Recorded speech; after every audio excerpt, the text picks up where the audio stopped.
on satellite radio. Host Anthony Cumia and Greg Opie. On the virtual team. Opie and Anthony apologizing for yet another raunchy Comment profanity-linked rant. Is this the last straw for the raunchy radio duo? I have a raging heart on. Let me tell you something about this radio show you listen to. We are really good. Yeah, man, we hang out, we gonna be all wet. Yeah, man. We know when we suck. We know when we're great. But we do like when you say how great we are. Holy shit! Oh, my good golly! Hey, look, we're broadcasting again. But enough of this palaver. Let's get the show on the road. Good morning. Roger Ebert. I don't even want to wait. I want to get right into this Roger Ebert thing. Silly Roger Ebert. Roger Ebert. From the Cursed Show. What was it called? What was their little show called? At the movies? At the movies, yeah. With Roger and Siskel and Ebert. Siskel and Ebert. Oncologist. Here they come. Fucking, here come the jokes. Oh, both of them. Oh, man. Both of them. What did he have? He had the brain cancer, and Roger had... I say had because we're looking at a dead guy, basically. Even though he's cancer-free, but he had thyroid cancer. Terrible. And we heard the rumors over the years, and he had to step away because he lost his voice. And well, the thyroid cancer ended up taking his lower jaw, which includes, obviously, his teeth, his tongue, his voice box, and other stuff that he's probably not really revealing. He wears a big, huge turtleneck to cover up a world of hurt. And they reconstructed I don't know, I guess they kept the skin. They just kind of... Yeah. They just ice cream scooped everything out of his lower jaw. Fuck. So the skin's kind of there. Look at him. The skin is there, and the lower lip is there. And pictures of Roger Ebert started surfacing a little while ago. But, man, he has come back out of hiding. And he was on Oprah yesterday, and I don't know, man. It was fascinating. He doesn't even look like to say the least. No, he doesn't look like the guy. Roger at all. Wow. And he was on Oprah, so they showed him. They showed how he's living now with his wife of 18 years, and they went into how he communicates, and then they got his Oscar picks, by the way, which was kind of strange. Oh, great! But his home. The weird thing about Roger Ebert, I don't even know where to go with this. There's so much. His mouth just hangs completely wide open because he doesn't have any muscles or anything. And he's got the upper teeth. It looks like he's constantly got a big shit-eating grin on. Yeah. Like, Oh, let's hear him. No, I don't. Because I didn't realize at the time they were... All right, that's good. Oh, my God. That's how he's got to talk now, the Stephen Hawking He's thing. a MacBook Pro. And he's just smiling the whole time because that's what it looks like. Like it's... oh, God, there is no God. Sam pulled the audio, but I think this segment's only 10 minutes. We should run through the whole damn thing. This Oprah show yesterday was just... Holy shit. You want to run through the whole thing?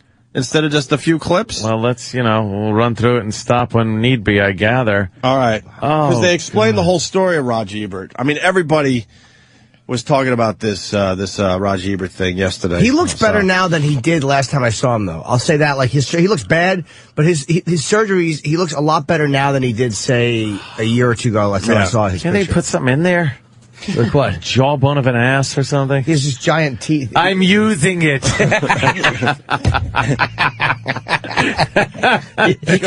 He kind of can move his lips together, but it looks like it takes a lot of effort because then the whole lower, what used to be his jaw, just kind of falls back down. What's in his mouth? Like I was just looking. There's something white in there. Well, Sam says that he thinks there's a hole. Yeah. So you could see right through his mouth to his neck, I guess? That's why he always wears turtlenecks. I think that darkness that you're seeing is actually the black turtleneck. And not the back of his mouth. Wait, like so there's a hole in his neck? Yeah. Like it's just... Yeah. It's just flesh. Like the bottom of the jaw is just flesh. Who wants to see underneath that fucking turtleneck I he's do. got on? The turtleneck is all the way up. God only. It's pulled up to the corners of his mouth. So when he opens his mouth, you see black, but what you're actually seeing is more turtleneck through his mouth. He is a Batman villain. He's like a fucking Batman villain. Someone on Twitter said he looks like a piece of chewed bubblegum. But it's... Do you want to go through the whole thing or not? Yeah, well, Danny, start from the beginning of it slows down, we'll fucking we'll move forward on, or something. I like how they set the place up like a little movie theater. They got a popcorn thing, and they're not acknowledging the fact that this guy is fucked up. Well, Oprah never has an elaborate stage like that, so I think she was trying to kind of make him feel better, distract your eyes just a little bit. Yeah, there can't be enough shit on that stage to look at besides Roger. Opens up his MacBook. Roger is able, everybody, to communicate by typing his words into a computer. So first, who's laughing at that? Who laughed at that? That's funny. Did you hear that? Yeah. Let me hear that again. That's awesome. Typing his words into the computer, and somebody's just cracking up. Okay, by typing his words into a computer. So first, what the fuck? It was probably a director of a movie he panned back in 1987. Oh shit! Oh, he knew Roger was going to be on Oprah. He got good, yeah, fuck. It's Vincent Gallo. Yeah. You know how much money I lost in Hollywood because of you? Holy shit! Oh, he got his ticket for Oprah. Wow. Let's go to Ron in Georgia. This is going to take some time. Ron, what do you got today, Hey buddy? there, Ran. He looks like Jeff Goldblum at the end of The Fly. Oh shit, he does a little bit. Yeah? He's got that Jeff Goldblum and The Fly look to him. There you go. Thank you, Ron. Just a bit. I think a few more of those will come out. Back to the Oprah thing. Yeah. Terrific. Terrific. Oh. Terrific. Great. Oh, wow. We told Roger a couple of questions in advance so that he could load in his answers. So here's a question. Do you remember the last words that you spoke out loud? Wow. Oh, God, please, no. I don't, because I didn't realize at the time they were going to be my last words. I probably spoke them to Jez as they wheeled me out to the operating room. Drop the N-bomb. They were probably, I love you. Wife, yeah. At least I hope those were my last wife words. is a black woman. On the other hand, they may have been, good morning, doctor. He's a comedian. Well, Roger, I hear that dying. there's this amazing article in Esquire magazine, and in that article I read that you can still, you talk in your dreams? In my dreams, I'm talking all the time. Great, I fly in mine. Who gives a shit? Wow, I'm chit-chatting. Even when I'm awake, I remember things that amaze me. I remember my dad and me driving to the A&W root beer stand when I was about 5. And his voice saying, a 5-cent beer for the boy. For nights and nights after I lost my ability to drink or taste, I would wake up with my thoughts focused on that little glass mug, all frosted with ice. Wow. In my mind, I would taste my root beer. I took that taste over and over. Wow, that's beautiful. That's a beautiful story. So tell us what your brother-in-law said about that memory. My brother-in-law Johnny Hamill and his wife Eunice often came to visit at the Rehabilitation Institute. One day I told them that story. I said I was totally fixated on root beer. I could smell it, taste it, and feel it. I told them I had remembered that day with my father for the first time in 60 years. Johnny asked me if I'd ever thought about it since. No, I said, not even once. Johnny told me, it might be, that when the Lord took away your drinking, he gave you back that memory. Oh, see. I love that story. Don't Very you love spiritual. that story? When the Very Lord took spiritual away people. your drink, he gave you back that memory. So He said the Lord took away his ability to taste, but brought back a memory of how great it was. drinking root beer. Wow. What a great God. he's a wonderful God, isn't he? Thanks. The whole time I was thinking about that. It's obviously real popcorn she has, probably freshly popped. And he's just sitting there smelling delicious popcorn. Remembering what it was like to pop it in his mouth before it fell out his neck. Holy shit. They should make him into a popcorn machine. They could just pop the corn and it comes flying out his neck or something. Oh, the poor gentleman. Well, Lurch in New Jersey, Roger Ebert's last words were, "Fuck me." Yeah. This sucks. Is that unbelievable, though? And it's weird when he's answering the questions or the computer's answering the question that Oprah asked. He's like being very theatrical and like moving his eyes and his hands and trying to like smile and look at the audience. He's putting in physical inflections to the voice that's coming out of the computer. Like Stephen Hawking just sits there in the chair. He can't move.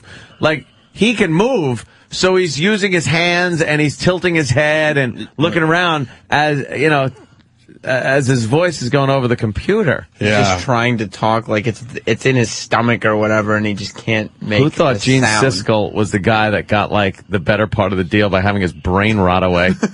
Well, this Roger Ebert, I mean, you learn he's full of life, Anthony. He's still going to the movies 3 times a day, and he still has a blog. He's still critiquing. He's still able to have 4 meals a day. And one of the parts of the show, which was just downright cruel, he took a TV meeting because they're thinking about giving him another TV show. There's no effing way. No, they're not. They're going to put him back on TV. What show? So why would they put his, get his hopes up on that? Steve C. calling. Steve. Oh.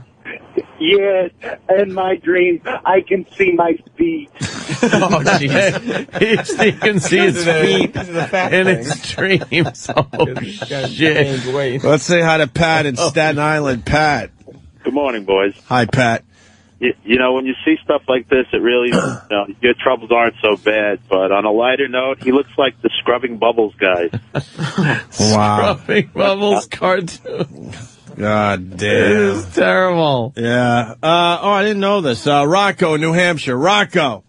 How you doing, guys? Hey, man. He looks like a large Pez dispenser. Well, yeah. He's got that look to it. Is this going well? You want to do more of the Oprah audio? I'd like to hear a little more. All right, let's get back to this. So, Oprah Winfrey had Roger Ebert. Roger Ebert. Yesterday, yes. We'll be right back with Roger Ebert and his wife of 18 years, Chaz. And almost 4 years ago, Roger lost his voice, and he also lost his ability to eat and his ability to drink due to complications from thyroid cancer. And today, he is cancer-free! All right. Great. And they're both praying, so... That's like losing your legs and saying he can't get athlete's foot. There's but he is also working with a cutting-edge technology company in Scotland this is to help him use his actual voice. And we were with him as he tested out the new software. Look at this. This is amazing. I haven't heard his voice since July 1st, 2006. And I hope and I pray that it's everything you want it to be. See, it's the turtle. It won't be me, but it will cheer me up. Okay, all right. You'll know it's a computer, but one that sounds like me. A company in Scotland is using hours of Roger's past movie commentaries to allow him to speak again in his own voice. Want to hear the new voice? Okay. This is the first version of my computer voice. It's what they call the beta. It still needs improvement, but at least it sounds like me when I type anything. This voice will speak whatever I type when I read something. It will read in my voice. I have got to say, in first grade, they said I talked too much, and now I still can. Oh. Well, that's That's pretty amazing, though. You know, isn't that amazing technology? But it's just because of the job he had. Like, who goes around recording everything you say? Exactly. It just so happened he had said a lot of shit over the years. Yeah, they're giving hope to other people that, well, there's no audio of them anywhere. So you got like fucking a few minutes on your answering machine. That's all you can use. Leave a message after the beep. That's all you can say. Yeah, but Roger's lucky he has, hundreds and hundreds and thousands of hours of... You all right? I was miserable. I had to leave. What happened? Oh, Jimmy.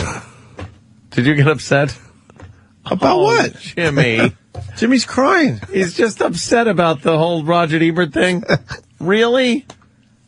Oh, that's... Jeez. Jimmy's emotional today. Oh, my God, it's Jimmy Fez. Wait, is this real? Yeah. I never know with you. No, he can't act this good. I've seen him.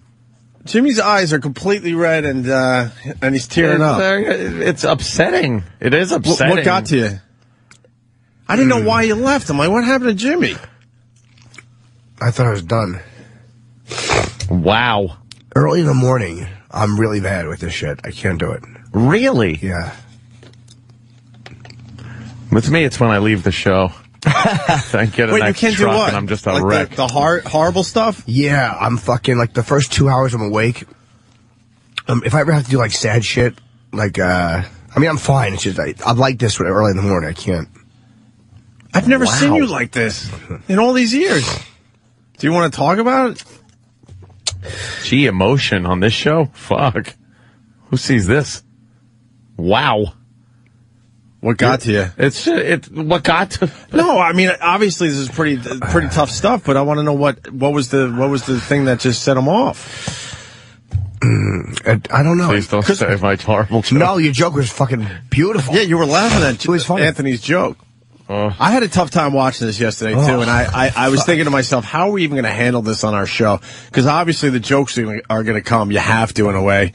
But also, you just think of what this guy went through, and I can't even imagine. Do you share an agent or something? Yeah, I heard he liked Lucky Lou. He was going to talk about it. I've never seen Jimmy like this. I don't know what to do.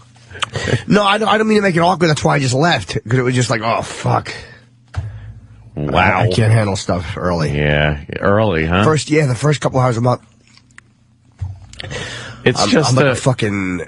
After a certain time, I'm really weird the first couple hours I'm awake. I've always been like that. Like, emotionally, I'm like fucking weird. Right. I guess we never hit on like a really, this is a sad stuff. No. I mean, obviously you remember the guy the way he was and all this shit. We've hit on some UGG stuff like this. In the morning, yeah. What do you think? The freaking lady that got her face ripped off by the monkey, that's just as bad as this. Well, I don't think it's as personal. We weren't personally invested in that woman. Oh, so you just remember. This is kind of like, we kind of grew up watching Siskel and Ebert, and to see him like that is a little, yeah. People are saying bravo, Jimmy. I'm telling you, I've known Jimmy a really long time. I wasn't sure at first because I've never seen this from Jimmy before. Steve from Bayshore. Jimmy feels terrible for any person who has to live without a chin. No, I don't object to making fun of it. I really don't. I'm not saying that. I'm not trying to be. Well, but we're also looking at this in amazement because did you hear his computer voice? It was awful. Yeah. What he said to us. Yeah. I don't even know what to do. No, it's just, it's sad. I'm sad that Jimmy's sad. Like, I don't care about Roger Ebert. I'm just sad Jimmy's sad. I think we should all just have a good cry. Makes me sad. It was just the whole thing, Jimmy? Or when you, just thinking of how he used to be? To not be able to speak. If this is a new tack to get chicks, I swear to fucking God. No, this red eyes never gets your pussy. No? Gets you a kiss on the head, yeah. Kiss on the head, exactly. Okay, he gets you a blowjob. Oh, wait a minute. Kiss on the turtleneck.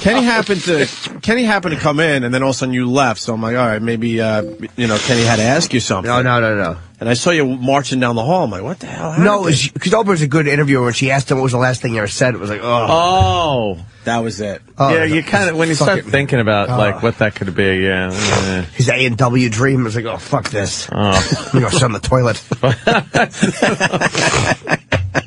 And then it passed, and I was like, all right, fine. I know how I am in the morning. I'm fucked up in the morning. I can't. Oh, yeah, I'm awful. More emotional in the morning than... I mean, literally, yeah, a lot more. What is that? What time does it kick in that you can be a complete scumbag? I don't know. But, like, if I'm listening, a lot of times when I'm driving in, coming to the show, listening to music, if it's sad, I'll cry. I mean, I'm weird. We never knew this. No. We've been with you for fucking all those 10 years. I always thought he just got more jizz in his eye. Jacking off. Yeah, I've always been like that early. Really early. I'm like fucking, you know, and again, honestly, we've done more horrific stories than this. Yeah, we made fun of a lot worse stuff than this. This is on par with a lot of things we've done in the past. That's why I got really literally confused. 10 after 6. You know, and he's saying that he had an A&W root beer dream with his father. Like, ugh. Yeah. Yeah, that was a little fucking harsh. I think everyone wakes up a little vulnerable. I feel like vulnerable when I first wake up, and then you get mentally strong within like an hour or two, and then you're good for the day. And you walk around your house, and you just feel very, very different. But not to the extent of Jimmy. That's what is this based on? Does this go way back in your life? No, just I don't know why that is. I always thought if I ever had to do sad acting scenes, I'd have to do them early. Like, if I ever did them early, I could probably do them well. You'd win a fucking Oscar. But I've always thought that. Like, if I ever had to do any kind of scene like that, very, very early for me would be fine. I don't know why I'm like that, but I've always been able to, whatever. Conjure up the emotion. Yeah, it's just, But we gotta do the rest of the audio. I would never want you not to. Oh, geez. But to not be able to talk, like, there's no greater curse. Yeah, that's... It's a comic. That's radio. Yeah, that's true, you know. To not be able to speak. Look at what we do, and then, and even what he did. His whole fucking career was based around talking about the movies. Mm-hmm. Oof. Wow, that's like a real fucking moment right there, ladies and gentlemen. It's Jimmy's. Wow. It was Opie's joke about the goddamn director or the fucking that was one of the best jokes of the last 6 months. That's what did it. No, it's none of the making fun of it. It's none of that bothers me. But you missed some good Steve C. fucking phone calls. Because one guy called in as Steve C. and said, well, I dream every night that I could see my feet. You missed a really good one, Jimmy. Yeah, no, that's not, there wasn't an objection to it. It was just like, oh, man, I had to go sit on the toilet for a minute. You got your hair cut, too. I did it the other day after my audition yesterday. Maybe it's like Samson. Yeah. Delilah. Turned into a faggot with my hair gone. Fucking woman. Like some grandmother. Where's Brando when you need him? Slap my fucking face. I felt like I was looking at a little. I felt like I was looking at a little kid when Jimmy came back in. I thought I was gonna have to hug him or something. It was no, I was fine. And then after a couple of minutes, when I came back in, I was like, oh fuck, it's still like because it was fine. Then I came back in. I didn't care. People know I'm not ashamed or like, oh my god, I cried. I feel terrible. I could care less. I like that type of thing. That never I like real shit. You can act like a man. What's the matter with you? We're gonna have to beat you up for it a little bit, but I love real shit. The more you can smash me all you want, I deserve it. I ran off and sat on the toilet like a fucking a chick. No, a chick. Fucking. No. Well, I don't think anyone would do that to you, Jimmy. I hope not. I hope the guys wouldn't give me a ripping. Hey, Chris in East Meadow, what's up? Yeah, I want to say, Jimmy, you're a fag. Oh, my God. What an asshole. I deserve it. As much shit as I talk. Oh, God. Every listener should just fucking dip their hand in something and smack my face. I kind of like when we show we're human beings. So. Oh, it just, again, an hour later, it would have been like any other bit. If it was like that every day, then there might be a problem, but... I mean, come on. Yeah, we've covered a lot worse stuff than that. This is just This doesn't bother me as much as the monkey attack, but I think this bothers. No. I think this bothers nothing. Wow, man, she had nothing. She had her eyes and her hands. I never saw what she looked like or sounded like beforehand, so I didn't really give a shit. Well, I mean, this is like sad and stuff, but I'm just like, eh. But if you saw the whole Oprah piece, they show him at home and stuff, and he's like. He is fucking full of life, man. Yeah. He is living his life. And I try to put myself in that position. Would I be as happy as Roger is? And the answer would have to be no. It would have to be no. Life is fucking shitty is what it is. But so you look at this crap and you're like, all right, it's sad and everything, but you know what? The next day you could be fucking that guy. Mm-hmm. So what are you going to do? You just got to live your life. What are you going to do? But at home, we're all doomed. At home, there's some cruel things that go on because his wife still, if you saw her on Oprah, she certainly enjoys eating still. And she eats out of sight of Roger because it's too depressing. So she goes, well, I have my... what did she call it? I have my meal downstairs, and Roger eats his lunch upstairs. And they show... What's Roger's lunch? Well, they show her lunch, which was a massive plate of food. It's like, why don't you not rub it in? Yeah. And then Roger's upstairs, and he refuses to show how he eats, but they said some kind of gravity... They called it some kind of gravity dripping machine. It's like an IV type thing. Like, it's obviously in a bag. Yeah, but they didn't say IV. No. That's what's weird. So I think it's some... Maybe it goes directly into his go right throat. into his stomach. Or his stomach. Right, maybe maybe he has to hook something right up. Yeah. Okay, because... That's why the turtleneck is probably there. Right, because I'm thinking, why wouldn't they just say IV? They say a gravity dripping something. I bet you Sam's right. I bet you they hook it right up to some tube that goes right into his stomach. They had and they said he does new it shit for him. 4 times a day. 4 times a day. Yep. 4 squares. And then sometimes Roger wants to watch his wife eat his favorite foods that he can't enjoy. Sorry, Jimmy. No, it's fine. It's awful. That he can't enjoy anymore. And he sits there and kind of like, what does he do with his hands? Like he makes grabby motions. Like he makes grabby motions while she's just chomping away on his favorite foods. That's a little weird. Yeah. That's a little creepy. She's trying to enjoy her food. All right. Oh. Get a wrecker vibe. Fucking hole in his face. Thanks for spoiling everything. Let's go to Scott in Wisconsin. Scott. Hey, morning, boys. Morning.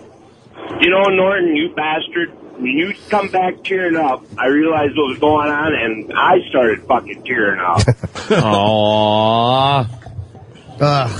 Thank you. I felt so sorry for that poor little chinless bastard crying. Wow. That was miserable. Aw. That's... Punch it out, boys. And you did that as a kid? What? Cry early in the morning? No, meaning like even now, if I'm going to, a lot of times it's early in the morning. I'm not prepared. My defenses aren't ready yet, or I'm not. What that is? It just I don't know. It's raw. Chemical based. I don't know. So you obviously avoid sad stuff in the morning. Yes and no. I mean, if you know this comes on this show and it's pretty sad. Well, usually.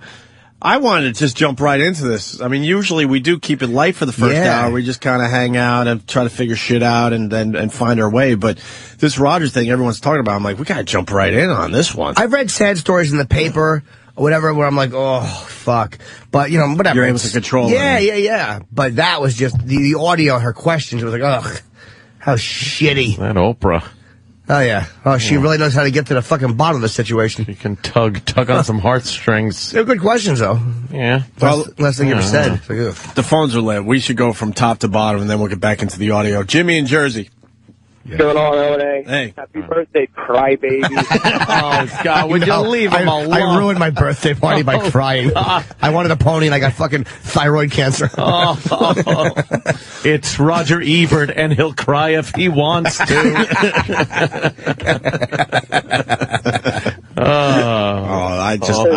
I just hope for Jimmy's sake there's no, I don't know, crying songs that come in the near future. Oh, I hope not either. That would be embarrassing. Like the Steve C song that came in after he drove 100 feet to work. I have drove 100 feet. That was stuck in my head all fucking day.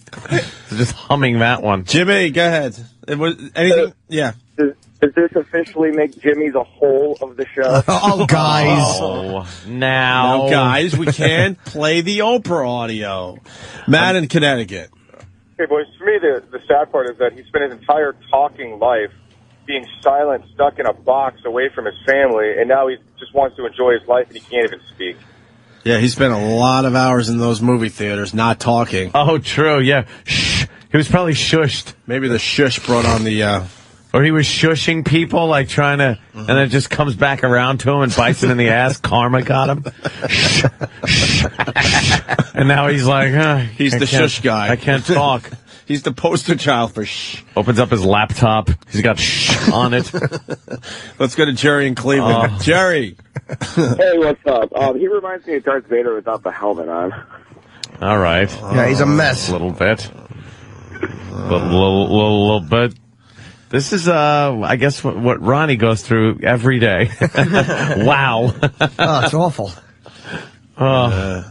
Okay. Well, some good questions coming in. Let's say hi to Scott in Tampa. Scott. God, he does. Hey, Jimmy, was it a heavy flow day today? You couldn't get that tampon in all the way? Oh, dude, believe me, I really am it's my hormones. I can't help myself. No, sometimes I'm cranky. I have hot flashes. No one. What a twat. No sympathy. There shouldn't be any. I wouldn't give you any.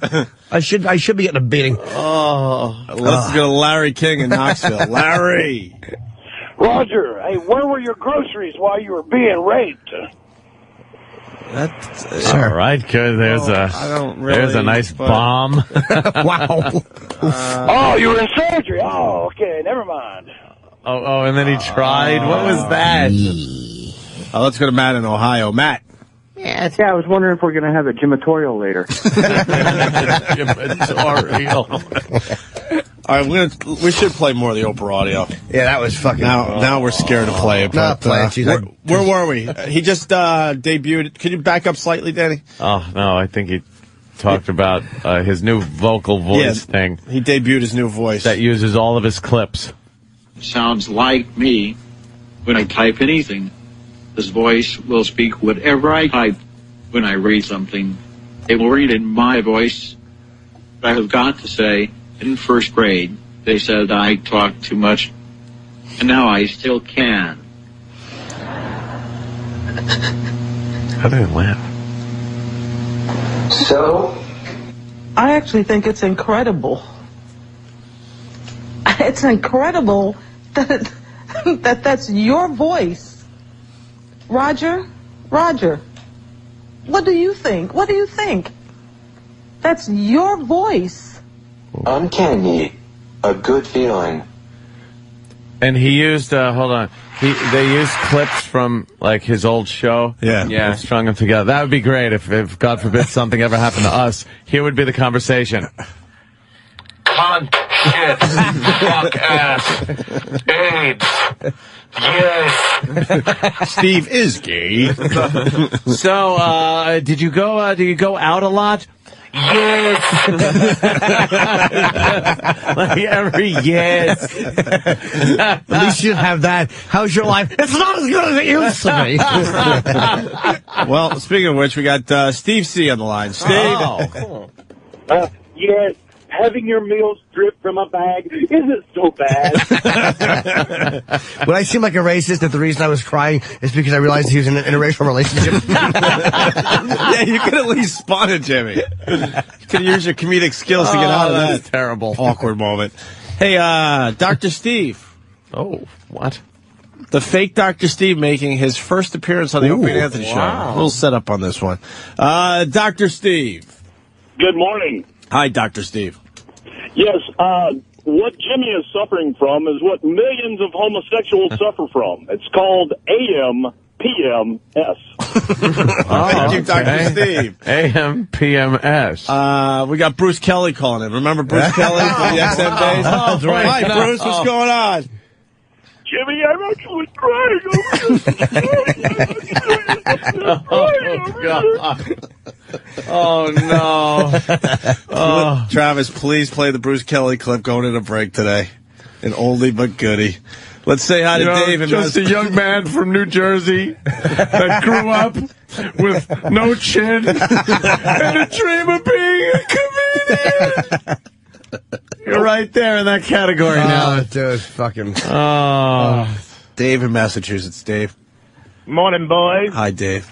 Now, Anthony can relate to this. Anthony, Band of Brothers.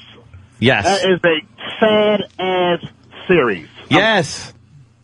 And one more. Opie, are you going to be in the delivery room for your wife? Yeah, I guess. I'm going through all that shit. Why? Because I'm pretty sure you make... somebody said when you see your baby coming, it's like, you cry also. Well, I'll let everyone know if I cry. Yeah. I hope I get a good cry in. I have no problem admitting that. So don't worry about little Jimmy. No, I don't feel bad, dude. I don't, it happens. I cry watching Lost. I'm a blubbering idiot. I bet I'd feel better if I just really blubbered one day. It really does help. Just blubbered. I'd be all tired, I bet. I bet I'd be all tired and be like, oh, that was good. It got a lot out. You go and hug a black person and apologize. I didn't mean any of that stuff. Sell all my guns. Actually a nice guy.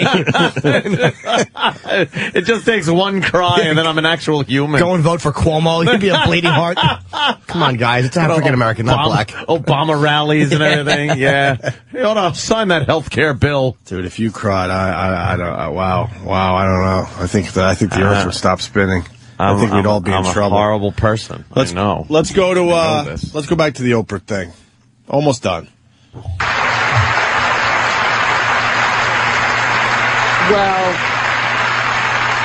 I would just like to say this to you, Chaz, as one woman to another.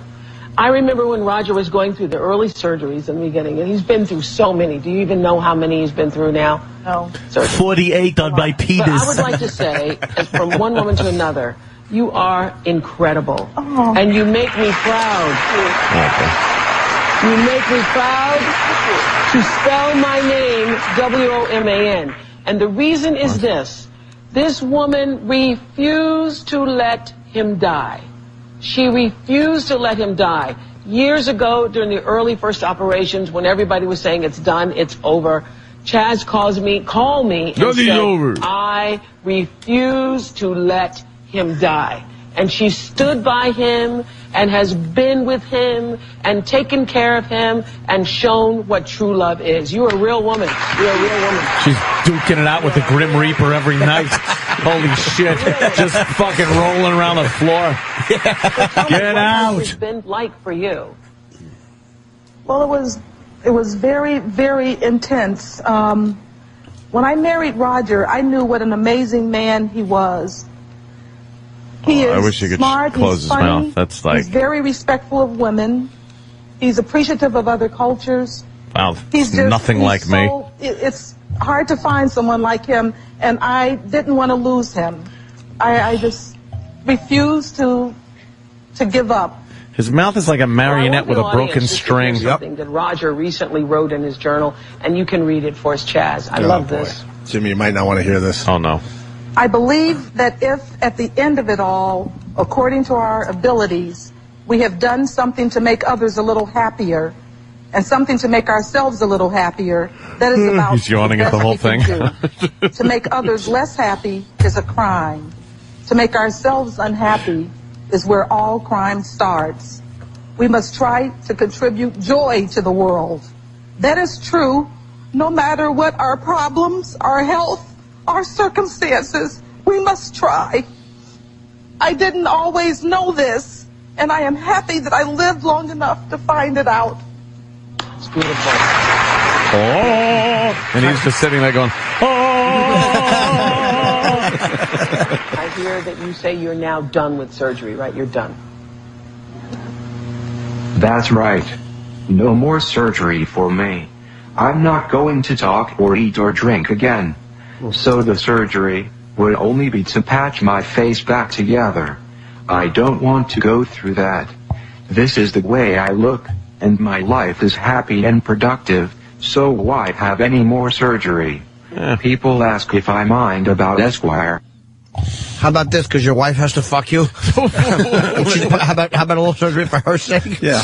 How about you do it, selfish?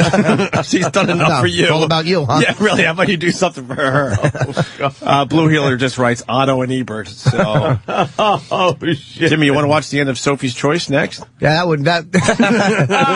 No. He wrote in his journal, "Bring joy to other people and don't drink cigar juice." Trust me, it's bad for you. Oh shit! Poor Roger. That was smoking PVC pipe. Oh my god! That was wow. That was just amazing TV yesterday. It really was. Yep. I mean, the clip's online if you want to see the whole thing. They go into his home and Yeah, The creepiest part for me was that he just can't close his mouth. Yeah, you would think they would be able to figure that out because he can't. His mouth isn't there to do anything. It's just so he sort of looks okay. Right. So you would think they would wire it so it's a lot. It closes better or something. Are they at the point where they could just put like a robo jaw in there or something? Like some fucking stainless steel Terminator fucking jaw. Yeah. It's got like motors on it. He probably has something in there because they took his jaw, and it doesn't look just like flesh. It looks like there's something in there. Does it? Yeah. Maybe the material they used is so heavy that it just keeps the damn thing open. They put in there silly putty. You need something a little firmer. Oh, wow. Well, we got Fez calling in. Word has gotten to Fez that Jimmy had a moment today on the show. God forbid someone has a moment on our show. What's up, Fez? Hi. Hey. I just want to say, Jimmy, stop stealing my bit. Punching out. Hey. Let's say hi to Andy in Kansas. Andy. Hey, hi guys. Hey. I was just calling to say to Jim that I've been going through a lot of stuff for the last year, lots of surgeries, stuff that they haven't been able to fix, and I get the same sadness at night too. And it's going to be all right, dude. Just calling to say it's going to be all right, man. This Hurley. It's going to be all right, dude. Yeah, I mean, Jimmy gets it in the morning when he first wakes up, when he's more not likely completely awake and ready to go. Yeah, I don't know why, man. It's like I've always been like that. Early in the morning, I'm much more. I'm unable to get it together. By Like when noon, he's something's able to choke a bitch. Oh, dude, he'll just choke a bitch Do you out. understand what I watch on blood shows with nothing? I watch people burning alive. It's horrible stuff. Yeah, and I can handle that. But early in the morning, I'm fucking horrible. So if you watch some of that stuff in the morning, it would just set you off. It would still make me. It still bother. It would bother. I don't know if it would make me cry. But it's actually made me much more empathetic watching people suffer like that. It's just horrible. Because it's not just something that you hear about or it's in a film. Watching people really suffer like that's it made me more empathetic. Let's go to Sean in Alabama. Sean. What's going on, boys? Hey. Yeah, real quick, in terms of going back to how he gets fed, that's what I do for a living. I'm a medical sales. So when they get a patient that can't eat, can't swallow, or anything like that, they cut a hole in the stomach, and they'll put a small tube that goes directly into the stomach. They have a feeding bag, and by them doing gravity, it's basically somebody holding it up so the liquid food can run down directly into a stomach. Oh, okay. Wow. So, have a good one, boys. And do you know in 200 years or 150 years, this will be something like people will be like, really? They used to have to take your jaw? Yeah, they used to do that. Literally with cell regeneration, all that shit, this is a problem that will absolutely, they'll just grow you a new one and it will work perfectly. Yeah. Yeah. Not in our life, but, a couple hundred years from now. We're fucked. Yeah. We're just fucked. There'll be new problems then, I'm sure. But. Yeah. Oh, of course there will be. Wow. To not be able to, I always felt for Pryor like that. That's what made me saddest about Pryor, was to not be able to talk. Like all this shit happening and you can't talk. Like, that's what torture. No, who kills me is Muhammad Ali, knowing how he used to be. So I could kind of, because I guess they were saying, well, we remember how Roger Ebert used to be, so it makes this tougher than when you hear a story about a lady getting her face ripped off. You don't know her from a hole in the wall. But when you remember the classic Ali, and then you see him now, it's just it's terrible. It's brutal. Although his mind is the same, and it's like, it sucks, but it's like one of those things that just, they said it wasn't actually from fighting, it really was just from. But he was so sharp, and now it is sad to see. Fucking time is a bitch. Let's go to Vinny in New Jersey. Vinny. Hey. Hey, most guys get morning wood. Jimmy, he cries like a baby in the morning. Oh, God, these people are just the worst, man. Well, this guy has a good idea. Dave in Canada. Dave. Hey, why don't we watch Oprah sing Tony Boboni and plug in a vacuum cleaner and have a good morning cry? Tony Boboni. That used to get me. I think I've cried out all my tears when I was a kid, because it was every day. The fucking vacuum cleaner wouldn't get me crying, but it would just get me out of my fucking mind. I don't know why that does that to me. Well, Corinne is calling from Jersey, Jimmy. Corinne! Jimmy, I just wanted to let you know that I cried when I hurt my vagina, too. She just hangs up. It's gotta hurt when the women start calling, Jimmy. I know. You expect it from the guys, but the women... okay, let's say hi to Jimmy James, New Hampshire. Morning, hey, fat chick. Fucking A, these people. What's up, Hey, JJ? I'm just wondering if when Roger Ebert talks, if it looks like one of those poorly dubbed kung fu movies from the 70s. He's trying to emote with his hands and his eyes. You really got to see the clip. It's wow, it's unbelievable. Having dreams about his father and root beer, like a root beer for the boy. It's like, God, the way your mind would torture you, not being able to do what you did your whole life. That to me is the saddest part. It's like, I mean, look, he's alive. The bottom line is, if life was fair, he'd be dead. I mean, you know, you get that type of cancer, you should probably be dead. I mean, technically, he's still doing exactly what he loves. They showed him he goes to a movie in the morning or two movies, then he comes home and has lunch because he has to have that special feeding, and then they go back out for a third movie almost every day. Yeah. I didn't realize there were that many movies, you know, that you can watch during a week. Kids in the front row try to throw jujubes in his mouth as the movie's going. Brings his laptop and he reviews them, and you could still, you know, Oprah did a whole thing. He did Oscar picks. His choices were... Who did he pick for Best Picture? He went Hurt Locker, Best Picture, and Best Director. Over James Cameron? Fuck does he know with his dumb face? He explained that it's going to follow the pattern it always has for Best Director. I guess she's won one of the awards, and usually if you win that award, almost guaranteed that you win the Oscar. So, and like Monique, I guess. Monique, he picked Sandra Bullock. And he picked the guy, because I didn't see the movie, from Inglourious Basterds. As Best Supporting. Best Supporting. Christoph something, I think his name was. I was just talking about him. Amazing. The Colonel. Okay, it has to be the guy you guys are talking what about. a great fucking villain. I was just watching that last night, and some Quentin Tarantino movies you gotta watch like a few times to really kind of go like, all right. Like, I definitely don't enjoy every aspect of the movie, and like Jimmy was saying, Brad Pitt kind of takes you out of it when he's doing that whole, you know, man, killers some Nazis. All right, we get it. But that opening scene in that farmhouse with the father, the three daughters, and all the Jews in the basement, they're under the floorboards, and he knows. The fucking Nazi officer, the colonel, knows the whole fucking time they're down there, and just gets this guy and gets him to actually point and show him where it is, just from talking with a smile on his face. His menace was in the fact that he didn't reveal. Like when they say with acting you're supposed to play it the opposite way, that's what they mean. Like the guy's menace was in his pleasantness. He was and then when so he would pause, pleasant. When he paused, you were a dead man, and you knew it. You're just amazing. fucked. Like when he put the shoe on that actress up in the room. Yeah. And then she goes, well, what if, you know, well, what now? And then you see his real rage come out when he just chokes the shit out of that bitch. Wow. He just chokes her to death right there. And then he's fine, you know, back to just being his pleasant self. This is great milk. Thank you so much for your wonderful milk.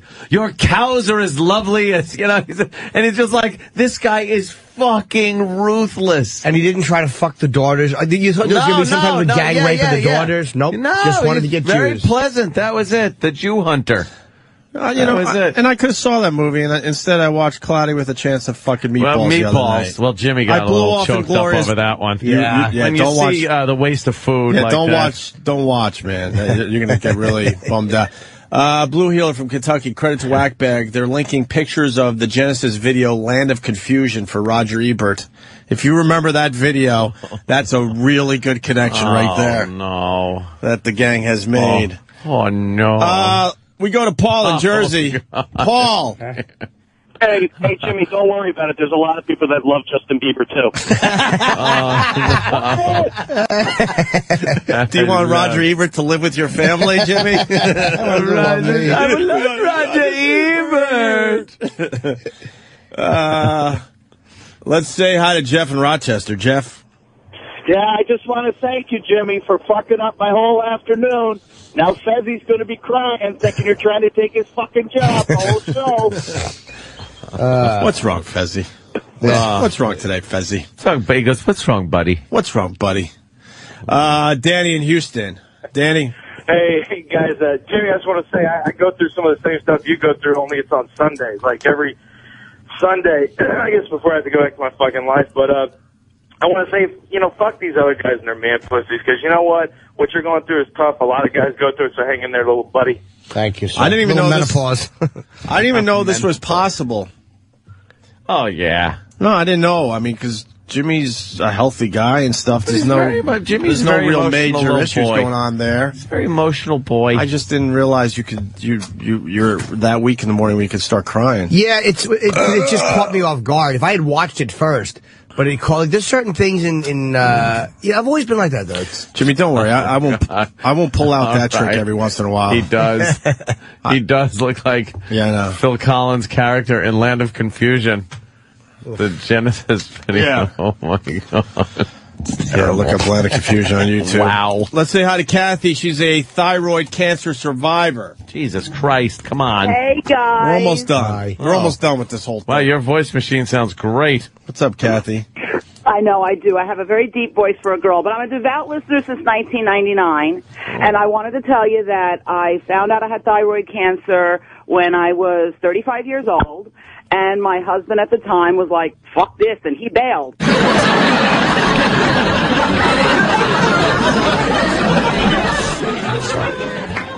In sickness and in health, fuck that. He was out of there, so I had to deal with all that shit myself, but I recovered. Everything's fine. The only bad thing about the only bad thing about thyroid cancer is it really does make you fat. And it's beyond your control. And it's taken a lot of time to get the weight back off again. The thyroid. Yeah. What regulates your metabolism. Yeah, you used to weigh what, and now how much do you weigh? Well, I weigh like 160 now. But going through the whole treatment and everything, I hit 235. And it's taken a long time to lose that. But here's the thing. There were times where I wouldn't even eat for weeks at a time, just like saltine crackers and gallons of water, and I would still put on weight. It's like really beyond your control. But once they got me on the right meds, the weight is slowly but surely starting to come off. So by just living a normal life, it's all just coming off on its own. Are you like sexually active again? Oh, my God, yeah. I ended up ditching the guy. I ended up getting a wonderful new man. I'm going to be getting married this October. So, yeah, life is all good now. So I don't even understand how... Where'd you find the chubby chaser? You know what? It worked out, though. I tell you what. I got rid of the one who just, wasn't there for me. And, it all worked out. Right on, Kathy. Thank you, man. All right, thanks a lot. There goes Kathy. Roger's pitching a new show, and Ryan in Indiana has info on that, Anthony. Okay. Ryan! Yes, I hear the new show he's pitching is At the Movies with Shivo and Ebert. It's just... Yeah, now the Terry Shivo didn't bother you?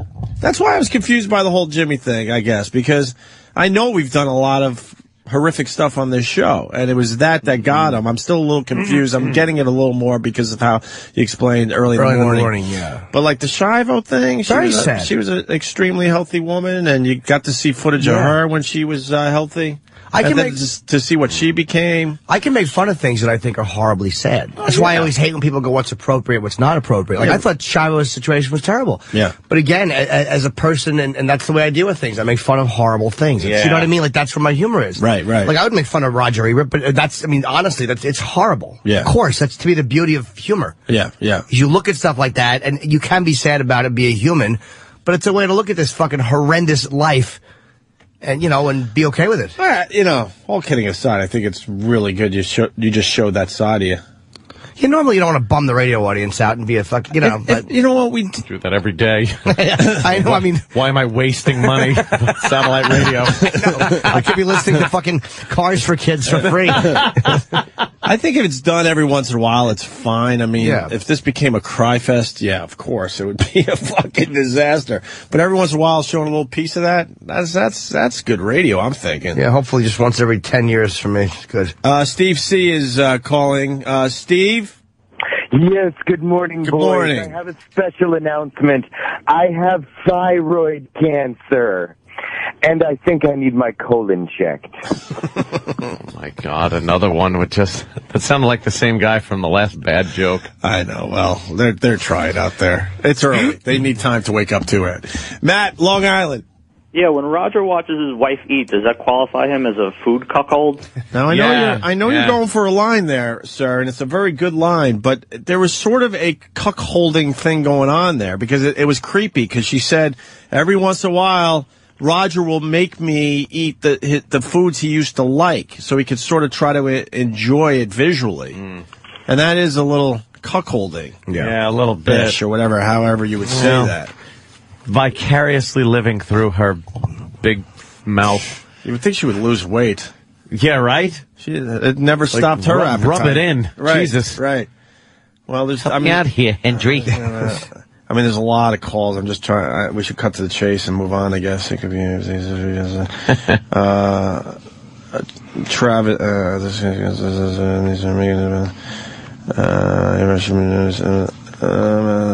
more bad jokes? Yeah, there's a lot. Oh, okay. Well, shit. Joe in Pennsylvania. Joe. Hey, happy coming out day, Jimmy.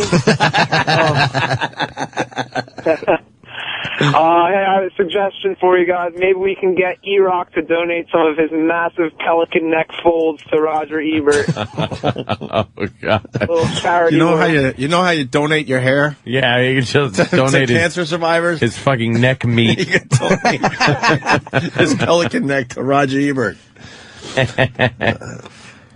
Oh, my God. Jay in North Carolina. Jay.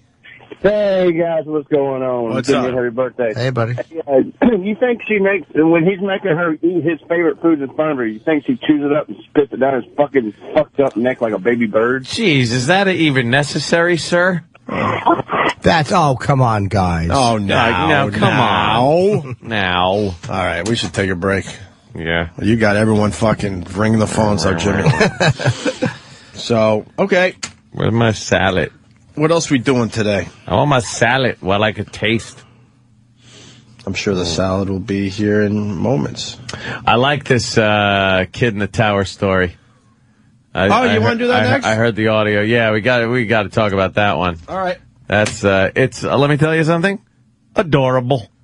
That's what the category I put in. I don't know what the FAA is going to say about it, but me, adorable. If you haven't heard the audio yet, stick around. We'll do it right after the break.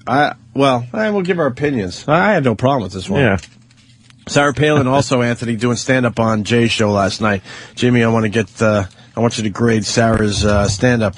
Oh, yeah, I did Behar last night. I did Joy Behar, and we talked about Jay's first show. I did it with, do you know Sandra Bernhard? Oh, yeah. Sandra Bernhard? I love Sandra Bernhard. From King of Comedy? Yeah. And Jerry. Is she cool in person? She was fucking great, man. And I saw Johnny Ware was there.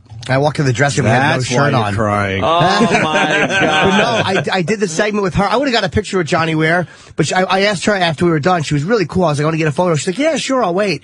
And I didn't want Sandra Bernhard to think I was a nerd, because I've had a crush on her since like fucking the mid-'80s. Yeah. And so I just went and was like, fuck him. And I went and fucking... Literally fuck him. Oh, yeah. Did she know who you were? I don't know. When she walked in, I introduced myself. We started talking, and I think that she probably recognized me she knew I was a comic. So we were just talking, and she seemed like she did, which I was like, that's kind of cool. Somebody. You talk about King of Comedy? I didn't mention it. We talked talk about that movie because the Real Housewives were in the dressing room. All their publicists and the housewives. Oh, yeah. And she's cranky and loud, Yes, she is. And she's like, oh, yeah, this is just great. This is what TV should be. I was so, I really loved her. Wow. Yeah. And I thought she was and she really fucking just had a disdain for that type of shit. So we talked for a while, did the segment. And afterward, it was a great talking to her and stuff. It's like, yeah, I'd love to do your guys' show, because Joy asked about the show. Oh. She's like, you're on the radio every day with Opie and Anthony. I'm like, yeah. Oh, very nice. So, yeah, Sandra actually wants to... On-air plug? I don't know if it was on air right before. It was just casual when she mentioned it. It might have been right before. Did you see Johnny Ware? Did you? He was in the dressing room, yeah. Oh, yeah? Is he hot? Is he? I looked at him for a half second. There was 20 publicists around him. We need a full report. Oh, my God. A naked Sandra Bernhard. I swear to God, she looks like she belongs on a pile in Auschwitz. Oh, come on. I like that body, so man. skinny. Dude, she's sexy. No, the bones is sticking out too much. I think what was that thing? She looks like a sack of antlers. I felt like such a fucking. We were riding the elevator down, just and she was very cool. And I'm like, yeah. And I was quoting one of the bikes like I used to love when you did this thing on stage. She goes, oh yeah, that was something I did in the '80s. And I was just like such a fucking fanboy. You're a little fanboy. Yeah, but I've had a crush on her for fucking years, man. Yeah, that's all right. I like Sandra. Hey, also, so we got Sarah Palin doing stand up. We got Anthony, the traffic audio from JFK with this kid. It's unbelievable. We'll do that right after the break. And we're going to get into Jermaine Jackson's son buying a stun gun for blanket. That story's got legs today as well. Lots to do. Opie and Anthony and Lil Jimmy Norton.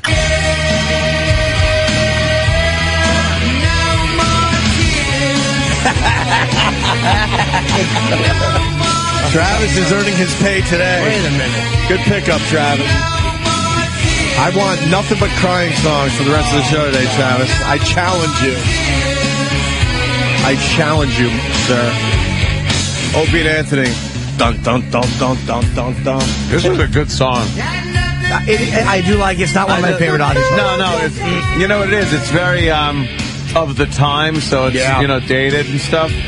Not like it's classic older stuff, but like Ozzy's voice is just so Ozzy. Yeah, very distinctive. Does he use a lot of effects? He's got that Ozzy effect to it. But it's the same effect he's been using forever, so you don't feel like they're really fucking with his voice as he gets. I mean, this is an older song, I know, but I'm talking about even the newer stuff. It's like chorus, they call it. They put like a chorus echo on it. It's awesome. What was that other song you turned us on to recently? I mean, it's a song a lot of people know from Ozzy. It was a hit. And we played it, I don't know. You Can't Kill Rock and Roll. Oh, I have that one on my iPod. Was it that one? Yeah. Night of a Madman. Yeah, that was the really song. good. I was like, oh my God, I remember this. And I was turned on to that song again. It's probably too long to have gotten a lot of radio play. It's like 5.5 minutes, 6 minutes. It was, that was taped around the time. That was with Randy playing guitar. That was the same time they taped Blizzard. Was Rhodes? Randy Rhodes. They taped the first two albums together because he died. In 82.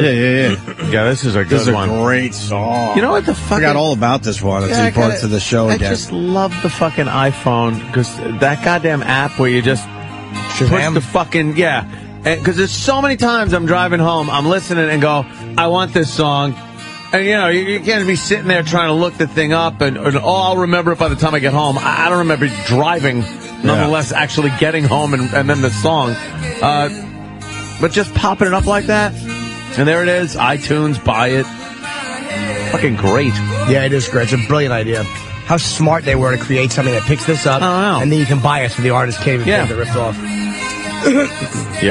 I learned that there's an app for contractions last night. When I was doing my baby classes. Wait a minute. No. This is fucking good. Huh? I had that app. Travis, you had that app? Sure did.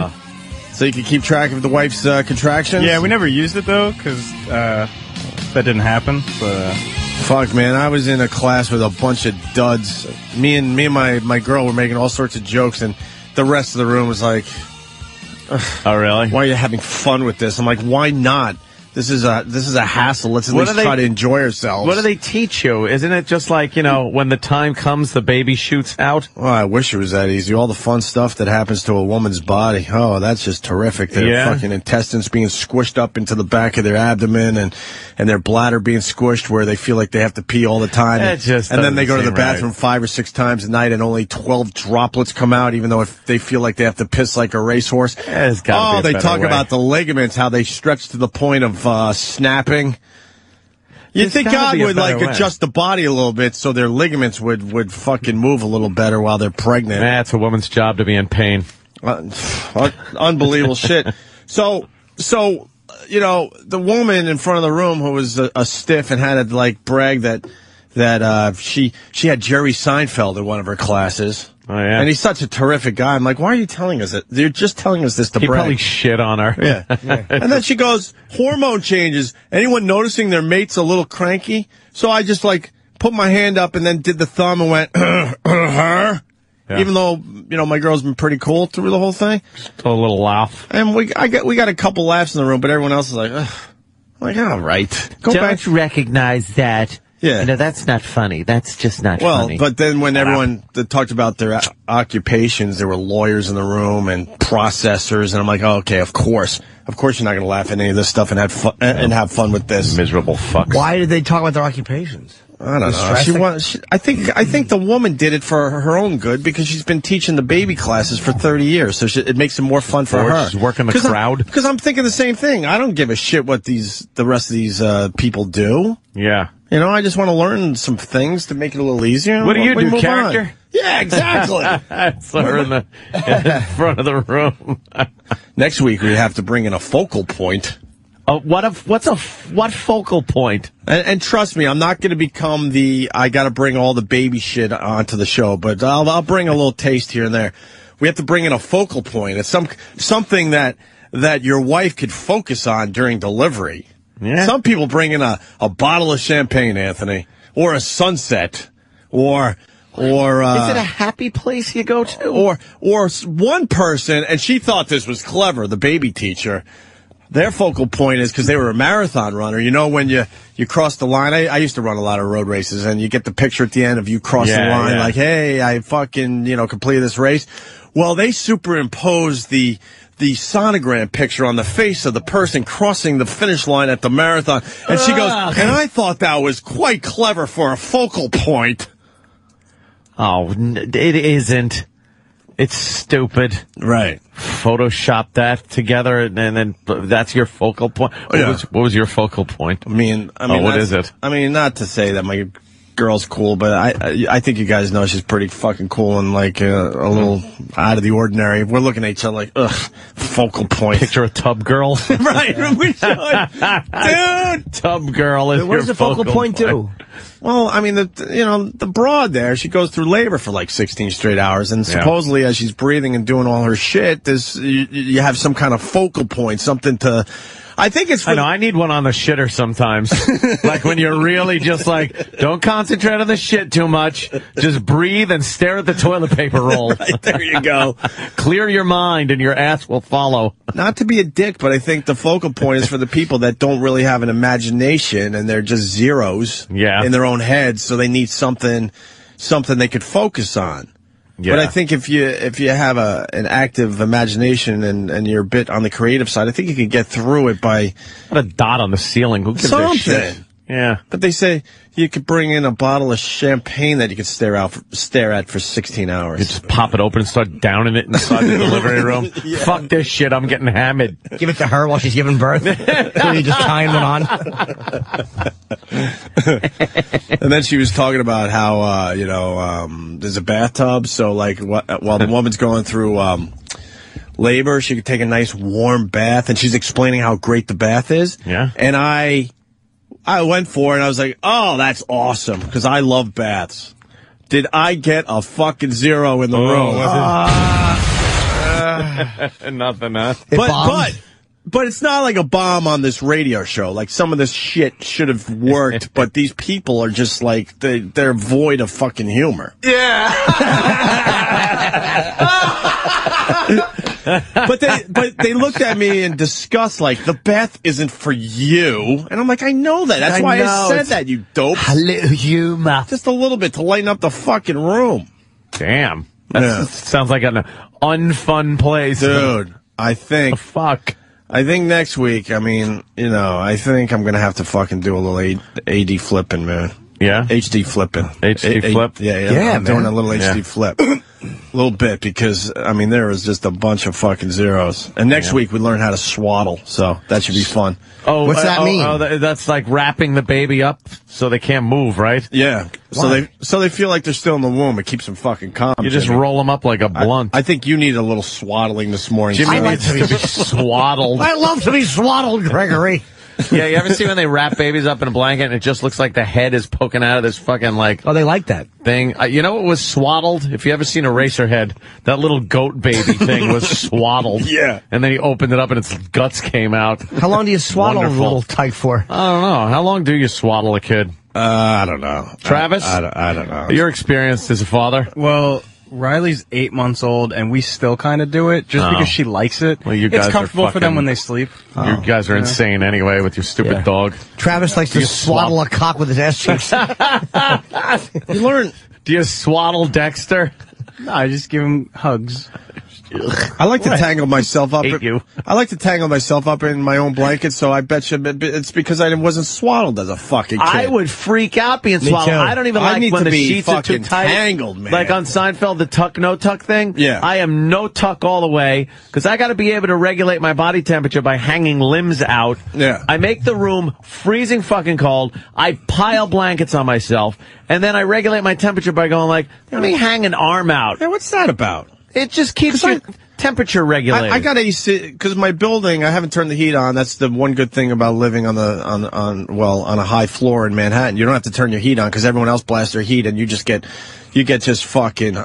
Your apartment gets hot. I got my windows open. I got AC every night. I can't get AC in the winter. Sucks. What? Your building doesn't do AC in the winter? No. Open a window. I do. But I want air conditioning. But as soon as you open the window, the fucking noise, even though I live up high, the stupid West Side Highway wakes me up every fucking night. I face the other way, so it annoys me that I can't get AC. Yeah, you should be able to just get But getting AC. back to Anthony, so the room is really cold, but then you sweat like a pig. What's that about?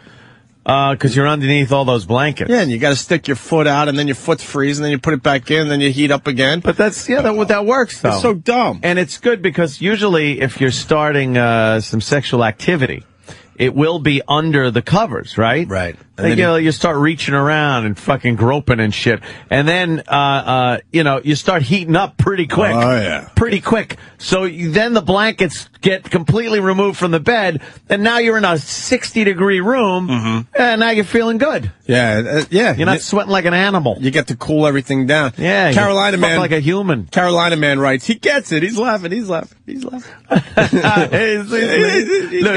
cracking up. He's cracking up. He's cracking up. He's laughing. Someone watches the British Office. He's laughing. So next week I have a homework assignment. See, when when your woman goes into labor, you can't run right to the hospital. You got to wait for the what is it, Travis? 5-minute contractions for an hour Wait, straight? you can't do the Ricky Ricardo running around bumping into Fred? No, you're supposed to have all your luggage packed. That'll be great. Opie will wait for the last minute. Kenny will be driving over. He won't be packed yet. Just like any trip we've ever taken. I hate to I think you're right, unfortunately. But we have to come up with a bunch of activities.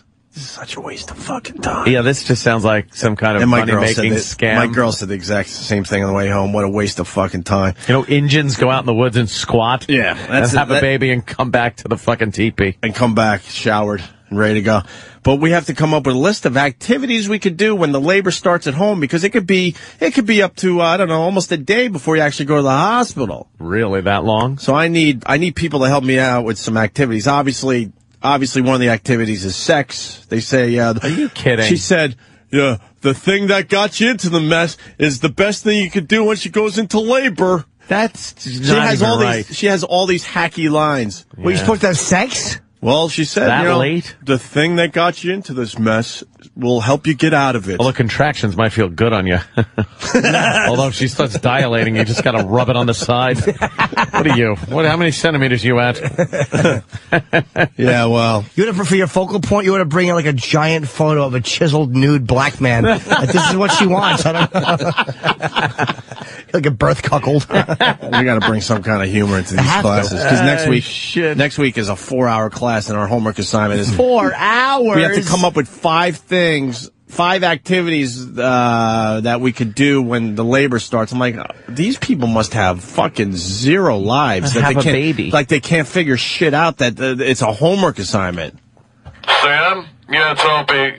Could you get Lindsay's bag from the house?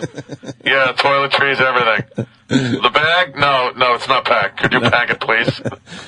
I'll try to do the right thing. So I want to come up. Next week, I'm going to say, well, one of our activities is, MMA fighting. Oh, there you go.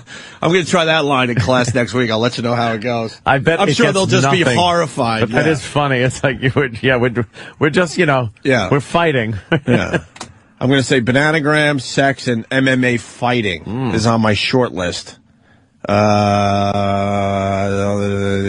yeah, well, we're going to move on, but fast. Paul in Jersey. Hey there, Paul. What's up, boys? Hey. Hey, Opie, all that shit they teach you in the class goes down the drain, man. As soon as she starts giving birth and dilating, all hell breaks loose. I try to be all supportive, and my wife kicked me out. That sounds like a battle plan. Like every battle plan falls apart upon first contact. I get really mad. I get really mad learning like useless information because that's what everyone's saying. Whatever they teach you doesn't matter because it all goes out the window. And then when you're in the delivery room, they have everyone there to do exactly what needs to be done. Yeah. You're just a loser in the room, just fucking making believe you have something to do with this. I was just getting smock away. on. Yeah. Thank you, sir. And your mask, like you're going to assist. And they are you going to be doing anything like cutting the umbilical cord? You're going to do that? I don't. I don't want to see that alien thing pop out. I know it's very alien-like. I think it's bad enough that the kid pops out all slippery and looking like shit. Yeah. And then you have this fucking alien fucking cord thing hanging out. Apparently, they look like an arm that's had a cast on it for 8 weeks. You know, Is that what the kid looks it's all like? gray and fucking nasty. But they say how beautiful it is, Anthony. Yeah, it's a beautiful moment. And then, sometimes like my niece when she was born, she had a fucking mafia nose. She came out with a mafia nose. My sister started screaming bloody murder. What was it, tipped over to the side? Oh yeah, What's a mafia nose? It was like a broken fucking... It looked like a broken nose, but it's very normal because delivery is a motherfucker. Did they get their noses broken? Well, I don't know if it's officially broken, but it was to the side because it got squished. So it's a quick fix, and now she you can't tell she ever came out with a crooked nose. And then some of them come out with fucking cone heads. Yeah. You're like, what's wrong with my baby? Oh, it's just the beauty of childbirth is just terrific. My brother got pulled out with tongs. Yeah, back in exactly. the oldie days. Right. He wasn't coming out. So they got these giant tongs and popped in and pulled him out and stretched his head. Yeah. It went back, he shaves his head now, thank God. If it would have fucked him up. Sure. Old Banana Head Joe. Oh, they talked about when they have to bring in well, here come the jokes, but when they have to bring in the what are they called? The forceps? Forceps and the vacuum to suck the kid out. Whoa. Yeah. It was. You sure that's 9 months? That's where the jokes are going. That was first trimester. I don't even know why I fucking handed that one to you. Yeah, I know. It wasn't even a lob. You handed me the ball. I was like, here. You walked up to the mound and handed it to me. Dunk the fucking ball. I can't. Oh, yeah. Gary, White Plains. Hey, what's up, Opie? Hey, buddy. You should send Kenny to the mock class, your wife. That way you'll get to the hospital in ample time. Ample time. Yeah, this fucking guy, 10 years. We've been friends for 10 years. He uses the word ample. Ample. What the fuck, Kenny? Although I do have to pat myself on the back. We did a fine video on the way home yesterday. Oh, yeah? Did you see the latest video on the old YouTube channel, Opie Radio? What hijinks were going on during the commute? Well, we pulled up to a light, and it turns out that there was a camera crew with two very, very serious bodyguards fucking guarding somebody. So we had to ask what they were filming, and they got really annoyed because they were in the middle of fucking filming. Fuck them. Oh. Who are you guys? What are you filming? What are you filming? I'm at a red light. I can't go anywhere. Tell me what you're filming. Oh, the girl's shushing him. Yeah, the lady's like, please leave. We're in the middle of filming this. Is it for a movie? What are you guys filming? Oh, my God. How fucking annoying. What? CNN. Wow. What's going on? Hey! I'm scared. They're filming for CNN, everyone. They're filming for CNN. CNN. Did you say I'm scared? I'm scared. Can I see that last part again where Kenny goes, I'm scared? She's what? like, CNN. Wow. What's going on? Hey. I'm scared. They're filming for CNN, everyone. They're filming for CNN. And I just blow up their spot. They're in mid filming, and I guess it was going really well. And then like the production woman assistant is woman. like, please, shh, please, and she's waving her hand like, no, don't do this. She's really trying need to this tell you shot. something without talking. Like, and if you've seen the video, That's funny. If you know who these people are, I really need to know, because it was for CNN, and the one bodyguard took a step toward Kenny like, don't fuck with my guy. I like B-roll. I bet you it was B-roll. I You bet think you it the was some guys kind that of just B-roll? protect the camera. It's probably a fucking $8,000 camera. No, that guy looked almost Secret Service like. No, Kenny? Was he the real deal, you think? There were security guys. There was I don't know. security, but they had the Secret Service earpieces. The guy talking to his hand when the light turned green. He told the other guy 3 feet behind him, "Let's go." Yeah. Yeah, he's like, let's go. Yeah, he was probably doing a story, and they needed some Manhattan footage. That guy, he didn't know what to do. That guy. Yeah. If I was him, Yeah. I would have walked right up to me and said, "Shut the fuck up." That's what I was hoping for. I would have walked up to me. That would have been a major problem if that guy did that. A major. Kenny would have would've just got kept asking him questions. Why? Yeah. This guy would have got a fucking meat fist. He would have looked like Roger Ebert after Kenny was done with him. I would have started honking the horn. That would have screwed up their taping. Oh, fuck, would that been good? Yeah. That next time. We come up with shit every fucking day. There's always some weird thing happening. Our dumb video ant's doing really well. Yeah. Of you peeling out and almost hitting the fucking A light taxi, pole or whatever. And a the light taxi. pole and a van. Yeah.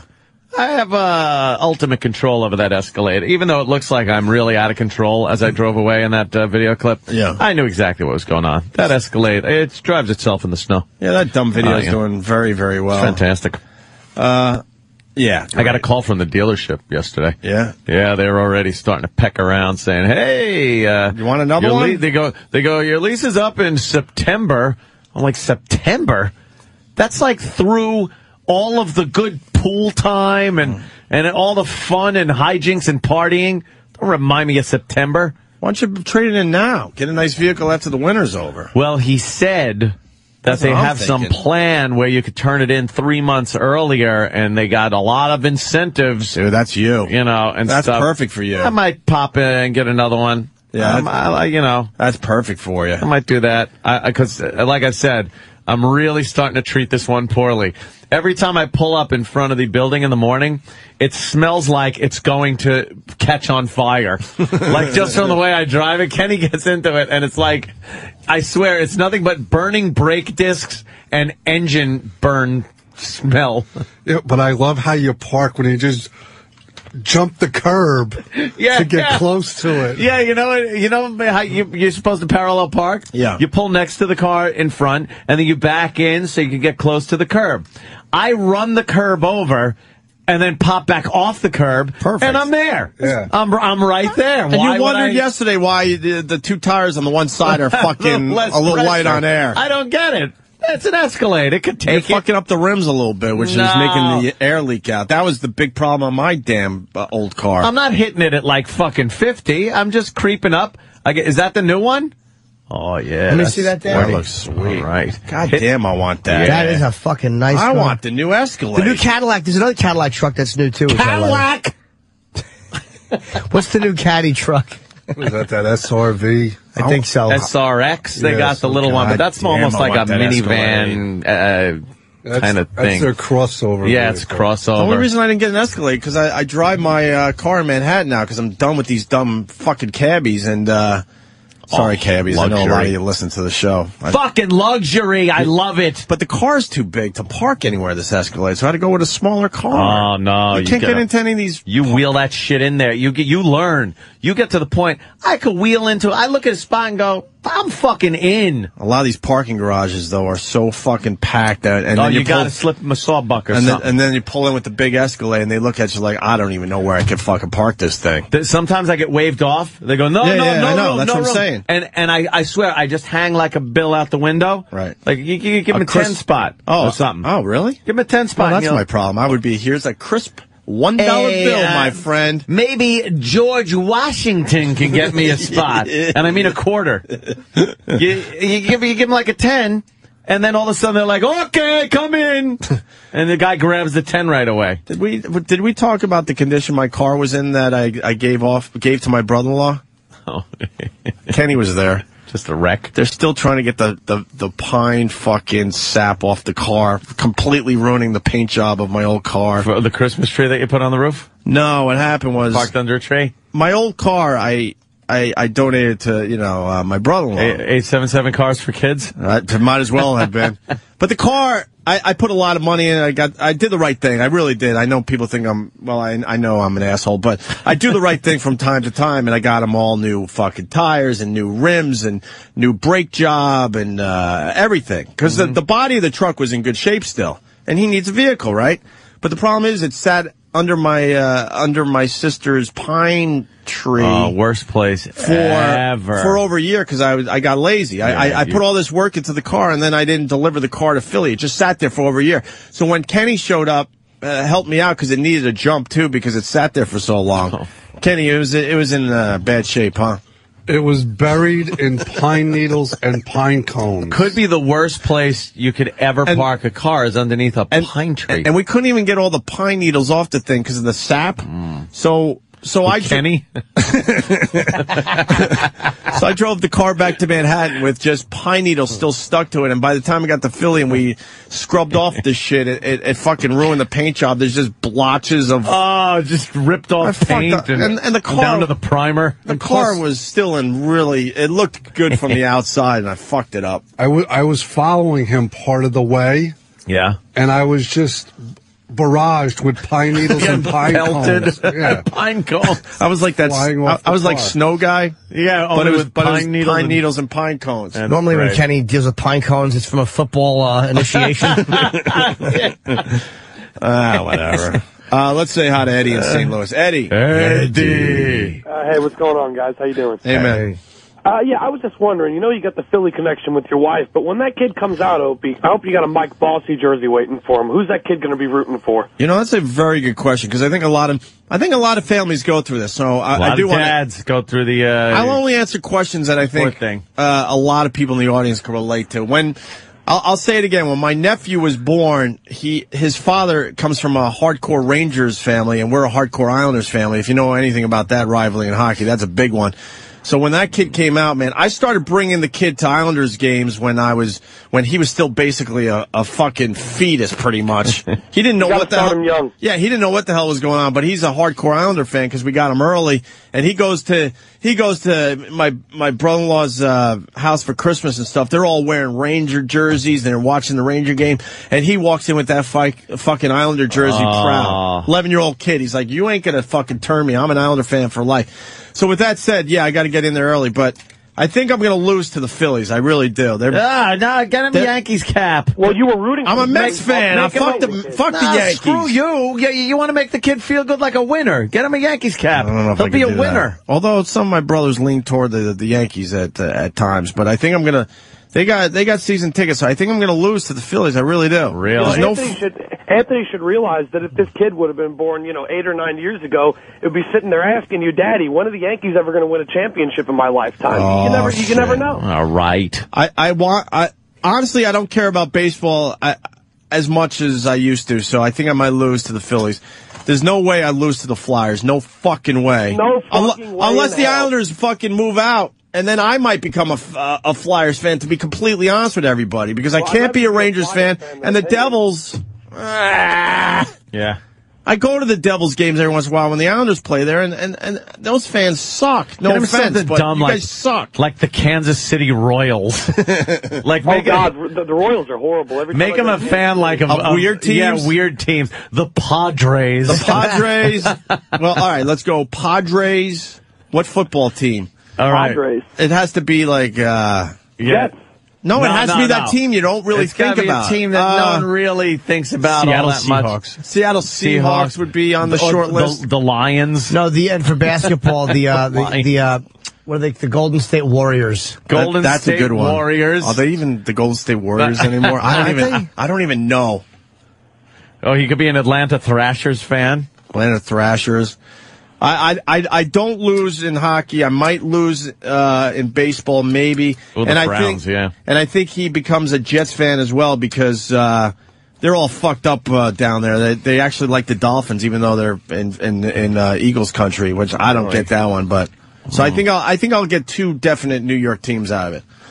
Hey, good luck to you on that. Unless he comes out and he likes fucking Broadway, then we got a major problem. Oh, Jesus Christ! What? Oh, I don't even want to. Hello, Dad. Have you guys made any progress on a name yet? No. I was thinking about maybe T.J. Oshie Hughes. TJ what? Never mind, it's an inside hockey thing. Wait, was I supposed to know that? Uh-oh. No, never mind. He's just a local guy in St. Louis. But no, I just never got a chance to congratulate you, Opie. I think it's fantastic. You got to start these kids young. It's like cigarettes or the Catholic Church. Get them Uncle on that Paul. hockey. Yeah, you know. This guy's right, though, man, because the in-laws get right in there with their fucking baby They're jerseys. going to try to subvert your ass, and you got to put your foot down. When they show up with the Phillies jersey, they'll be like, that's really nice. It's in infants, it's an infant size fucking Philly. Yeah, that's nice. What they do. I'll let him wear it for the first, 3 months when he has no clue where he is, and then that thing is fucking going down the Right, trash let him wear it chute. till he quits throwing up. Yeah, exactly. He's let him puking on it. Yeah, let him throw up on the Phillies. That's perfect, Eddie. I'm taking that one. You could always get him a Bob Gibson jersey. Hey, not to bore everyone with hockey, but I think this is something that people in general would appreciate. Ryan Miller, who was the MVP of the Olympics, even though the USA lost, played, he didn't officially play last night, but his team, the Sabres, played in Pittsburgh last night. Yeah. And they lost. And Sidney Crosby's team, the Pittsburgh fans gave Ryan Miller a standing ovation in Pittsburgh yesterday. Wow. Because of what he did for the... he was standing on his head, Opie. Yeah, because he was standing on his head. But they gave him a standing ovation. You don't see that very often. That was so classy. He plays for the Sabres, but the Sabres were down in Pittsburgh. Sabres and he are actually where? got a bigger... Buffalo. Yeah. They're big rivals, right? No, I mean, it's hockey. I don't know. Is that, Eddie? It's a one-sided thing, I guess. I mean, I feel really bad for the Sabres because, at least they don't have those ugly-ass uniforms anymore. But that Miller kid, he's not going to be there for much longer. You know what, though? Also, it's United States. So, That's what I'm saying. Of course, he's going to get a bigger ovation, I bet. But he got a bigger ovation. Oh, listen, there's cities where that shit wouldn't have gone down. Thank you, that was a very Jesus that was the point. No, he got a bigger ovation than Sidney Crosby did. Yeah, because in his hometown. Canada, fuck that. So that was pretty fucking cool. It was a moment yesterday for sports fans, because that just doesn't happen. All right, that was the absolute worst. All right, Eddie, we got to stop right here. We go too deep, we lose half this fucking audience. So, all right. Thanks, guys. All right, brother. Fuck you, Anthony. Proud Thrashers fan. That's Peter in Atlanta. I'm sorry, Peter in Atlanta. There's only one good thing in Atlanta, right? Nice. Yeah, what? Yeah, I learned this yesterday, too. Yes, Chip? I have nothing. I was just laughing at his joke. Peter in Atlanta. We'll see what happens with that. Dude, one more kid thing, and I promise we'll move on. But this one, you guys will definitely appreciate, because I did learn this last night. Selena. Hey. Hey. So, when your chick goes into labor and she starts pushing the kid out, there's a huge chance that she can actually take a huge crap while the kid is coming out. And how often does that really happen? Should happen every time. Well, Ann, in baby class Really often. last night, I learned that it's very normal for your girl to have explosive diarrhea in the delivery room. Oh, that's great. Is there anything that's not coming out of this person? Yeah. How horrible. Everything comes out. It's all the same muscles working together, Yeah. and then Isn't that terrific? pushes the shit out like toothpaste. Isn't that great? Oh, God. Dude, you damn gotta it. feed her awful food, like London broil. Just things that the doctors would hate to get under their wedding ring. Like they're just doing it barehanded. Yeah, that's the way they do it. Yeah, that's how they do it. Yeah. Sure. Yeah, explosive diarrhea. That's how it was put last night, too. Do you want to pick the baby up? Well, you can hose the thing off first. Yeah. That's a nice first impression for the kid. Fucking, it's cold, being shat on. Poor little German child. What the So when your kid comes out, it could be covered in gray ends. Yeah, I know. I learned This all just doesn't sound fun to watch. I'm from the old school where you should just pace back and forth in the waiting room and then hand out cigars. Yep. And wait till she comes out with the baby. I think you're onto something. Yeah. Because let's go back to the 50s. Because we gotta think about, It's all that we gotta think about the future. The future. Yeah.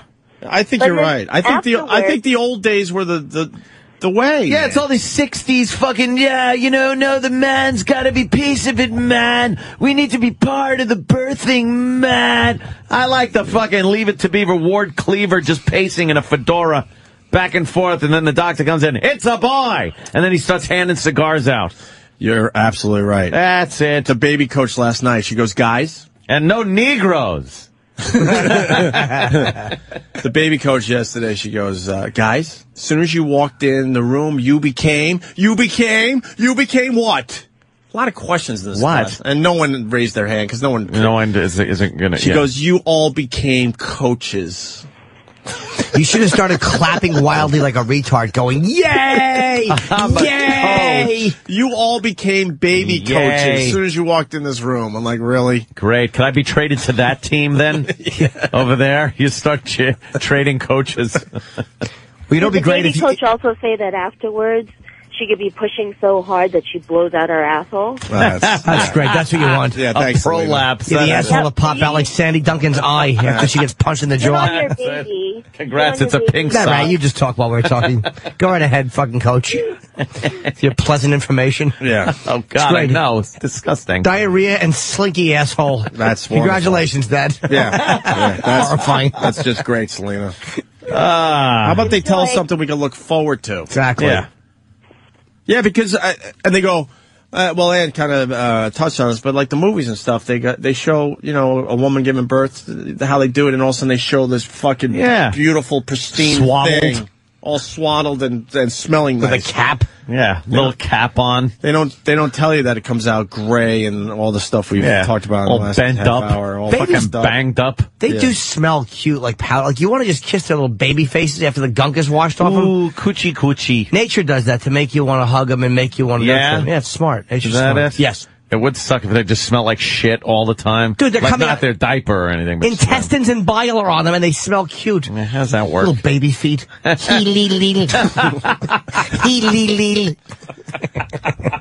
Look, you guys got it. You guys aren't going through this, so you got to gauge this. We have to, the paddle. You got to put the paddle up when we've had enough dumb baby talk. Because I used to hate when other radio shows went down this fucking road. We don't get much of here. All right, let's go. Today it's all baby talk and emotional weeping. I thought the Ryan Miller story would get you crying, Jimmy. That's very emotional, getting that standing ovation.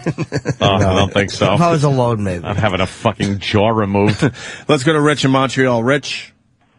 Hi, it's Mitch in Montreal. Hey. Hi, Mitch. What's up, Mitch? Well, I just wanted to give you a bit of run-through so you get prepared for this because it's the most disgusting thing you'll ever experience in your life. Yeah, they don't tell you that. My wife goes in there and she's on a bed and everything looks nice and comfortable and it looks, pretty cool. I thought you meant Steve with his shirt off. What was the thing? Most disgusting thing you'll ever experience in your life. Oh, shit. He's going to throw another pen at me. Sorry, sir. Go ahead. Yeah, no problem. Then all of a sudden, the bed transforms into this thing where she's sitting, it opens up, and they put a garbage bag there. And you're saying to yourself, why the fuck are they putting a garbage bag there? What's going on? Are they going to put their little, swabs or whatever is in there? Yeah. And all of a sudden she starts pushing. And I swear to God, it's like you're watching a racehorse shit. The shit starts coming out of there, man. You've never seen in your life. What? Then they start the cutting, and they're nice. They're nice enough to put a big mirror in front so you can see everything. Oh, you're Canadian? Yeah. Oh, see, that's Canadian healthcare. Okay, I'm sorry. Yeah. I didn't realize that they did that. They actually take it out through the ass. Yeah, you guys got inferior DNA up there. That's why you need that healthcare. Socialized medicine you got up there. They just don't know what the fuck to do about it. You don't have a great immune system, so of course you need a healthcare system. We're strong in America. They just wait till it comes out like fucking alien. They just leave it in there until it busts through the fucking gut. Yeah, it's good to know, though, that your wife is shitting like a racehorse as she's giving birth to your child. That's nice. And wonderful. And you can imagine, because no one told me about this, and I'm standing there, and she's doing this, and I'm apologizing to everyone. I'm going, she doesn't usually do this. And I was so embarrassed, and they were very understanding. Yeah, it's because they see it every fucking delivery, probably. It's normal to them. Yeah, but then comes the... Yeah, go ahead. Sorry. Go. No, then comes something that's very, very interesting called the afterbirth. which is they deliver a chopped liver out of your wife's cunt. Well, so this is, you know. Stop with the medical jargon, sir. Yeah, really. We want people to understand. Anyway, dude. All right, it's thanks. a great experience. I like the anyway. Usually means we're wrapping it up, doesn't it? Sorry. Why is he still talking? Yeah. Holy Sorry shit. about that. Oh, my God. Have you seen the Anyway. 16? All right, thank you, sir. Have you seen the Okay, 16? All right. Have you seen the 16 and Pregnant show on MTV? It's one of the greatest Pretty fucking goddamn shows funny, ever. man. It's the same thing too. Girl gets pregnant. She's obviously 16 or thereabouts. Parents have to take the brunt of their spoiled little shit or white trash giving them shit, and the fathers, useless pieces of shit that want nothing to do with the kids. They don't want their life to change at all. No. And that is every single girl that You're absolutely right. The one that gave in the first season gave the baby up for adoption. And she's got big braces, and she's talking about how she wants to see Carly. I want to see Carly. And she gave it to these adopted parents, and you know the adopted parents are just like, can these fucking dopey trash kids leave us alone? Yeah, you don't want the real mother around if you adopt a kid, right? Oh, we got pictures of Carly. I'm going to look and see these pictures. Look how beautiful she is. Shut up. Talking through her braces like that. Oh, it's disgusting. My favorite was the fat couple.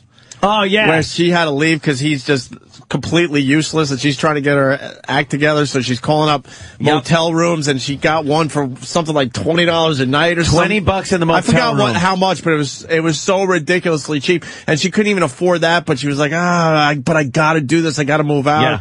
So she moves out with her newborn to this horrendous motel where, you know, some fucking hooker is... Oh, it's a crack hotel. Is pulling tricks right on the other side of the wall, and then the guy comes over to have a little date. Dinner. And they've set up a card table, was it? It's like one of those round motel tables. Yeah.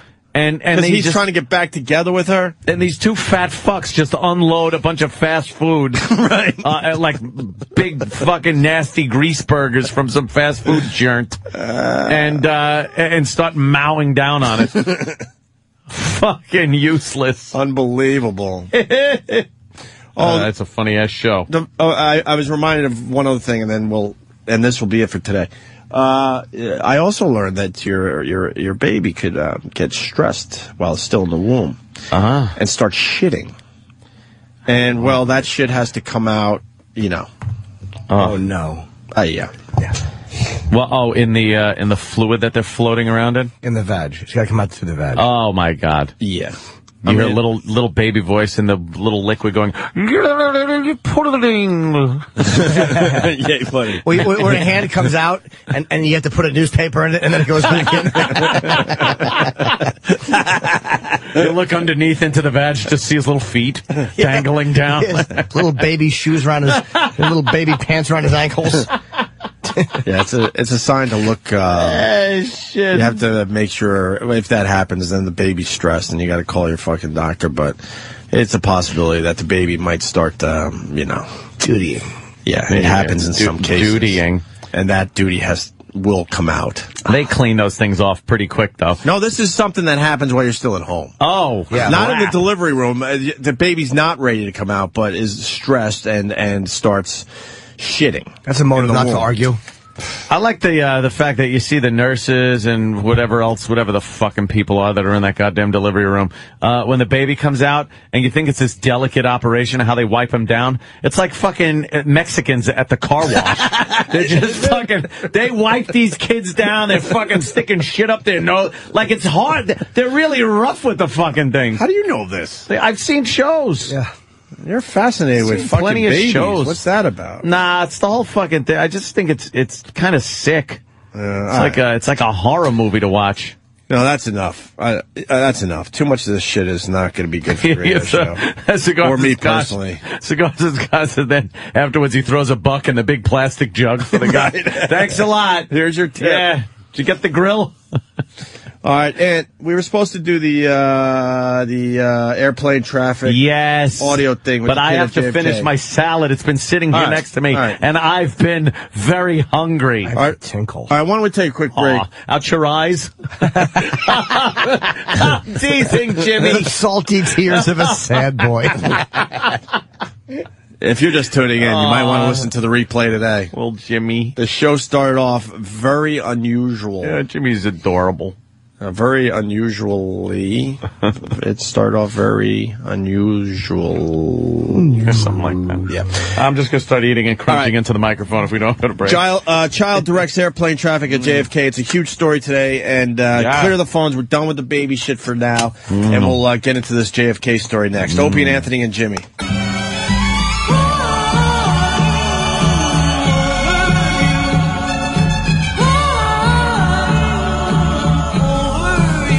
A lot of crying songs today. I know we have a new audience because, believe it or not, as great as we are, and it was brought to our attention that we tell everybody how great we are every morning, the audience doesn't listen to the whole damn show. What? The average person only listens about a half hour to 45 minutes a day. Believe it. Well, then that's all I'm going to be brilliant in. That's what I think 45 sometimes. minutes.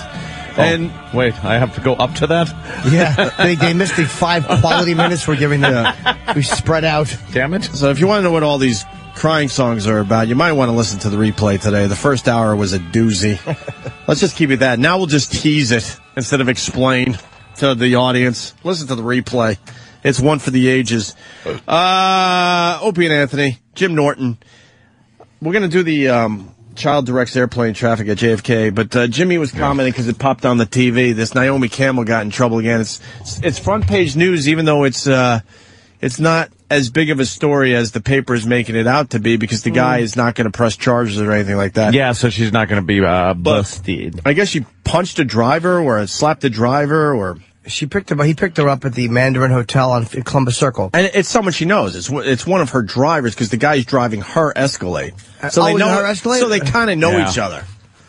And I think she wanted to know if her boyfriend is cheating on her. Yeah. And the guy wouldn't answer or something, so she got really pissed and just fucking socked the guy. And he went to get a traffic agent. Look, as far as I'm concerned, she is just a twat. Yeah, she really is. I've really had enough of this fucking bitch just hitting people. Entitled fucking... Yeah, a cunty model. Yeah. She's a beautiful woman, and she has an amazing body. But you know what? Intellectually, I've never heard her contribute anything. She's worthless to me. Ugh. And what a cunt on the British Airways. The problem is she's handled with kid gloves. If she acts up on an airline, they should drag her by her fucking face off the plane. Yeah. Beat it, bitch. Fucking Marshall should pound her. God, do I not like that woman. And it's something we talk about where women know that almost every guy out there will not hit a woman. Yeah. So they get away with a lot of crazy stuff knowing that. Yeah. Oh, I'm just looking at Claire. Oh, my God, she looks good. That's Claire who? She's coming on. She's coming in? At 9, yeah. She looks fucking good there. Wow. And I mean in the interview she's doing. She looks really sexy. Fuck, dude. I don't know anything about this loss, but she's pretty fucking hot. She was pretty fucking ruthless in last week's episode. God damn. Yeah, she was. Last week or... Man. Wasn't there an episode last night, too? Yeah. Okay. Last week. So you guys will talk all about that with her? We should be promoting that she's coming in. Emile DeRaven. Did I say her name? Claire from Lost will be in at 9. Claire from Lost. Why haven't we told everybody? That's pretty huge. I promoted it yesterday, and... wow, she's really... Wow. Otto will be in at 8:30 and Claire at 9. Otto will be in a few minutes. What a sexy drop-off. Or I should say improvement. Wow, that's just stop. I don't even know what Jimmy was talking about. Yeah, she's very lovely. Yeah, let's all right, see. huh? Yeah. Camera. Are you Don't put the camera on her. Come on. I want to see the fucking Lost girl. Are you gonna oogle her at? I'll probably do a little oogling because I'm a fanboy of the show. Look and at those fucking lips. She looks pretty, man. Yeah. God, she looks fucking good. Anything better than puffy fucking lips? Yeah. Really? Giant lugs. Why do you have to fucking... Now you're gonna make me cry. Wow. Oh, wow. But we're just kind of oogling. All right. She's promoting something else though. Yeah. What's she promoting? Remember Me? A movie? Yep. She did with the guy from Twilight, I think. Yeah. But apparently she's got to still go out to Hawaii and film some more Lost stuff. That's fucked up that she's still rushing out of our show filming to catch some a flight. shit. To catch a flight. It's the last minute stuff. Yeah. God, she looks great. Yeah, let's get an upskirt fucking video you were from bashing her. her. I think she was fat and her hair looked terrible. I said but she looks good here as herself. She didn't look good in some of the episodes. No, I think they did that on purpose. Well, I didn't clean her up. I'm gonna roll over on you. I'm gonna cock block you. If my profile doesn't do it. All right, let's get back to this. So the Naomi Campbell thing. She's just a twat. Yeah. If she did this. And you said that one day somebody is going to fucking swing at her. I hope. I would love it. I would love to read that. That somebody belted her. Clocked her in the head. She hit somebody, they finally hit her back. And give her a Roger Ebert jaw. Oh, God. Exactly. She deserves it. Roger doesn't deserve it, but this Naomi Campbell. Enough already. She has to be fed through her shitty wig. She fucking bugs me. I would like it, too, if our crack staff here on our show would give us the proper pronunciation of the girl's name, since for the past, I don't know, week, we've been wondering if it's Emily or Emil. I got it. Emil or what? It's Amelie D. Ravin. I'm good with this shit, Ant. Don't worry about it. We need Amelie D. Ravin, I believe. The pronunciation of her. It has to be Emily. That's a dumb, weird, fucking hippie spelling of Emily. That's all. Yeah? Yeah. Oh, pronounced? It says right up top. Emily, right? It's got to be Emily. Nothing? It looks like Emil. I don't know how to pronounce it when they start putting E's upside down and stuff. It says pronounced, and then there's like an upside down E. I bet it's MLA. Emily the it looks Rabbit. like Amelie. Can I? Holy mother of We'll Christ. ask her. Why don't we just turn on the fucking news here while they're interviewing her and see what they call her? Look, I'm going to have nothing on this lost chick. Wait a minute. You know what I'll do? What? I'll just go back to the audio of last time she was in studio, and I'll see what we called her That is true. time. She has been in before. She was in, it was a K-Rock, wasn't it? No, it was over at XM. Was it? Yeah, she was. She was on our show? WTF. Yes. Do you remember what we talked about? I'm Just sure Lost and stuff like that, yeah. Was I out that day? No. Get the fuck out of here. I don't remember her being on the show. I have a photo with her. So I wanted to sign. She's very good. Huh. Yeah. Because I don't know anything about Lost. Can I at least introduce her as Amelie?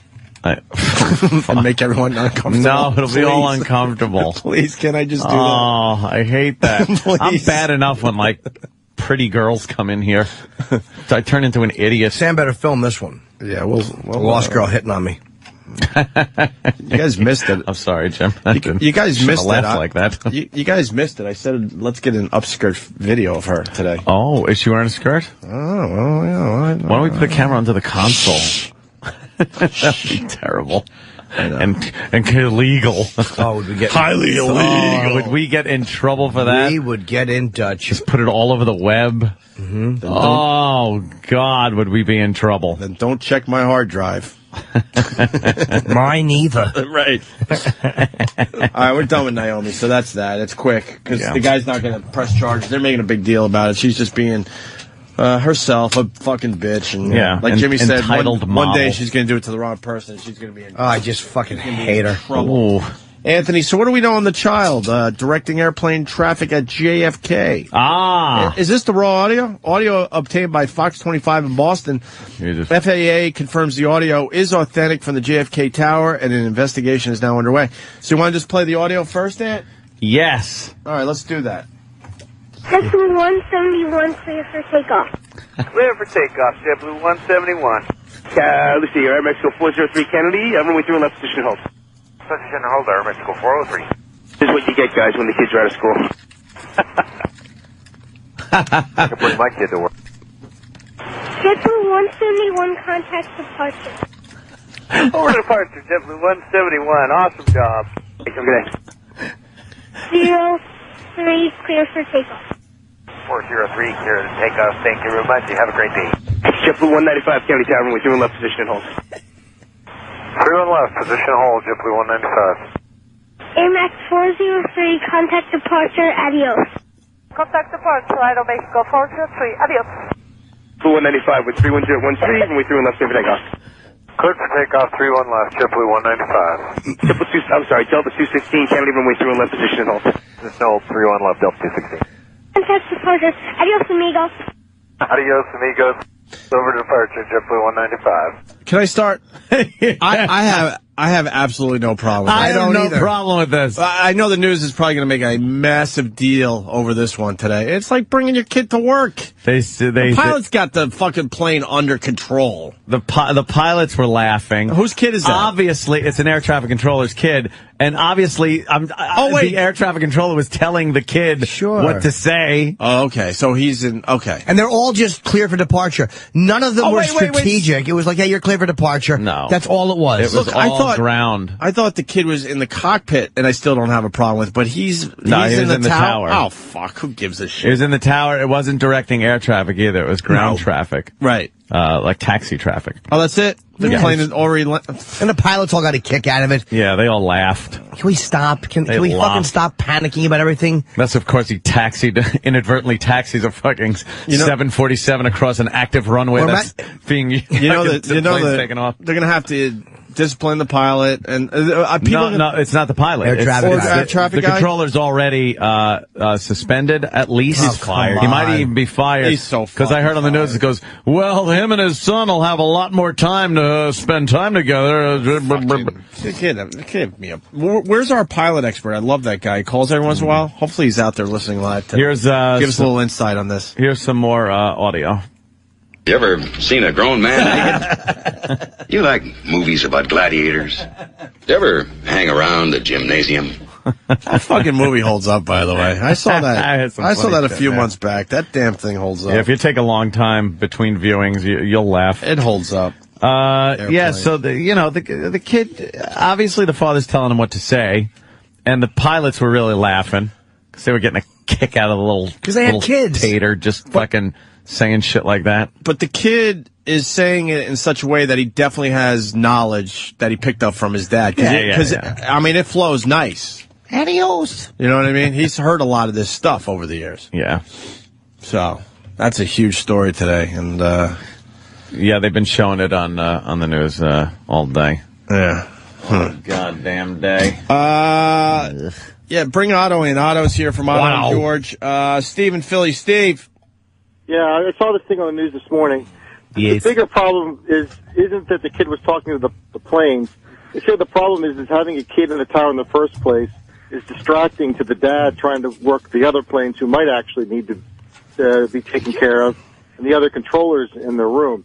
The union's saying this was a bad thing, and if the union's against it, obviously, it's a big deal. I could see where it would be a bad thing. Look, it's not a good thing. It shouldn't be like bring your kid to fucking the control tower day. But it happens once. It's like, fuck it. You can even reprimand the guy and go, what are you doing? Don't be an asshole. Leave your kid at home. But it becomes such a big thing. Well, because there's a tape of it. I mean, anytime you let yourself open to be recorded and you do something wrong, Uncle Paul, this shit's going to hit the fan. Oh, Pilot Paul. Yeah, they really get you in trouble. It doesn't matter who hit on who. You don't need to tape it either, Uncle Paul, right? Yeah, you do. You put your mask on. Otto. Hi, Otto. Good morning. How are you guys? All right. Doing well. Yeah, I'm doing better than John Ritter, not quite as good as Adam Sandler. Hanging in there. You just had to squeak right in between those two. Yeah. It's good to be here. Let's sit down and talk about it. So I got the phone call from Club Soda Kenny about this benefit.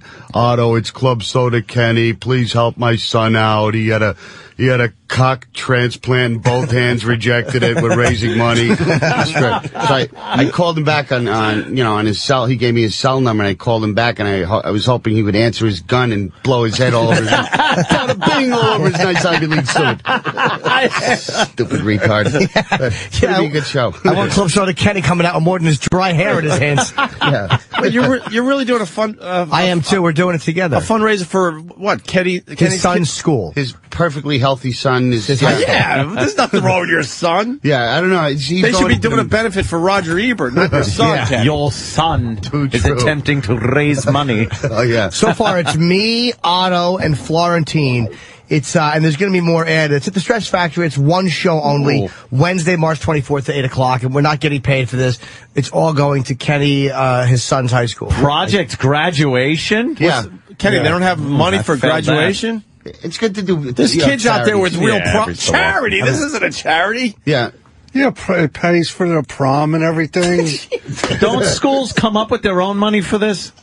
I don't know. I did it for my big son. Now I'm doing it for this one. Now I don't have to do it no more. Don't they like usually have like bake sales and stuff?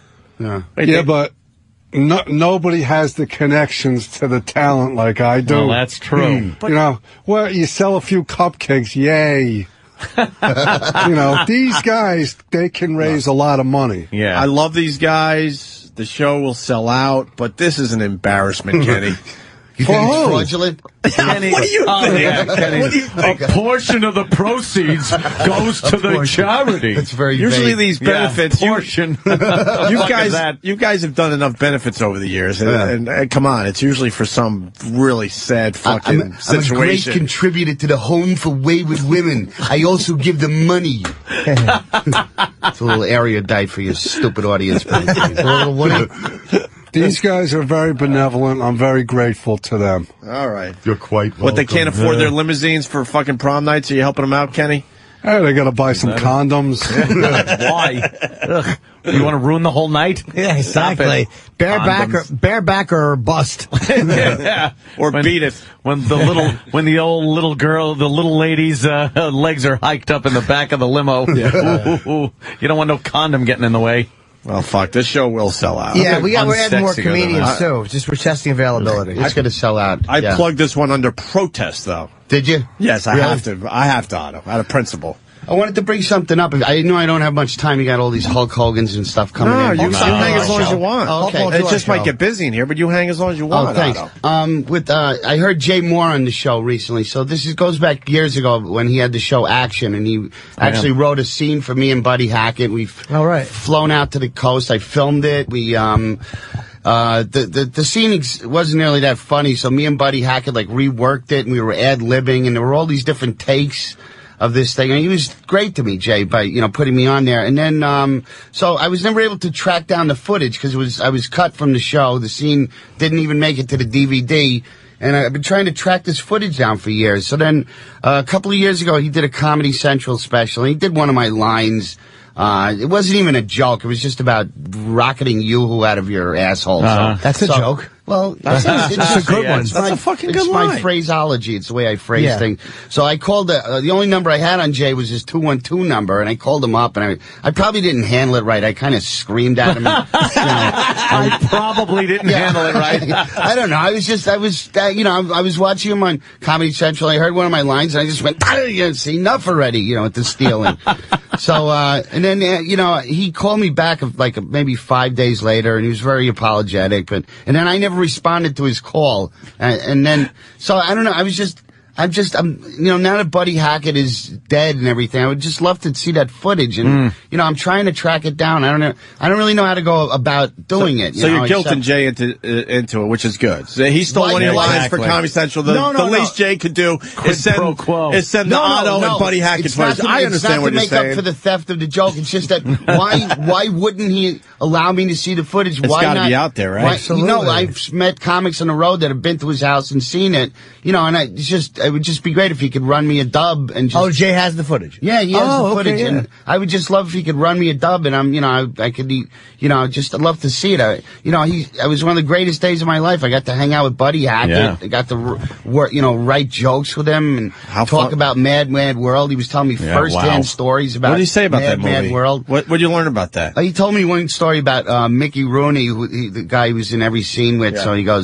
he said Mickey Rooney lost one of his wives to an OJ type situation where wife was murdered. Wow. And after they were divorced? Yeah. His ex-wife was murdered. So and this was during that time, and he said Mickey Rooney wasn't a drinker, but he goes, Buddy, we're gonna get drunk tonight. Because he was depressed, and Buddy goes, sure. He goes, I'm drinking scotch. What are you drinking? He goes, Bailey's. He goes, I'll get drunk and you'll get diabetes. And I got to see him lose his temper a couple of times. Really get pissed? Oh yeah, somebody lit a cigarette on this enormous sound stage, and he fucking wigged out on the guy. I don't like that shit. I started the no smoking thing in Vegas and everything, and it was great. But Jay showed him my set from the AVN Awards.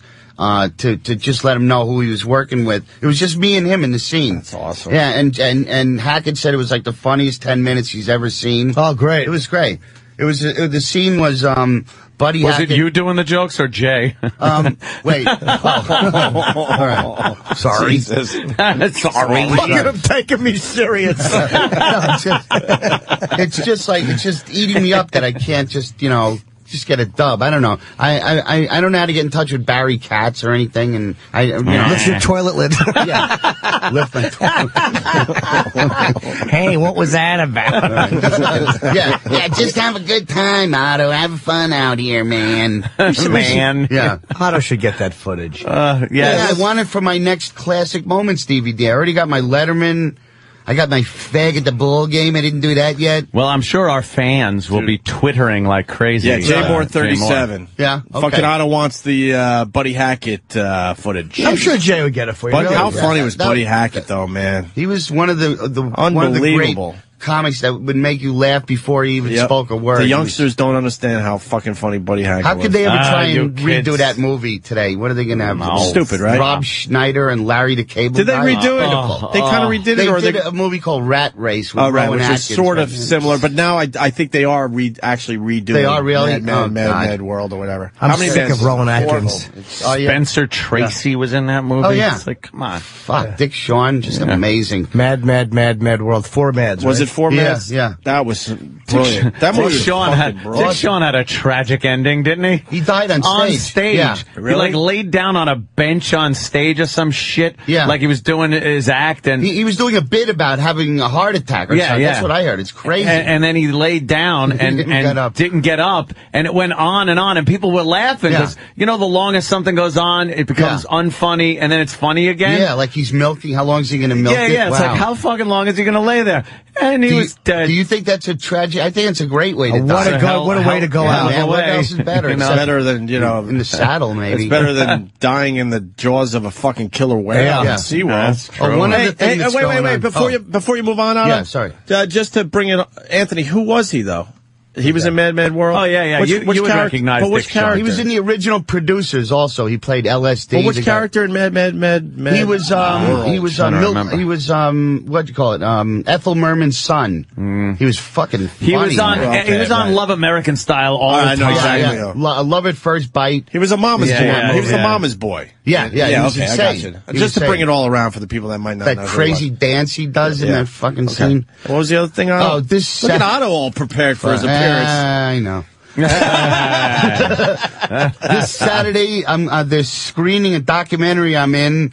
Film screening at the Scholastic Theater, 557 Broadway. I'm No Dummy. It's going to be 90 minutes of Jeff Dunham and 35 seconds of me, followed by How to Make a Sock Puppet with Jay Johnson from Soap.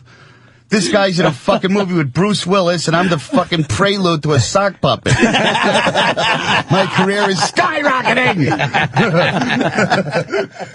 It's just pathetic. But those DVDs you put out, you did one where it's one of your first appearances on our show from like NEW. That is 15 minutes of just amazing video. Yeah. That was the first time I ruled the came room. Oh, thanks, was that the man. first time on our show? Yeah, that was the first time. Which one is that on? Anthony's birthday. Which one was it on? Look at that. It was which one? It was Which on DVD was it Otto on? and George Classic Moments. The first one you put out. Yeah. And now you're working on number 2. Yeah, I'm doing another short now about the internet predators. That's going to be hysterical. George is going to play Chris Hansen. Nice. It's writing itself. That's awesome. It's fucking writing itself. It's going to be so funny. A lot of Otto and Ebert jokes today because we went over the footage of Roger Ebert on Oprah yesterday. It was fucking brutal because he can't talk anymore. Yeah. So people, found out you were coming in today and they're thinking Otto and Ebert would be. Oh, the fat guy that's still alive. I saw Crazy Heart today. I didn't care for it. He doesn't like movies. He likes cake. He doesn't really talk anymore because he can't eat anymore. And he can't eat anymore. He lost his lower jaw, his You haven't seen him? his No. teeth, He took his lower vocal jaw. cords, Giving it out, everything. vocal cords, everything is gone. Show him a picture. So now he talks through a Jesus, computer. Go to the garage with a shotgun. Why would you want to keep going? You might want to take that joke back after you see him. Kidding. God. Of course, you don't want to. That's what he. Oh, that's terrible. Yeah, he kind of looks like the Land of Confusion puppet. He really does. Jesus. Yeah, well, that's you know what that's going to do to his gargling? Jesus. Was he a smoker? Was first thing I asked. We don't know why he got fucked. Who knows why he get the thyroid cancer, but he got it. He ate a lot. They said it might have been his overeating of chewing tobacco cake. Oh, God. Jimmy's back. Jimmy's back.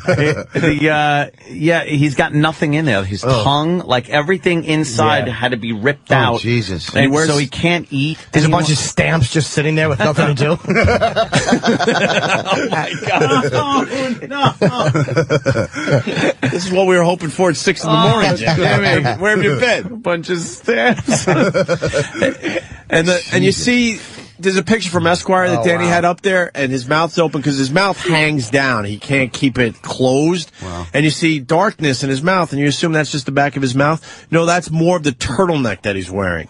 It's just the lower jaw is just a thing, nothing a hole there in the back of it. He really, and he has Danny, good call. Yeah. He looks like Madam from Wayland Flowers and Madam. Yeah. Oh, poor fuck. Yeah. And the way his mouth is open, he looks like Wayland Flowers. Well, this guy. Fruit. Yeah, he was quite the twinkle toes. Rich got one, too. Rich in Connecticut. Rich. He looks like the mask from Scream. Oh, God, the Scream mask. Wow. Yeah, a little bit. He must have a strong will to live. I mean, I would have killed myself before. We were talking about that. We got a little serious. He actually is full of life still. Yeah, and he's has to talk to a computer. Oh, that's shit. So he's still got his thoughts, I guess. No, but he can, like, his tough life, though. You know what they did for him, though? He's talking through a computer, but because he did all those shows, obviously, a company took all his old audio. Oh. So now when he talks, it sounds sort of like his old voice instead of the I see. The basic computer voice. But every so often there's a miss. Never mind. Go for it. He has to be careful when they want to say something like "I want it bigger" and things like that. They have to be careful not to mix up words. Very short bereavement. I fucked that up. That is the advantage of doing radio, though. They'll have enough of audio if any of us ever loses our voices to get everything you'd ever need to say. Yeah.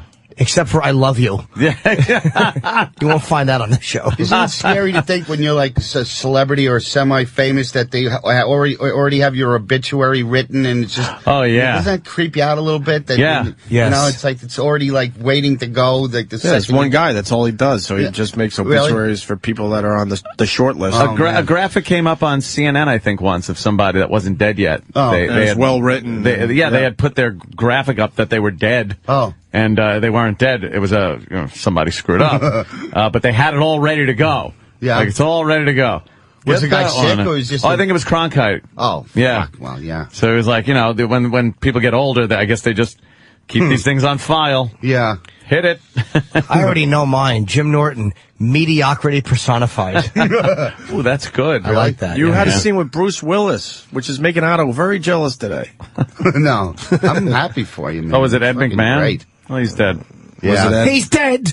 You want to go back to that pilot story? We got an air traffic controller that's explaining this a little further in. Okay. All right. You hear the audio? What did he do exactly? His kid and the thing, just giving directions to the pilots. But it was all before takeoff. Some kid got brought into the tower. What's the problem? Directing ground traffic. Well, everything's a problem these days, Otto. Yeah, you don't have to ask They're that. very uptight on airplanes. No, two planes would have smashed together, and the kid was fucking at the mic. That could have been an issue. Maybe it was 9/11. They just had the kid directing traffic. Hijacking. Yeah, what? Always so cute. John in Texas. Hey, what's up, guys? Good morning. Hey, what else you got on that? I thought all that stuff was on the ground. That was actually, I'm not on my computer, so I didn't get to, I just heard it when you played it. I think the first thing you said was clear somebody for takeoff. Yeah. So that's somebody who's already been cleared onto the runway, and then they said, all right, go ahead and take off.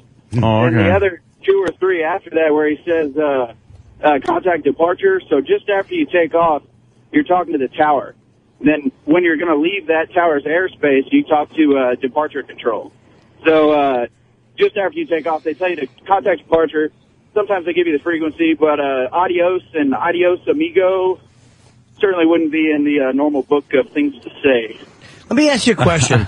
I never understood this.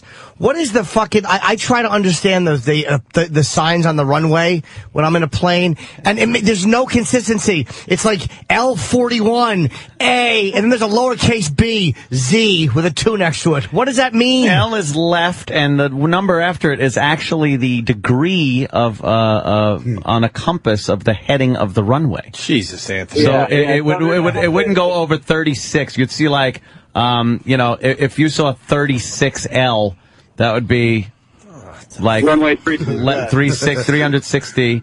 You'd be north facing left runway. Why do you insist You really on know that? Why do you insist on embarrassing all of us? No, I just know these things. But what you're not supposed to know that. You don't fly. But then there's other ones that are taxiways and stuff like that have numbers. Taxiways are what gets those are the ones that these guys have to know. Take you up front and meet the mayor next. Anthony, how do you know this, by the way? Probably. Hold on. We're going to do the bit. We're doing a bit. Sorry. Hey, Anthony, how do you know this? I think it was probably something I saw on Discovery Channel. Forget Aristotle and fuck Socrates. Here comes Professor Anthony. Remember I forgot about the... It sounds like he's sucking spit. Linger longer. One of those guys that just talks and there's always spittle in the corner of his mouth. Spittle. Moist. Sputum. Sputum. That's a good word. What was that in Dune where that big fat guy's going, oh, it's just a little spittle. He's drooling on the fucking chick. The big floating fat guy from Dune. Do we have our understand that movie either? Speaking of I bits, didn't see it. do we have our intro for a mastic moment? Oh, yeah, we did have a We're going to do that mastic story. moment. We do need the intro if we can find This mastic moment. Maybe Travis We'll has do a it. little song parody. If he has it, because the guy's standing by with the latest mastic moment. All right, Travis, hit that sounder before the phone call. And now it's time for a mastic moment. As Opie and Anthony take a glorious look at this majestic Long Island community. Let's say hi to East End Rob. East End Rob. Oh, Amp, I got a good one for you. Nastic Beach, William Floyd High School. Two men, 20 years old, pushed their way past school security, which is supposed to be airtight these days, in the middle of the school day, and went looking for a gay student, located him in the classroom, and beat the living shit out of him. I'm just trying to do my math homework. Why? Wow. Was it because he was gay or they have a problem? For what? I don't know. Maybe he dicked him over on a prior Hummer. Who knows? I mean, they seem to basically be looking all over in the school for him. It's being classified as a hate crime. It sounded like he was like the Terminator. He just, they just both went walking around through the schools and, finally located him. I guess you could pretty much rule out the fact that William Floyd is a nice community, home of William Floyd and multi-million dollars. Well, Mastic... Floyd the barber? Of course. Yeah. Mastic, we all remember, is a town out on Long Island, which got very angry when somebody suggested that it was full of trailer parks and trailer trash and stuff like that. And this guy almost got fired. He was a radio guy. Yeah. Made a big deal out of the fact that he made a joke that there's a lot of fucking trailers in Mastic. So we and white decided, trash. and the mayor or whatever it is of Mastic got on the news and was saying Mastic is a wonderful place and blah, blah, blah. So we took it upon ourselves now for years to point out every fucked up story that comes out of that shithole that is fucking Mastic What's wrong Beach. with trailers anyway? Some people live in trailers and find it comfortable. They like it, you know? Yeah. You know what? They're not usually nice. No. The people? Well, the people, I don't know, but the trailers never really... shit boxes. They never really look, and I guess they don't have pride enough to really go, Some people pimp them up. Yeah? Some trailers are pimped up nice. Why do you guys think Steve, your producer, is gay? Is that like a... Is that we don't you know how you find out if someone's gay? Dick in the mouth. No, here's how you find out. You go up, walk up to them and go, clang, clang, clang, and if they go, went to trolley, they're gay. They know the lyrics. You guys remember about 3 or 4 or 5 years ago, my favorite Mastic story is one guy got into an argument with his girlfriend, got so enraged he went out on his front porch and shot a neighbor in the back with a bow and arrow. Yeah, this is the lovely town of Mastic. That's Mastic. All right, that's our Mastic moment, so let's play the outro. Thank you, East End Rob. And that was a bird's eye view into the scenic town we hold close to our hearts. A mastic moment on the Opie and Anthony Show. have to go and tinkle. Gotta love Mastic. Yeah, I'm gonna run out. We're gonna break in a few because we got to have a bungalow. Yeah, we have a hard out with her because she's a plane. We got the Lost Girl coming. So Emily Duravin. Yeah, we could take one more. Jim, go. Okay. If you have to go, we got Otto. Otto. Tim in Jersey. Tim. Hey, what's up, guys? Good morning. Hey. Oh, yeah, talking about the kid in the ATC tower. Fucking, when I was younger, my grandfather and father were engineers in New Jersey Transit, and, well, they used to let me drive the trains all the time. Really? It's not that hard. Yeah. Yeah, it's not that hard. It's on a track. Yeah, How it's hard on can a it track. be? I was just- It's like, go faster, go slower. Yeah.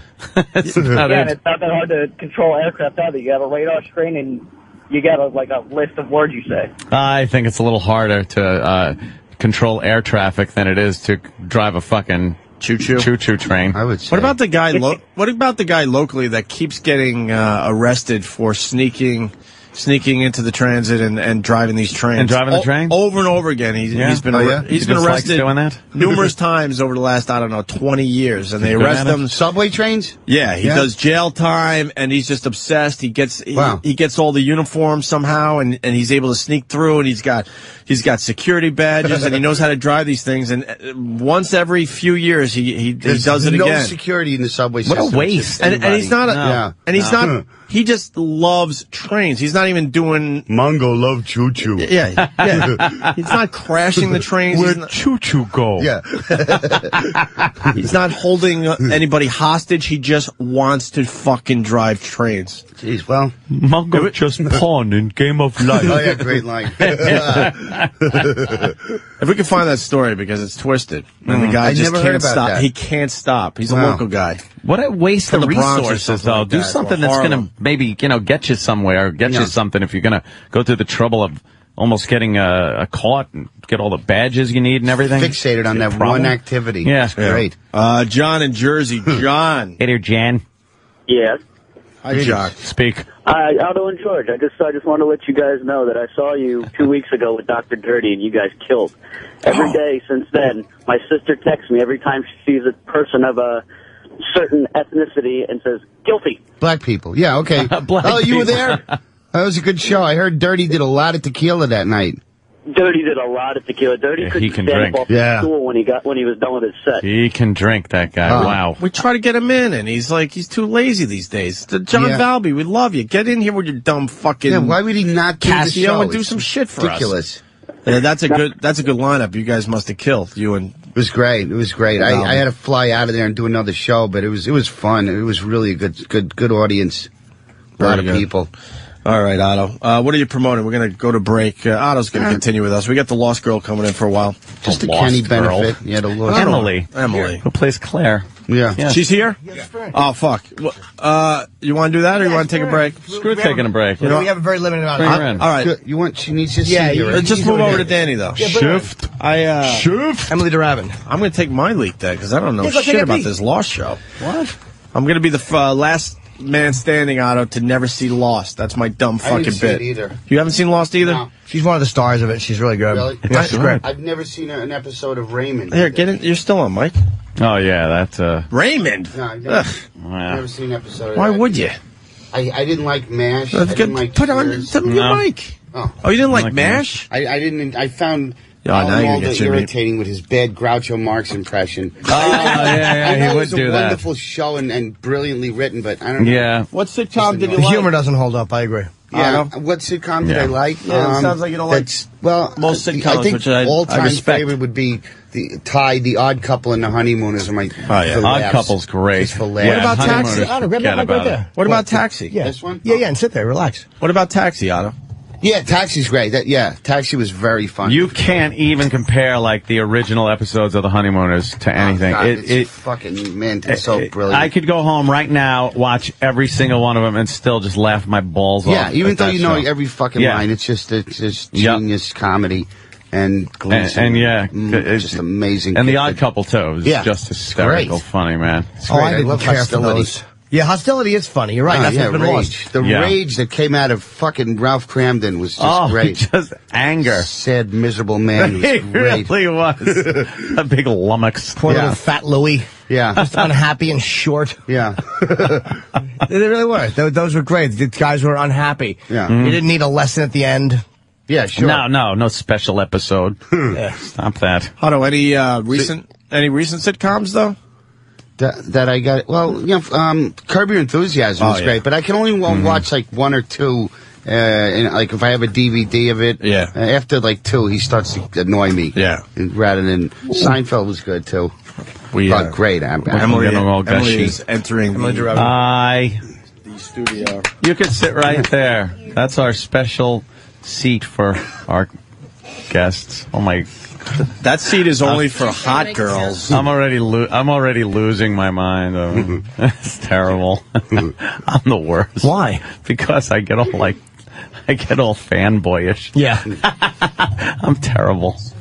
Oh no, she's leaving. She's out of here. We ruined it already. And you blew it. You blew it, Ann. She's scared. I don't think she wants to come. She's like, do I have to sit next to the guy with the weak chin? I'm out of here like a herd of turtles. You're right, Emily. As soon as she comes back. She's doing so many of these. What happened? We're getting some lemon and honey. Oh no! Is it like are you sick or just talking too much during a lot of interviews and I think stuff? just been talking for 16 hours a day. Yeah, that's crazy. You're in demand, is what it is. You got a couple of shows, right? Movie.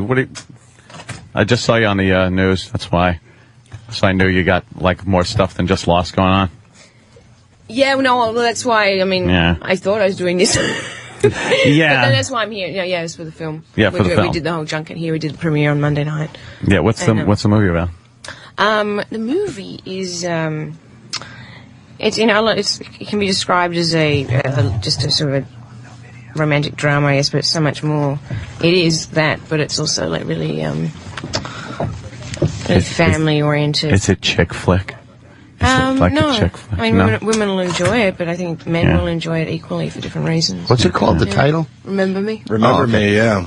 So you have to go back out to Hawaii and keep shooting. You're not done shooting Lost for this season. No, I actually have to fly out today. Is that because they don't want anybody to know? So none of the actors actually know exactly what's going to happen? Oh, with the season finale? Yeah, is that? No. So nobody really knows? Oh, well, I mean, the writers. Yeah, but I don't think so. I mean, I don't. So. What, are you going to try to tell you how Lost ends? No, but I mean, they don't even know. And I'm wondering, I'm sure the writers know, but I always wondered how they were going to shoot that and keep it from leaking, and keep the crew from talking and keep any of the actors from leaking it to anybody. Yeah, it'll leak. I mean, I hate to say that, but I mean, come on. Yeah. Everything's on the internet, since the days of, what letters are gone now. It's all, I don't know. Everything seems to be on. But don't you know, like though, that like okay, you were gone off the show for a while until this season, and then you come back.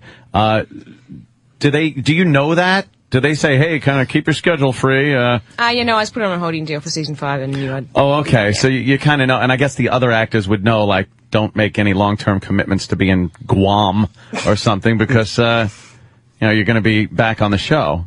So that would kind of leave like openings for people to blab. Yeah, I guess. I mean, for me, I knew so, but I don't know. I don't think it's people really talking about it in the cast. It's just people watching. I know the cast never says anything anyway. Yeah. They were like any time we've asked like what's gonna happen, people. That's got to be really annoying. What's gonna happen? What happens to you? And we never get an answer, so I'm not even going to ask. Yeah, well, you got to watch. I will say you were so nice in the first few seasons, and then last week, oh my God, you bury an axe in somebody's chest, which must have been fun to do that. I think that's nice. No, it's fantastic. You deserve it too. That guy was bugging the shit out of me. I'm so happy you did that. and just the fact, okay, you disappear, you kind of leave the baby, and then now you're all pissed. Wasn't it kind of your character's fault? I can see what you mean, but she did that because she was sort of under the influence of another. Yeah, I'm noticing. I'm seeing a lot of under the influence of evil or good. I haven't seen any good influence yet, to tell you the truth. Was that the Everyone's end of just season evil. 4? You were out for season 5, and you weren't in much of season 4, towards the end, you just kind of disappeared. No, season 4 I was in. Okay, and because that was at the end when they show you sitting with Christian. That was the end of season 4. Okay, was it your choice, or were you written out for the year because they wanted to give you something to come back in, or was that for other reasons that you weren't available? No, I was written out for creative decision, I guess. How does that feel like? Because I know, like Wood Harris, when he did the Wire, he was the star of season basically 1, 2, and then 3, and then when they wanted to phase him out a little bit, he was furious. So in season 5, he didn't want to come back and do anything.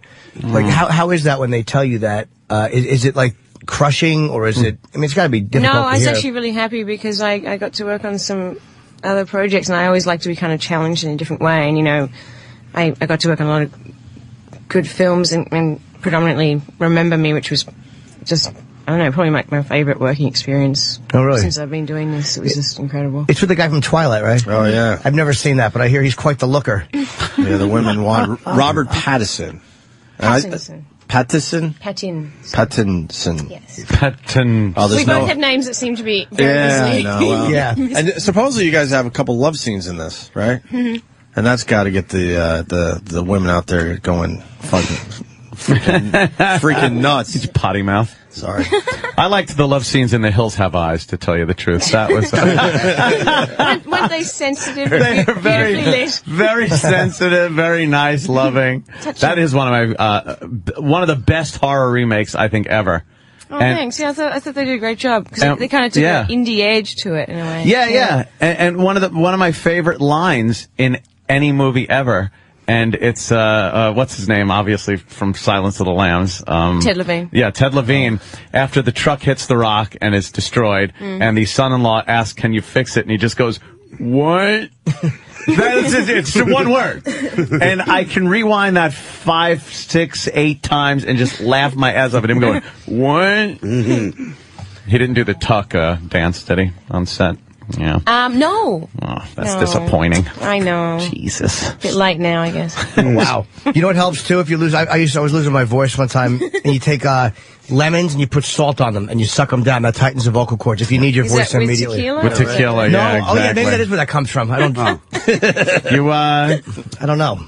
You part of the party crowd? I remember when Lost had like a little scandal. It was like a little party girl kind of getting in trouble drinking and driving scandal. Wasn't that with Michelle Rodriguez? Yeah. Yeah. Huh. Must be amazing shooting in Hawaii, though. God, what a place to shoot anything. Yeah, it's beautiful. It is though, and it's a very relaxed place to shoot. So it's nice because everything's sort of very casual. But you do a lot of walking.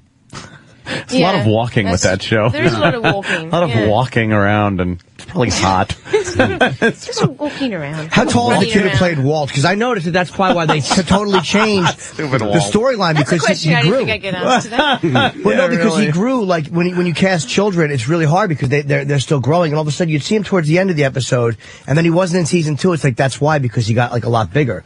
And I think that was JJ. We had JJ Abrams in. He said that became an awkward problem. Yeah. Well, it's hard when it's a show that it's not it's not sort of real time. It's not like it's a show where you can it can be a week ahead the next episode. They always had it that it's basically each episode's sort of like a day or a couple of days. But if people are time traveling, you could throw anyone in anywhere. It doesn't matter how old they are. I mean, Claire's baby's probably going to be like, "Hi, Mom. How you doing? Yeah. Great, nice to meet you."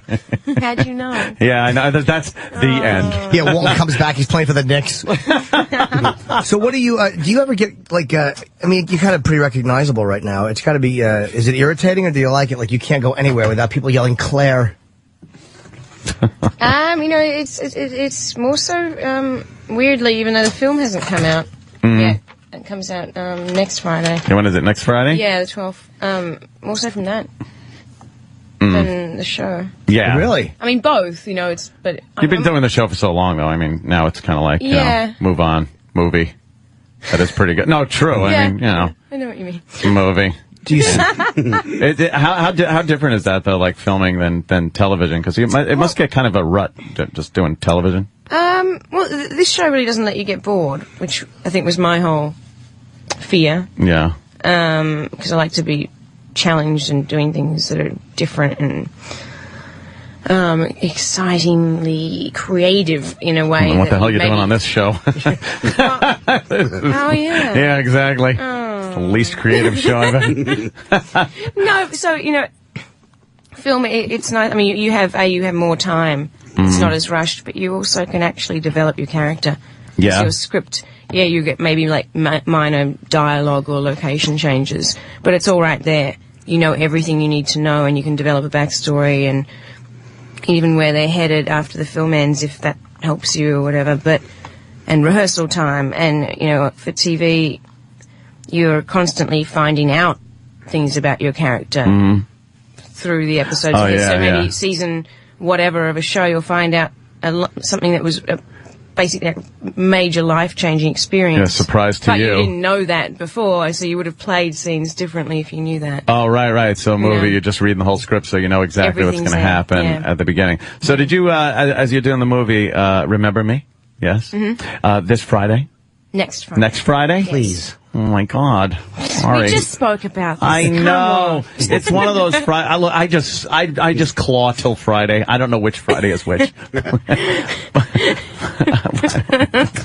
So, I mean, this is a childlike fanboy question. How far, you had no idea when you first started shooting that they were going to have you wind up being, related to Jack. None of that stuff is told to you in the beginning, and they probably figured out as they're going along, so you basically knew none of that when you started. No. You're just a girl on a plane with a baby. I didn't know anything about my character, actually, when I started the show.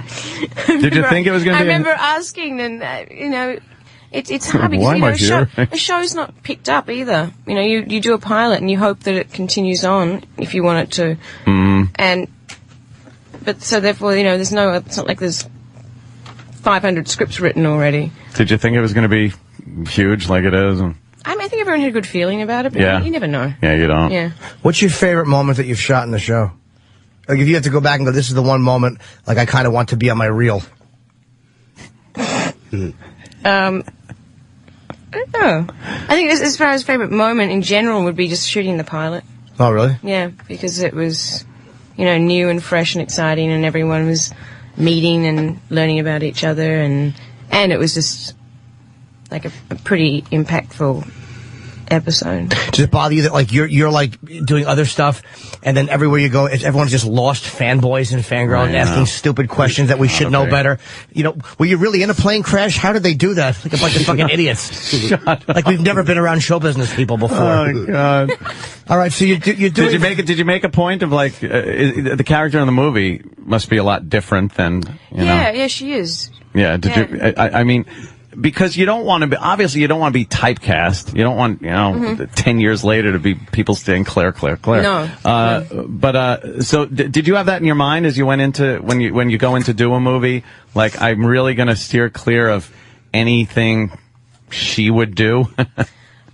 Yeah, and I mean, I make that decision for other reasons as well, that I just, for myself, I want to be doing different things. I don't want to be, even if it's just within films, I don't want to be doing the same kind of films, I don't want to be... What's the basic gist of the movie here? It's, somewhat of a romantic drama, and, central two characters are Ellie and Tyler, young college students at NYU. But it deals with, it's a big character study on, focusing on two families and their reactions and the way they deal with life just in general, but focusing on, loss and fear and grief. And it's really interesting how that sort of can bring people together or tear them apart. And I see tragedy. Yeah. Uh-oh. But it's funny. I mean, I remember reading the script for the first time, and I couldn't put it down. I told myself, I need to do this film. I don't even want to act anymore. Will Jimmy cry? Would Jimmy cry if he saw that? Is it a tearjerker? Sometimes I cry during movies. I'm not very proud of it, but it happens. It is. I mean, I can't even watch it now. Watched it like 6 times. Oh, yeah. Crying. Oh, you still get that? But also without laughing. I laughed and cried the first time I read the script, and I still do. Yeah. So, yeah. Do you watch yourself a lot? Do you critique yourself and what? Because I know some actors just will not even watch anything they do.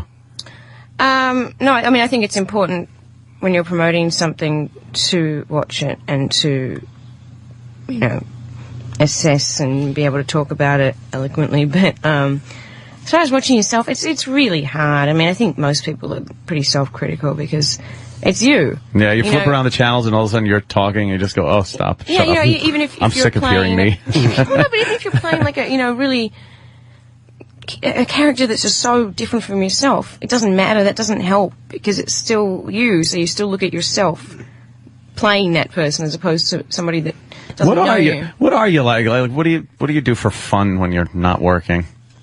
You know, I'm kind of a bit of a homebody. I love to yeah? just sit at home and watch movies. God, that's great. We should do that sometime. Yeah. Anthony actually has a movie theater in his house. Yeah, I do. Oh, yeah? I do. Yeah. I watch Lost down in my movie theater. It's a lot of fun. I could. It doesn't Do you sound like to creepy drink? at all. Do you have a problem? Do you have bad liver? If so, My liver's fine. If you like to drink and just be a homebody and watch movies or TV or something like that, you're so invited. And if not, just go away. No, you'd still be invited. Yeah. He's used to hitting on girls who are broke. You forget she has more money than all of us. I know. It's always hard hitting on damn someone it. who's really got millions of dollars. Yeah, the movie theater line didn't really impress her. No. She has a big house. So does everybody she knows. I know. You've only got one movie theater. God. This is a That's tough one. I can't That's even. so 10 years ago. I'm not even at the point. I can't even throw you my iPhone. Here, just put your number in here. Doesn't work. Do you, I hate watching myself in front of people. If I'm ever going to watch anything I do, because I get very ashamed if other Stop people trying see to me. tell her that you do stuff that Sure he knows. actually is Kid, on please, film who and didn't see stuff. Cop Out? Anything I do, no, you wouldn't. If you've seen me in films, if you have a freeze frame on your DVD and you go, there!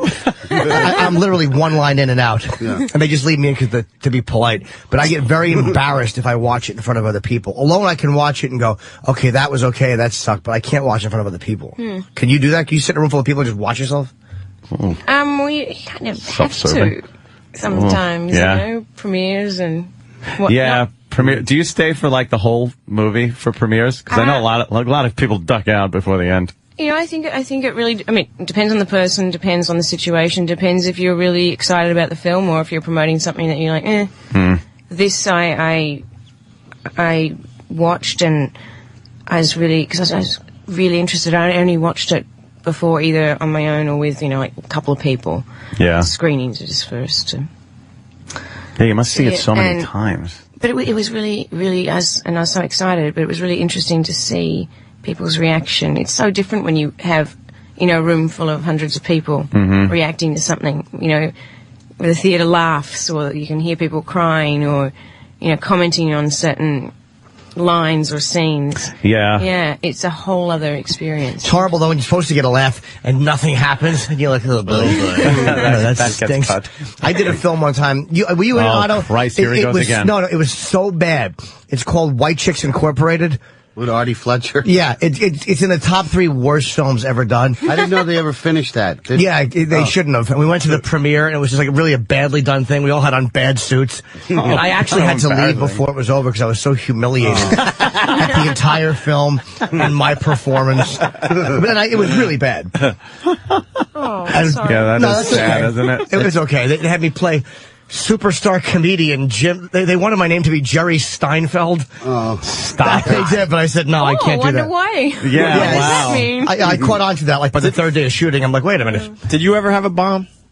Something, a bomb, something that you're just not proud of, You mean like a Jimmy. physical bomb? And before she goes to the airport. Good Actually, try. no. I mean, you've been in a lot of great stuff, but there has to be one thing you did where, boy, that didn't work out. You know, I mean, there's things you look back on, but at the time, though, maybe it makes sense. Yeah. So there's different ways of looking at See, it. she's had a great career, Jimmy. Yeah. Very different than yours. Yeah, mine has been just completely trying to keep my head above water and fucking floundering again. And everything she touches just turns to gold. So Well, you know, she says, No. how long have you been doing it before? Because I heard that, how do you say her name? Evangeline?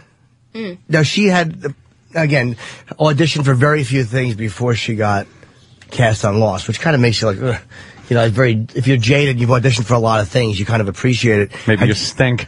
No, but I mean, everybody goes through a long. Yeah. You know, had you been acting for? My acting it's a bit subpar.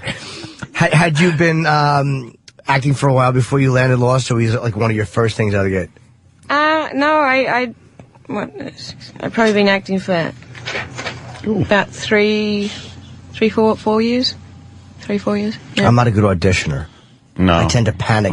Yeah, auditions are so different. And even like testing so much better when you have the other actor there and you have someone to play off of, and plus the person that you'd possibly be working with. Mm-hmm. So you can really make something of it. When you're just reading, you know, with a reader or a casting director, it's so stagnant. It's Jimmy just doesn't like know you're what to do with his sitting there hands and, either. yeah. Well, they're Doesn't know what to do passive with aggressive, his a lot of them too.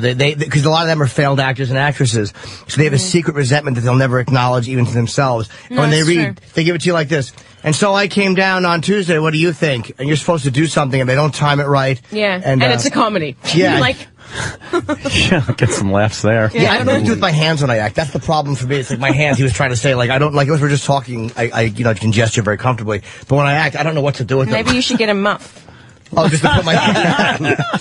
Oh, like one of those things, a hand warmer? Yeah. I tend to just put my hands behind my head like I'm relaxing all the time. No matter what scene it is. Yeah, driving, anything, sex scene, hands behind the head, relaxing. Emily has to go. Yeah. Okay. Yeah, she's got to. No, they're telling us, believe me. I'd have you hear the whole damn show. We'd love to keep you, but, you know, sometimes there's issues if we keep you too long when they're saying we get yelled at. So we don't know what to do.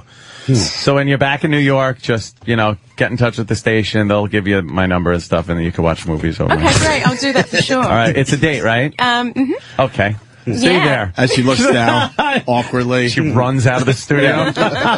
Well, the movie is going to be a huge hit. I don't even know why. Remember me. Remember next Friday, not this Friday. Not this Friday, next Friday. Stay home Week and from save Friday. your shekels. Remember Me with Robert Pattinson from Twilight. Oh, look, Jimmy's the women got a think picture. he's I have a picture dreamy. from last time. All right, we're going to take a break. All righty. Thank you, Emily. Right on, man. Yes, obviously Lost on Tuesday nights at 9 o'clock, and Remember Me a week More from importantly, this Friday. they really want people to know that Remember Me starts a week from Friday. Quick break. We'll continue. Stay there.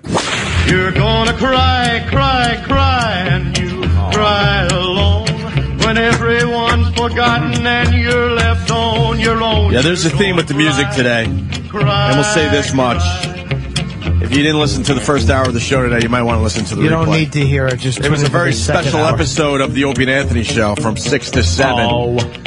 My God, man. So check it out for yourself. We got Otto in studio from Otto and George. And we just had kind of a slow interview. A slow interview with the girl from Lost, who's also in the new movie Remember Me that comes out a week from Friday with Robert Pattinson. And the only reason I didn't say Pattinson right this time, Ant, was because I don't have an N in the spelling on my little sheet. Oh, on your sheet? And I'm not supposed to know the Twilight fucking guy, okay? It's got to be hard, like the guy that all women are swooning over. Yeah. I don't know his name. I know you have to be nice to guests to get, famous people to come on the show all the time. But do you ever, want to just lash out at somebody that's really famous? I didn't want to lash out at her because she was really nice and really sweet. There are people that come in and it's slow because they're just being douches, and we have no problem going right for the jugular. But someone like her, we're going to beat her up because it's going a little slow? Yeah. I mean, these guys did a great. I don't know shit about Lost. Yeah, these guys did a great job trying to get stuff out of her, but she just. I think she was a little bit shy. Yeah, she just didn't give us much. A little bit shy, and she's seen, again, it's been a long thing. She's gonna fly. It's like it happens. She's sick. She's taking, whatever. But there was nothing. It's like an interview like that that's slower because somebody's a little bit shy and under the weather is different than somebody coming in and being bitchy. We've had that. She was pretty, dude. She was beautiful. I mean, like it was like I wanted to just go look. Thank you, Otto. How about fucking everything? Let's just marry. Let's just marry. But it was one thing I didn't like, and this had nothing to do with her, is before I came in, Steve tells me, I'm not mad at you for saying this, but he goes, they requested no personal questions about her divorce and that stuff. And I say that from now on, I don't know what other shows do, but I don't ever want to agree to that. And again, I'm not saying that she would have cared. I don't know if that came from her. Maybe just publicists. Don't even tell us that stuff. We'll take our Well, we'll take our chances. The publicists in general are just a fucking drag. Another thing as we move forward, you see that curtain right behind you, Steve? From now on, close that curtain because I see the faces that the publicists make, and then I want to lash out at their talent, and I know it's not her fault, but then you want to drag the publicists in here and give them a beating because they were really frustrated that we weren't talking about Remember Me more than these guys did. Of course we're going to talk about Lost. It's the biggest show on TV. Everyone's talking about Lost. And we did talk about Remember Me. We did start off. We never in an interview. But every time you guys went back to Lost, I had to see this girl like roll her eyes, and then she would not the guest. I'm talking about the publicist behind her. And then she would walk to what I see as my right to the long hallway because now she's looking for help. Like I need someone that's associated with this show to get these guys back on track with Remember Me. That's why we're here. Well, that's why I was bringing it up. Yeah. What do you think? Yeah, so not quite my cup of joe. From now on, the curtain's closed for any interviews because we can't have them dictate. Because she was fine. We can't have them dictate at all. And in a weird way, they're doing their jobs. I understand why they do what they do. And there's no photography, no video, so like the that pictures, was slightly annoying. I got a picture, yay! But me too. But the pictures we're going to post are through a double sheet of glass or whatever with no flash. So enjoy scam video. Yeah, enjoy the pictures we post in a few minutes. Dude, she was on our beautiful. Twitter accounts. Yeah, she looked fucking beautiful. Yeah. So, all right, that's a little insight to what just kind of went on there. Yeah, but it's rare that something like that, where an interview's a bit slower, where you're not annoyed at the actor or actress, because usually it's them. You think I have a shot? You have a better shot at sucking mine and Otto's dick together. All right. That's actually a very good shot. That's a nice. Depends on how Otto That's feels. a nice second. But no, you have no shot. No, I think you have a shot at it. No, you have no shot. You know how depressing it was? I wanted to go look, have you ever seen me on TV? And she would have went, no. Oh, I know. All right, hey, moving on to we all do what we got to do. We got an update on some other business that Otto brought up today. We got Jay Moore 37 on Twitter. They got a hold of him, and we got an answer for you. You want to refresh the audience's memories here? I was in the audience. Jay was kind enough to convince his writers and producers to write a scene just to show me and George and what we do, along with Buddy Hackett, who he loved and gave his last work to, and then. He warned me ahead of time. He goes, look, the scene might be cut. If they're going to cut anything, it's not going to be me. It's going to be a scene with Hackett. He was very upfront about that. So to protect my, feelings, he thought I was fragile or something. So I've just been gnawing at me for years that I never got to see this footage, from action. Me working with Buddy Hackett, one of the giants, Yeah, that's something you would love to have. Yeah, right? and it's just a matter of Jay just saying to one of his flunkies, make a dub of this and send it to this address. Well, it's 10 words. Well, Steve got a hold of Jay, and Steve, what do you got on this? Reached out to Jay. Right. Jay got back, and he said, I don't have any footage. I guess he's tweeting that as well. He doesn't have it. And then he said, hold on. The guy said I stole his jokes. Now I'm going to help him out? ? Oh! Whoa, but Otto told the whole story where Jay acknowledged that he took the line, right? Because he called you back. Yeah. So that's what I got. And then, I haven't, I gave him the phone number, so maybe he'll call in, maybe not. And, but that's what I got. So he doesn't sound too interested in helping out. Well, that's so much for that. So much for that. After the big build-up. I got some photos, whatever. Fucking, he's a little cunt. Fuck himself now. Oh, shit. God damn. I can only imagine, Otto told the story of the joke and everything, and very accurate. I'm sure that's exactly the way it happened. But then Jay got the listener's version of it through Twitter, which was probably, so, you motherfucking thief, you're ripping off fucking Otto? Oh, yeah, you might have thought you were motherfucking cocksucker, fucking Otto's on O&A saying you rip off jokes. Yeah, you're right. I only brought that which I don't even give a shit about that one fucking line. I only brought that up because I thought that was the reason why he never got a copy for me. There was a... Perhaps, I guess it was. Yeah. I don't know. Well, no, the thing is, like, if you would have... and you did talk to Jay about the line, and he was like, oh, fuck, you know, like that. But then our listeners text or Twitter him and probably just laid into him just saying general things like... Again, I didn't handle it right. I should have spoke to you guys off microphone. No, you handled it perfect. Nah, we like it on Fuck air. Everyone. Even if it's completely Fuck inaccurate. everyone. We love it on handle air. it wrong. Everyone! Listen, maybe I could get your copy and you put it in my wig. Listen, we could solve this. I mean, Jay's Wouldn't obviously... you be curious to see hold that on. scene? Jay's obviously up. He should call the show. We could solve this whole situation. What's up with that, Steve? He's got the number, and I've told him to call in. So now it's just a question of... Yes. Huh? All right. I'll give him a call. I know the footage exists. Yeah, give him a call. I mean, he should get on the phone while Otto is here, because Otto's not here every day.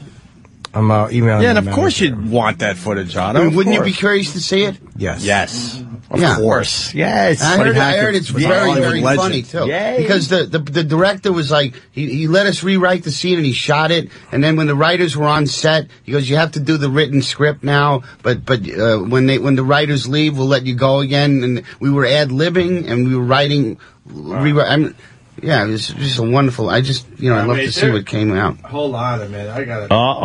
What do you got? I got great photos, though, from that day. I got to check a Twitter account. Hold yeah? on a minute. Twitter bombing going on? What's happening? Well, there might be some anger going on as far as... Anger. Very angry. Let's see. What's Jay's Twitter name? I mean, an ass ball. Right. My ass neck. My ass neck. All right, I got some updates. I got some updates. Okay. I'm getting my son ready for school. I will call 0-8 tomorrow. Those are my boys. Problem is, Otto's here now. No, so now we're going to get Jay's side of the story without without Otto. You know what I mean? I'm just... We need both of you to kind of hash this out. And then he writes... gave him my cell number. And then he writes, I have no footage of Otto and George from action. Maybe Fox has it. George Dudley is selling Otto's jokes while Otto sleeps. Ask Dice. What does that mean? Is that bad, too? No, he's actually making fun of Dice, I think. I don't give a shit about that last George comment. Dudley is George. I want that footage. He's screened it at his house. I've heard this from other comics. Oh, maybe they made it up. Why would somebody make that up to me and say, I saw what you did with Buddy Hackett over at Jay's. It's fucking great. I go, oh, you got to see it and I didn't? That's not fair. Maybe he lost that in the split up. When's the next time, if ever, I'm ever going to, get it? Well, I'm never going to fucking see Buddy Hackett again, obviously. But I won't see him no more. Maybe someday. You never know. In the netherworld. We don't know what's after this life. It's not gonna ruin me. I'm just a little, I want to see it. Yeah. I emailed somebody who may be able to help. Yeah. Yes. Okay. Who? Ed Fox. Ed owner Fox? of the network. Thank you, James. Thank you. Otto just goes, thank you, James. Yeah. And gives him a pat on the back. It's a guy I know, Mick Action. The show's about him. Same joke twice. Yeah. No, I emailed my manager. He knows everybody. It was still a great experience, man. I flew first class, fucking limo, everything. You should have really that good. footage of it. Yeah. It's awesome. for the archives. You should have it. You should be flying first class. I had to do a scene where I had to cry on camera, and it was like I was never happy a day in my life. And I'm not an actor, and the director was getting pissed. It's like, who is this guy? He can't cry on cue. So they had to get this menthol. It's like a plastic tube, and they blow menthol in your eyes, and then you immediately tear up. Yeah, and yes, fucking. What did you have to, what scene did you do it for? The gist of the scene was Buddy Hackett's character gets arrested for forging a prescription of Valium for Jay's character, and he's in jail, and I'm a drunk laying on the bench, and George is fucking threatening to ass rape Buddy Hackett. I'm really surprised why this didn't make the final cut on No, it. it's hysterical. No, it's funny, but I mean, it's more a TV show. But then at one point, George is hanging from a belt on the ceiling, and the line was, he goes, I said, what did you do to my friend? And he goes, I didn't do anything to your friend. And I go, who else in this cell has a size 64 waist or something? And then he goes, could we change that? It makes me feel fat. I remember that vividly. See how easy it is? Yeah. See, you get a little tear going? How easy that is? That's That's Did you do that on purpose? Actually, yes, 100%. What did you do? He's showing you how easy it is to cry on cue, Very easy. Otto. How do you That do was it? just you. How do you do it? You show him a picture of Roger Ebert. Oh, Well, no, this was actually just completely to do it. Yeah. I'm trying to bring the show back You have to. where it started. You have to just kind of staring straight ahead helps. Let me give it a try. And then you just think sad stuff. No. I'm going to cry. No, that's shitting. You look like Mr. Sato from the Karate Kid 2. Never been attacked by tree. I hope you shit yourself doing that. I think Or something else. Steve got an update. Another, what? Yes. What? He's not picking up yet. I think he's just getting his son ready for school, so that's it. Yeah, Baba. he's a father first, so we can't fucking fault him for that. No, he's Did he steal the kid too? Oh, God, stop it. I want that footage. I'm kidding. Jay absolutely knows I'm kidding. See, I've been a Jay Moore fan. No, the way he explained it was, Yes. he goes, I thought that rocketing you out of your ass was like, how did he phrase it? That it was, stock for Like public domain. dropping a puppy in the pool or dropping a baby in the pool. And, he was honest. He goes, I didn't mean to, I didn't intentionally steal from you. I just thought that was something that was said that a lot of people say all the time. Like a standard way of saying something like I didn't never responded to his, it wasn't an apology, it was just explaining, how he came to say that line. And I never responded to it, so I probably didn't handle it correctly. Because he was very kind to me to put me on the show, So that's all I have to say about that. Fuck him up. Yeah. I'd love to see the footage. I'm a fucking love Buddy Hackett, man. I got to work with a guy from Mad Mad World. Shit. do you really want to see the footage? Yes, I do. You haven't really made that clear yet. Oh, okay. Jesus. Tell us about your career, Slugger. Hey, Sarah Palin was on Leno, and we got two fine stand-up comics in studio. She was doing stand-up, so I want to go through this and see what you guys think. Huh? Okay. It's fucking Sarah Wonder Palin. how that worked What do you out think of for her. Sarah Palin, Otto? In general. The one from Alaska? Yeah. I don't know anything about her, really. Oh, you don't do the politics for the most part? Political I mean, she's humor. kind of in the news a lot, this Sarah Palin. She annoys a lot of people. Yeah, but then she's got her supporters. Hunting, right? That's about all I know. Yeah. That was Dick Cheney. Shot his friend Harry Whittington in the face hunting. Yeah. We're off by 5 years, a gender, and an occupation. You know what, Otto? You're better off, though. You're better off not knowing anything about politics, trust me. It's just a complete waste of time in the end, the whole fucking thing. It really is. No, you're not. You're smart. You're smart for not following this He shit. couldn't have been wronger if he tried. I couldn't have written a sketch where someone was wronger. Fucking love it. Love it. You know we have a black president, at least, right? Yeah, oh yeah. Okay, you know that. All right. God, you guys. We do.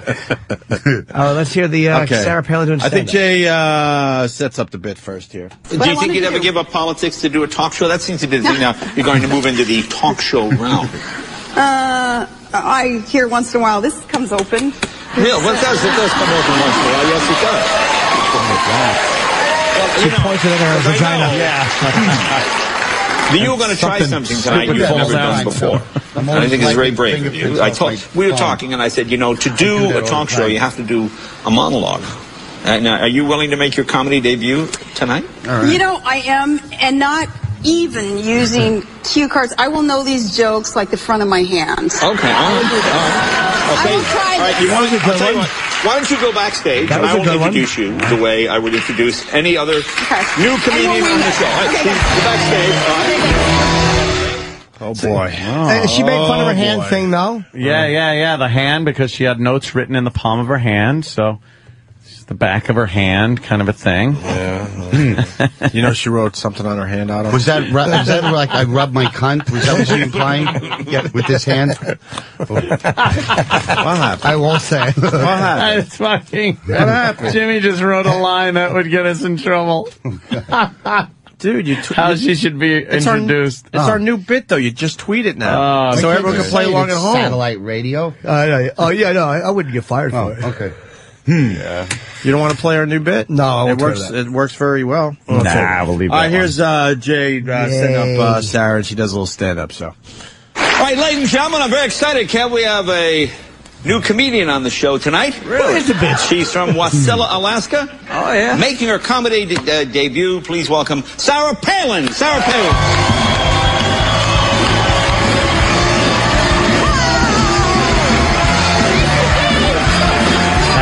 chick comics. Oh, God, really terrible. Thank you. Awful. I'm so happy to get to be here. This is a thrill of a lifetime, really. And Alaska being so different from Los Angeles. Here, when people have a frozen look on their face, I find out. Wouldn't it be great if she just did barbaric jokes? Like, Alaska is so different from Los Angeles. There, we don't celebrate the faggot. Cricket. Oh, my gosh, he just unloads. Oh, drops a few N-bombs. Just fucking goes all out. My cunt bleeds. Men are lazy. Just barbaric humor. Oh, that'd be great. Alaska is very different from Los Angeles. We're not all going to someday die in an earthquake. Silence. Just hateful, mean stuff. A couple of nervous titters from the cameraman. Yes. Anthony, that's not Tina Fey doing her. That's really that's actually her. She's trying a career in comedy, or this is just fucking. That's just a big Jay's doing, you know. Jesus. Comedy. Anthony Blue Healer writes, did someone say stand up? Okay. The virus? The virus. Oh. And then he writes virus 20 times. Virus. Virus. Get virus standing by. You're going to love this fucking guy. Oh, yeah. Otto. I'll tell you a joke. I'm sorry, I didn't mean to interrupt you. So different from Los Angeles. Here, when people have a frozen look on their face, I find out it's Botox. It is so beautiful here, though. So warm, beautiful. Back home, ooh, it was freezing. It was 5 degrees below Congress's approval rating. Political humor. Great show tonight, Sean White on the show. Oh, what an amazing athlete. I watched him do a double McTwist 1260. And the only other people to do a double McTwist 1260 was last week, the White House on health care. Oh, damn. Yeah. It will be, though. Great to be on the same show as Sean White. Last time I was this close to the flying tomato was when someone threw one at me at a book signing. Oh, shit. And they did, it's true. You should have been a little closer to a falling tomato. It's true. I watched the Winter Olympics, skiing, fighting on the ice, skating, bobsledding. In Alaska, that's our morning commute. And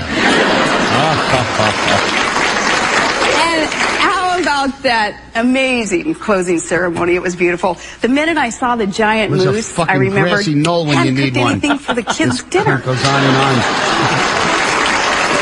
And that's because I've been really busy. And I have been really busy. I bet. Picked up a gig in Las Vegas at the Legend Show. I don't even listen to what she's saying.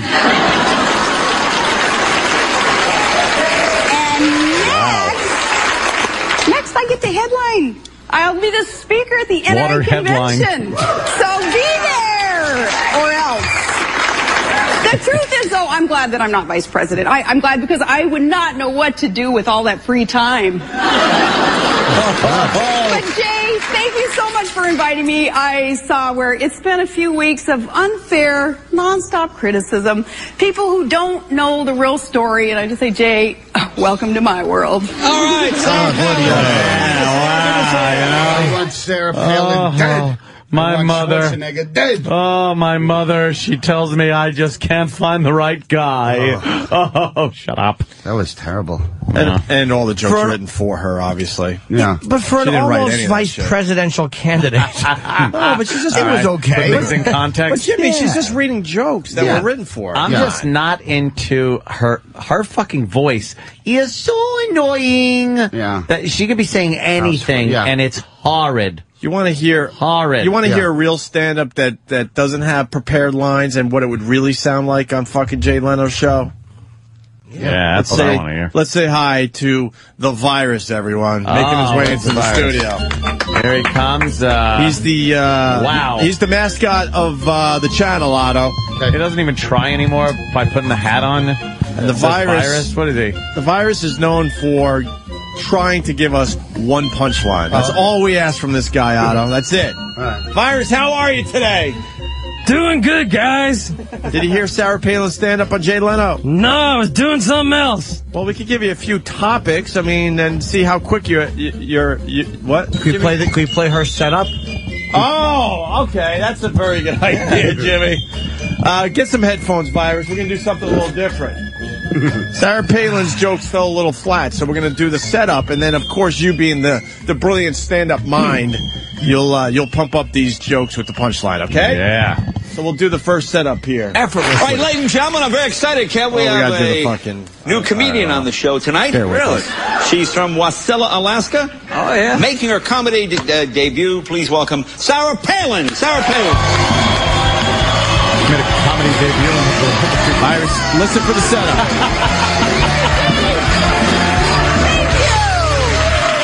Thank you. I'm so happy to get to be here. This is a thrill of a lifetime, really. And Alaska being so different from Los Angeles. Here, when people have a frozen look on their face, I find out it's Botox. It is so beautiful here, though. So warm, beautiful. Back home, ooh, it was freezing. It was 5 degrees below Congress's approval rating. You getting it, Virus? You getting it? I'm getting it. Getting the gist? All right. I'm having a tough time because she has no fucking rhythm to her stand-up.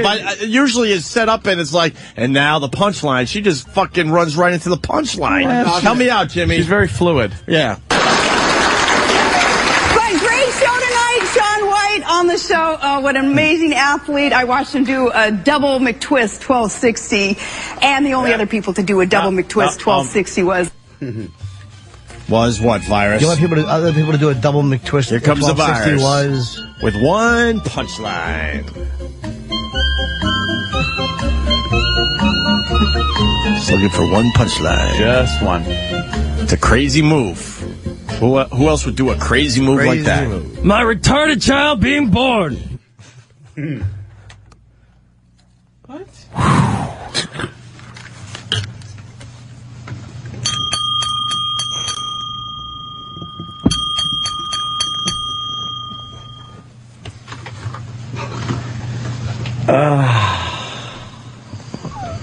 It makes sense. Does that make sense? First of all, it was highly offensive. Secondly, I don't think it made much sense at all. And second, and third, and more importantly, that was an impression of your parents. Because Eric's retarded. Of course he is. Oh, dear Lord Jesus, this ain't happening, man. This can't be happening, man. This ain't happening. Why don't we give him one more shot? Usually we don't, but let's give him one more shot, Otto, if you can bear with me here. Last week, the White House on health care. White House, health care. See? You sick fuck.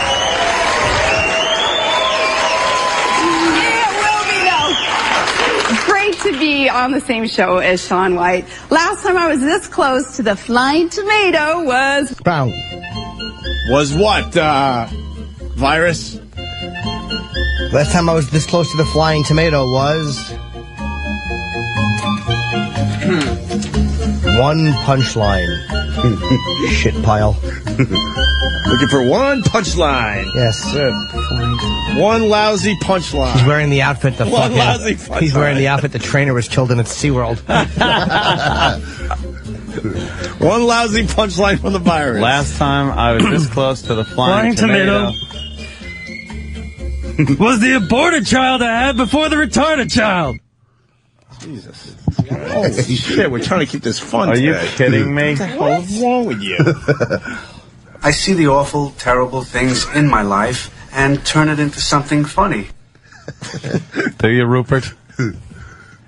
Again, that just was... way over the line. Unnecessary. Yes. What are you doing? This show's about fun, Virus. Yeah. Some fun. Want to try one more? Or are we done with him? I was like... Jesus. One more? Yeah. I'll see what the setup is. When someone threw one at me at a book signing. See, because, when you don't like something, you throw, vegetables. She was very badly raped, you see. I wish we had vegetables in the studio right now so we could throw at the Virus.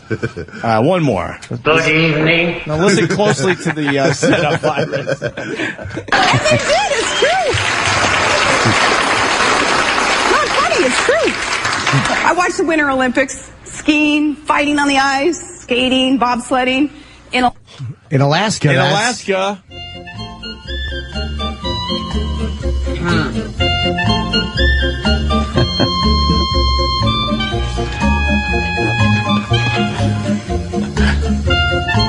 Come on, Virus. One punchline. Could I hear the setup one more time? All right, well, sure you can. What a prima donna. I don't know. I think it's somewhere in here. When someone threw one at me at a book signing. Here comes the setup, Virus. And they did. It's true. Not funny. It's true. I watched the Winter Olympics. Skiing, fighting on the ice, skating, bobsledding. In Alaska, that's what, Virus? Come on! One punchline. Here it comes. 3, 2, and go.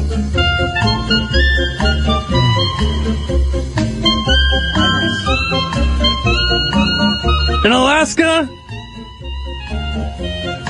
ways of trying to abort your retarded child. Why do you keep doing this? Just get out. It's over, Johnny. Just get out. It's over, Johnny. Just That's it, man. Game over, man. Just get him Game out of over. here. What the hell's wrong with the Virus? Idiot. Oh, my God. Not up to his usual standard? No. That was pretty fucking par for the course. Oh, okay. God. He just one-trick pony. Yeah. Jesus. Doesn't know where the line is. It's nice that he has a showcase for that enormous talent of his. It sure is, huh? You got to book a month in advance, and he just gets to come in every day and do that for us. What a guy. What a guy. All right, what else is going on? That's the Virus. It certainly is. Wow. We didn't do the Jermaine Jackson son story. I didn't see that there was that much to that, to be honest with you. It's just some... Are you kidding? Yeah. I guess Jermaine's His son's young. son bought a stun gun and then was chasing the little white kids around the house with it. Oh, all right. Apparently, they were trying to stun little Blanket. Who we pointed out to everyone is very scared of the light. He's got to be. He's extremely scared to be outdoors. Just a petrified little guy. When it's sunny. And now he's got Jermaine Jackson's kids, who are just thugs, running around the house with stun guns, zapping them. They're probably thugs. They don't have to work or do anything with their lives. So what else are they doing? And they're Jacksons, so they're fucked up anyway. Yeah. Look at this. Is that him? Oh, okay. Oh, Jesus. What do I know? Yeah, it looked like him. Oh, they all look alike, right? Oh, I didn't. Would you rather be one of Bing Crosby's kids or one of these kids here? Fuck. The daily punch in the face because he... I think a punch to the face is better than a finger in the ass, so I would have to go with... I'd go with Bing. Bing, yeah. Old Bing. Let me bop my kid in the fucking face. That's what I'm going to do. Give him an old punch in the fucking face. Yeah. Shooby-dooby-doo. I'm going to blacken your eye and your mother's too. Ba-ba-ba-boom, ba-ba-ba-boom, ba-boom. Doing all those nice Christmas specials and the House of Horror. Yeah. I know. After the tapings were done. House of Horror. You can just imagine what the fuck is going on. All the stories came out.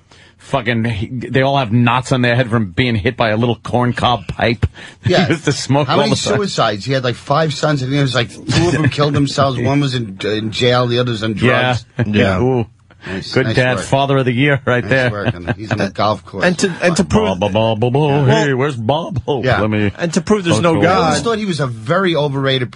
He's like an icon, but I big agree. deal. The guy could carry a fucking tune. That's He wasn't all that- did. he wasn't that good. He wasn't a good actor. He carried a tune. He didn't write songs. No, and he was one of those He crooner sung on types. key. So what? Just getting back to the son thing. They die horrific deaths. Yeah.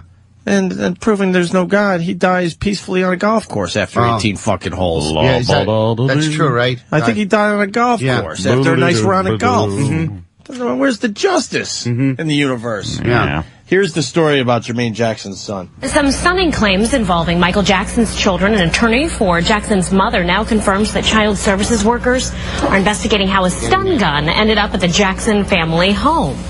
Jermaine Jackson's 13-year-old son apparently bought it online and was reportedly intending to try it on Michael's son, Blanket. The security heard the children testing it on a piece of paper, was able to stop them before anyone was hurt. Who cares? Good. 2 kids. How old is Blankykins? Little blankie. Maybe we want to shock the kid into fucking saying something. What a bad boy he is. He's under 10, I would say. I told you to leave that alone. It never gets old. Never.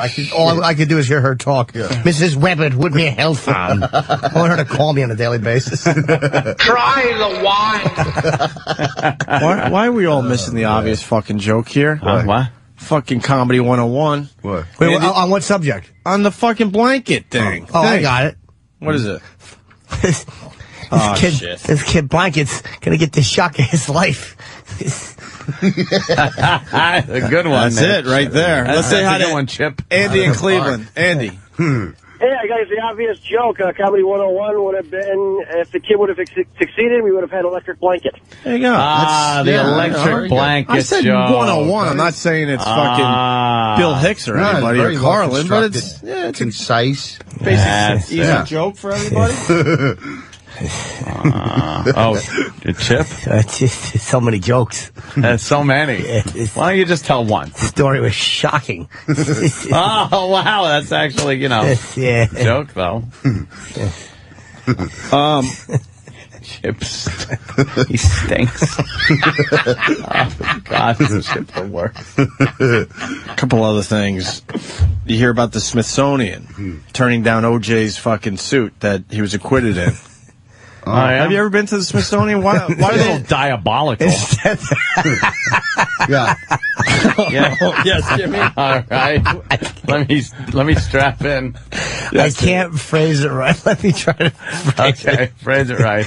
It's something to do with, instead they want the one he wore in that hoax 1967 footage in California woods.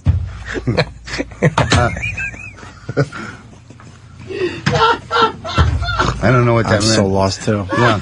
I've never seen Lost. When the guy riding horseback took the video. Oh, shit.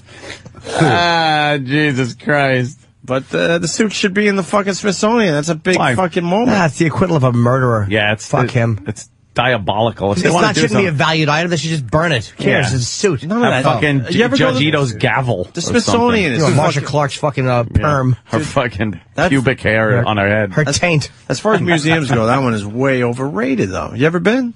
Yeah, Smithsonian. Yeah, that sucks. I like the MASH tent I saw. Huh? They had the MASH tent. They had Archie's chair. Archie's chair is the big item in there, but I just like most the of the air stuff sucks. Is it all media related? Didn't they have a science exhibit? Oh, yeah. They got it all. I remember walking through a giant heart where you walked like to the center of the heart. And you get like a bump. Sponsored by Monsanto. You been there? I They have no had idea. Yeah. Ant's right, though. The Air and Space Museum is... Yeah, the Air and Space is pretty cool. They got like fucking rockets. They got the Wright brothers plane right up until the fucking... the capsule from Apollo. Yeah, exactly. Yeah. You could sit in it, fly it around. Yell vroom, vroom out the window. I don't think that's allowed, Jimmy. They actually had a cup holder outside the window in case they stopped at Arnold's. A lot of people don't realize that. When you go there, you see that NASA just threw that shit together back in the late 60s. Dude, it's tinfoil. It's just thrown together shit that worked in the end. Don't you think the whole space program was we found crashed spaceships and learned how to build spaceships from reverse engineering? I don't know. How did we go from fucking stagecoaches to flying to the moon in 100 years? We found a crashed spaceship and learned how they did it from that. It's got to be. You could just see, though, by the way things were built, especially the Apollo program, and it was steps from, the Gemini program and Mercury. They worked their way up where it was like, all right, we invented the fucking transistor. So now we can do this, and we could. Yeah, but from an airplane to a spaceship, that's like a lawnmower compared to the complexity of a spaceship to leave the atmosphere and everything. Yeah, I kind of like Otto's theory on this. I don't know. I kind of like it. You look and see the V2 from the fucking Nazis. They figured out, rocket propulsion, and who was that? Goddard. Yeah. Figured out, how to thrust, create thrust, and put something in the air. But you're blowing off Otto's point. No, he's not. He's saying that there was a progression that didn't have to be from it's them. It seems logical. I mean, when you look at, when the first plane was built, that was during a pretty, industrialized age, we started really getting into industrialization and, you know, stopped making shit out of wood and made it out of metal, discovered plastics. True. Look at the medical everything good came in that last century. And a lot of it came from fucking war. It's just amazing what the necessity of having to kill people will make you invent. We were just sitting around with fucking biplanes still, and World War II rolls around, and it's like, we got to step up. How to kill more and quicker and get there quicker. That's why I always say about like the oil problem. They go, we're running out of oil, man. We got to find different ways. People got to do this. You know, once oil runs out, we're not going to have anything. You know what? We'll figure something out when it happens. People are fucking lazy. They're not going to invent shit unless we need it. They're not going to sit there. So when the last drop of oil comes out of your fucking, or gas comes out of the last gas pump that works, there'll be something else right there waiting to take over. Find out you could just put rocks in your fucking engine and it'll run. We're lazy. And then the space race against the Russians, we had to fucking get to the moon before they did. So we figured it out, how to fucking do that.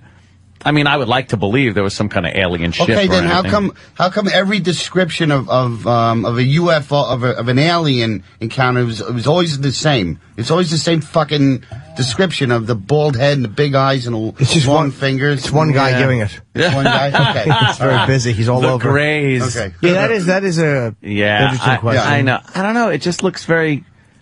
I don't know. It just looks science fiction-y. It's more improbable that we're the only things out there than just. I believe that, but I don't believe anybody ever gave a fucking shit about this stupid planet. Really? Maybe it's because every depiction we've ever seen in comic books and in art and in movies from like in the 50s and the 40s and whatever that was have always been the same thing. So maybe that No, they had tentacles and they were all freaky. Any of those 50s grade Z monsters. Yeah. Those fucking weird creatures made out of fucking carpets, and shit. Some of them, that's true. Yeah. Ack. Mars attacks. Maybe because I have no idea why. I mean, who am I to say if it fucking happened or not? If somebody landed here and, who the fuck knows? You got to believe there's life elsewhere, right, Otto? Yeah, but I don't think... There has to be. I think there's so many logical explanations for shit. Yeah. And like, then why all of a sudden they stop? You know what? You got fucking these assholes back in the 50s when one guy out of 100,000 had a camera. Yeah. And there they are, snapping pictures of UFOs and shit like that. There were a lot of still pictures of UFOs back years ago. Yeah. And now every motherfucker on the face of the earth has a camera. A cop can't beat a skull anymore without fucking 18 videos of it. Sure. Yet, what happened to all the UFO videos?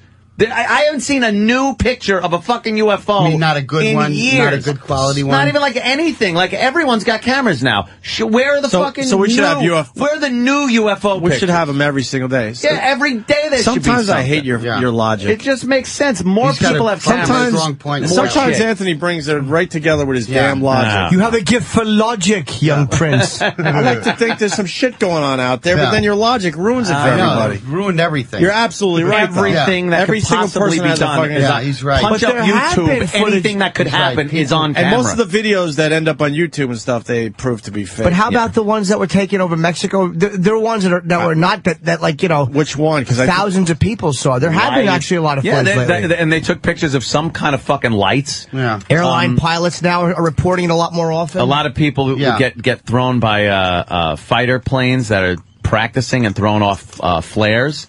After they go on a bombing run, they throw flares off, and they say, "Oh, I saw all these lights," and they were moving at terrific speed, and yeah. But isn't a lot of this stuff based on some of the shit the Air Force was working on? That's another thing that they didn't want us to know about. Yeah, it's always a weather balloon. But they're flying some crazy shit before they tell the public, "Well, we got a stealth bomber now." There were people seeing these stealths up in the air, going, "What the fuck is that bat?" Out at the skunk works out there, that's in the middle of the desert, and they were running like the fucking the F-117, the stealth fighter, the B-1 bomber, shit like that, and that shit looked like some of the stuff that was drawn. It was triangular in shape. I didn't hear much sound. I didn't hear whatever, I think a lot of it was military stuff. But the pilot, what always convinces me is when they have, audio of pilots who are calling in something to air traffic. Right, a person of authority who has no reason to lie. Right? And because pilots understand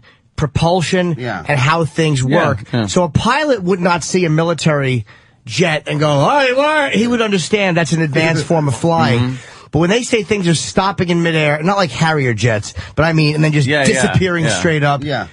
At speeds that a pilot cannot see that progression in human technology. Yeah, that's the unexplained kind of shit that is like, you know, that's that gray area where you're like, but even that isn't definitive. No. There's so many things that have been proven hoaxes and are easily explained away, and then there's the gray area of like a professional pilot, even astronauts. I mean, John Glenn apparently saw some stuff outside the Mercury capsule, and really? I think Buzz Aldrin also talked about seeing some kind of stuff. But they didn't know if it was space debris or, you know, some type of UFO. And there's another they were being followed recently by something that wasn't picked up on radar. The very strange things that happened during the Apollo program. Yeah, but Buzz Aldrin was a drunk. He was? Buzz Aldrin's an American hero. You calm down, young man. You like to tip him back, Otto. I think he's going to be on Dancing with the Stars. What? Steve from Bay Show's calling Buzzed Aldrin. You're an ass, Steve. Really? Buzz Aldrin's going to be on Dancing with the Stars? Might be, Really? No, he's not. Doesn't he have a bad hip? Does he going to punch his partner if the partner says that moon landing never happened? No. It was all fake. Disney filmed it and then traded the land, and then NASA gave him the land that they built Disney World on. He does have you a ever bad hear that hip. one? Yeah, he has a bad hip from falling down because he's always drunk. Wow. No, he's not. Look it up. Google it. These are just jokes. With Splashdown. Don't fucking sue me, Buzz Aldrin. John, Buzz Arizona. Aldrin, he won't sue you. He'll punch you in the face. Oh, I can take a punch. Man. You can take a punch from Buzz Aldrin, right, Otto? Be an honor. It'd be an honor. Kyle knocked the space dust out of you. Off his ship. I want him to punch me with one of those NASA rings he might have on his It probably does. You got the mission, fucking imprint right on the mission forehead. ring. Oh, it makes you so hard. You start seeing stars and stuff like that. You fucking asshole. John in Arizona, John. Stuff like that. How you guys doing? All right, John. Yeah. Hey, Anthony's 100% right. I teach at Embry-Riddle Aeronautical University. I teach aeronautical science, and every advancement we have, both in aviation as well as the space program, can first be traced back to wartime. Yeah, we really come to the table. You know what it is? Man will come to the table when the threat is your death. Like that's the result of not coming to the table, is you die or you lose your country and are enslaved or something like that. Then you really figure out how to invent shit. You look at the Manhattan Project. Now there's something where in a matter of just a few short years, they got together from nothing to being able to build and drop an atomic fucking bomb just by getting a shitload of scientists together and go, we need to figure out now how to split an atom. Could you guys do it? Wow. Yeah, all right, we'll do it. And you know, that probably, without the war, that probably wouldn't have happened. I mean, you know, and that led to nuclear energy, shit like that, because, you know, to even get the fuel for the bomb, you have to build a reactor that puts off heat. So, I mean, all those things that's how you look at history, like everything. Even before the modernized industrial age, you look at some of the old shit of just even Rome with the aqueducts and figuring out gears, easy shit like that. It just like kind of keeps progressing. I always look at stuff and figure out, like, how did they think of that? What was the progression of how they got to that? And then you kind of try to figure it out in your own head of, like, backwards engineer, like how they figure that out. Does. You no, do. You fucking weirdo. I do that all the time. I look at something and go like, that's pretty cool. Yeah. He must have needed it for something, and then you figure out what he used before that. And wouldn't you love to figure out, like, all of a sudden if you found the whole space program was built around the idea of somebody said, I'd love to know what would happen if I shit and it just floated. That was the most important reason. You had to floating shit. You wanted to make a duty in space. The thing that shuts off the toilet tank with the bulb that rises up. Yeah. That's the same invention as fucking Jiffy Pop. Because when the fucking thing is done, it shuts it off. Because right on. Yeah. Well, Same Jiffy invention. Pop. Yeah. But toilet. Oh, yeah, Chip. You don't want to. You only want to eat the popcorn. You don't eat the stuff from the toilet. Oh, Chip. Oh, you're a hoot, Chip. Jiffy poop. Jiffy poop popcorn. You feel like, hey, give me some Jiffy poop. Wow, some Chip's working blue today. Oh, that's god awful. Hey, does the Smarty Pants you have anything else? Jiffy poop. Smarty That's Pants. about it. I just wanted to let Anthony know he's a smart guy. Thank you, we all sir. know. That's why we're not happy about Anthony's it. an intelligent motherfucker. I know he man. is. That's why we hate his much guts. too important to be very here. sharp guy. Yes. Yeah. Oh my God. Oh, well, what are you That's why I going to didn't graduate high school. Exactly. He's the sharpest man doesn't dressed like matter. Che Guevara that I know. It's from the Young Revolutionary Department at J.C. Penney's. We got an airline pilot with some inside info. Oh, boy. And also really... Sully, you're on the air. Also, really fast, Crisco K from Chicago, Dr. Kaku, our friend, talked about this on his radio show. There were 11,000 UFO sightings declassified recently by Great Britain. 11,000. Great Britain, huh? Let's say hi to Derek in Staten Island. He's an airline pilot. Ooh. Hey guys, how you doing? No, that voice does not come out of the fucking... No, yeah, it does. Yeah, it does, boys. Hi, how you doing? We're going to be flying at an altitude of 35,000 feet. We should be encountering some smooth air, but in case, just keep your seatbelts fastened. I have progeria. I'm 3 years old, but I look 60. Godspeed. No, not really. When actually, if you see something in the air when you're flying, when you land, they actually make you sign an agreement saying that you can't even talk about it. You can't go to any news outlets. You can't even talk about it. All right, Derek, no one's believing you. Can you do that? How old are you? Hold on. Can you do that last statement in a deep voice, please? Put on a deep voice and say that again. Nah, I can't, man. My voice is, what do you call it, a homosexual. There you go. Is that all right? Look, give me some your fucking taxi into the runway talk. What was that? Give me some your taxiing to the runway talk to the tower. Yeah, go we're ahead. testing you right now. Go. Yeah, go ahead. You're testing me. Yeah, Put on a deep voice. Oh, yeah. go ahead. Give us some jargon. Hello? He hung up. Yeah, of course. Because it's fake.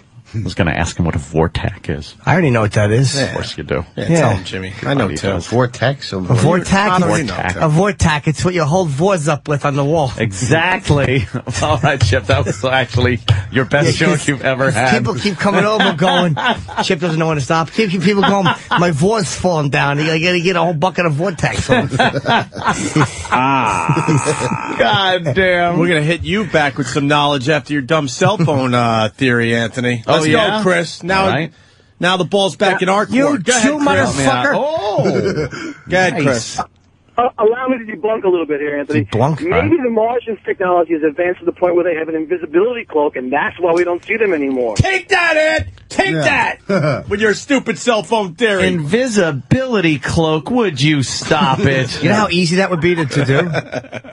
Maybe the ships are invisible now, Ed. The vanishing factor. I don't believe Maybe they it. have a way of focusing or wrapping light around whatever they have around the ship. Maybe light wraps around that. Predator and style. doesn't. Yeah. But I mean, really, that's an advance for us that seems unfathomable.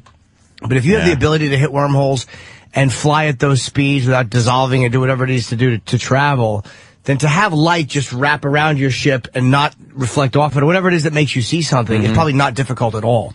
We could be seeing a ship that maybe the light may be wrapped around it so perfectly that we can't pick up the bend in light or the curve in it. I mean, that could be a very simple thing for them to You do. hear about this new type of camouflage that they're working on, which is really fucked up. It's an actual flat screen, like a screen that's bendable. It's only it's like a film, and there's something like that, right? Danny's showing it. Yeah. And there's a camera or a few cameras that takes video of the images around the object. Yeah. And then the video screens that are just virtual film wrapped around an object show what the cameras are seeing on the other side of it. It's amazing. So there's like a camera on your back. It'll just blend in to the scenery. Fucking amazing. Like that. We can do what we can do with green screen and that shit. Cool. Yeah. Advance us 1,000 technological years. Yeah. 1,000 because this is all industrial revolution shit. 200 years we've been doing real technology. Go 1,000 years from now with computers. Yeah. That will be a piece of fucking. I can't wait to see that. I think everyone should be a pretty old guy. 2000. I think we're all going to just stop creating though, and then we just don't advance anymore. That'd be good. I don't think so because necessity. No, of course not. Of course. I saw a show last night that had a simulation of if like a flu hit, bad disease, wiped out a fuckload of the population. Oh, like the sneeze? What you would do. What do they call it? Citizen A or? No, it was a different show. It was like called fucking, we're fucked, or, there's nothing left, less fucking people, we're totally screwed. And it was a family, and a guy who was actually an EMT, and it was poorly acted. Yeah. And his wife and his son, and how they would survive, and what you'd have to do, based on week to week, as the weeks went on. Like some people at the beginning would kind of just deny the whole thing was happening. Fatal virus. And then it got to the point where everybody's dead, and there's just roving gangs and trying to find water and food and shit like that. And then it turns out, like many years, not many, but a few years later, people would start getting back together and almost have this 1800s style communities of farming and shit like that. And then the guy who made it through all this shit cuts his fucking finger on the roof of the house and couldn't get any antibiotics and died of an infection. Wow. It was like a little twist to this story, you know. Yeah, I was crying like Jimmy Norton at 6 a.m. Were you really? I was tearing up a little Poor bit. angel. I swear it was very sad. He got his family through all that shit, and he died from an infection. Because there was cunty wife yelling, "Clear out the rain gutters." She was too. Oh, God, I know. Why is he on the roof? Who cares? I know. Stop it. What are you doing on the Ingalls, roof? get off the soddy. Yeah, it's not like you're hooking up the antenna. There's no TV anymore. No. Shit Nothing, for brains. Dummy. Get off the roof. You don't have to do any of those chores if you make it through a nuclear holocaust, No. right? Just enjoy your fucking But life. they said that the cities would be useless. Like you'd think, like, all right, there'd be this big disease, the survivors would be left, go to the cities and rebuild. No, you got to start farming It's again. like all that shit that would be sitting there for so long not being used would be useless and breaking apart. And like you can't then go to the power plant and just hit the on switch. All that shit is fucked up from the weather and wear and not being used and shit like that. You wouldn't know where it could be a line or a wire underground in Rochester that you have to go dig up. Yeah, and there aren't the technicians that know how to do it. Aren't the universities that teach the people that know how to do it. Just scrap metal at that point. So it would just kind of, you pull back from the cities, go to open land, and just start these circa 1850 style farms. And you did just explain The Road, which was a great book and an okay movie. Oh, yeah? Yeah, you should fucking watch that's The like Road. won a Pulitzer Prize. The Road. The Road, the book, is one of the, nominated one of the best books of the last 10 years. But really? Is it better than Happy Endings? I think not. I say no fucking way. Steve in Sacramento is going to help us out on the UFO conversation. Ooh. Steve. Hello, boys. Hello, Welcome Steve. aboard. Hello. Hey, it's a pretty well-known fact that UFOs travel in the infrared spectrum. That's right. I like how he goes, it's a pretty well-known fact. Yeah. We don't even know if anything exists. If I know it, it's well known. Tell him, Steve. Tell him what we know. Anthony, go get yourself some third-generation night vision, and you can see them. Take the boy. Go to YouTube, and you can watch the night vision video of them. I have night vision. Then start looking at UFOs. I look at my back door at night. Yeah, start looking at them. I look at my Chinese backyard neighbor. Yeah. That's right. So wait, they have traveling in the infrared means you can't pick them up with regular light, right? Yeah. Okay. But you can pick them up with infrared. They're that stupid that they don't know we have infrared. We could see infrared. Maybe there's other colors in the spectrum that we're not aware of. We always think that our knowledge of physics is the end-all, be-all. Like, well, we know everything, but we just don't know exactly what to do with it or how far it will go. Maybe we know 1/5000th of what you really need to know. Maybe there's a lot more fucking elements. Maybe our concept of math is one millionth of what it needs to be. It's like, it's almost like we know what we know. We're like, well, we know how light bends. We understand what the redshift is. Maybe we understand it but there's some other being that made something that can do something we can't even comprehend. We don't even technically know what fucking 80 or 90% of the universe is. The dark matter. I don't think they have definitively know what that is. And you know what? We got to suck. Our gravity idea is wrong. We got to call Anthony out. I think he used something from a movie, and people are not happy. I'm sure he did because he said Virginia was told to stand down. I was talking about a show I saw. No. Another theory of yours comes right from a movie. Go ahead, Scott. What about the military? He'll tell you. Go ahead. Go ahead, Scott. Hey, happy birthday, little Jimmy. That visibility suit comes right out of that G.I. Joe shit movie you were talking about. Dude, do you think I saw the G.I. Joe shit movie, you dumb motherfucker? They took that from a documentary that I watched on the military channel about camouflage, you dumb cunt. Go fuck your mother's asshole. Yeah. Fuck you. Like I'm gonna sit and watch a G.I. Joe movie. How was it? Fuck you. I got better things to do. Like having sex with women. Shut up, you homo. You homo. He got mad. He didn't take your criticism well. Fuck stick. G.I. Joe movie. I knew that would set you off. Fucker. Like the G.I. Joe movie didn't use the fact that technology is being worked on. Exactly. Two other things really fast. There's Michio Kaku, and we should have got him on the phone for this. Why, so he could explain things like we're 2 years old? Well, UFOs are like big bananas. I'm not going. It is like a Duncan yo-yo. I'm not going UFOs. You know that fucking hurricane in Chile? Yeah. What was it? Hurricane. Earthquake, sorry. The 8.8? Hurricanes! The 8.8? I'm a hurricane, Alice! You know that fucking earthquake? Slowed down the fucking earth, and Kaku had to explain that to everybody on TV? Did he? Knocked the fucking earth off its axis. All of a sudden now we're flying all over the place, all willy-nilly. And he said the earthquake actually slowed 0.1 fucking millionth of a microsecond. That's enough to ruin everything. That wrecks everything. But maybe it does. I don't know. With everything spinning out there, maybe that throws everything off. What if it knocks you off 10 feet out of orbit, and all of a sudden that 10 feet is really important. That's what rockets you right into Jupiter. Yeah, it was 3 inches off the axis, and it wasn't even the axis we spin on. How do they know that? It's the axis that is the axis of the mass of the Earth, not the spinning axis. Why didn't we get Kaku on it to explain this? To the sun. Something's coming. Yeah, put on your turn signal. It's like, and I don't know how they know this, but the axis of the Earth that we rotate on, right, and the axis of the mass of the Earth is 10 feet apart.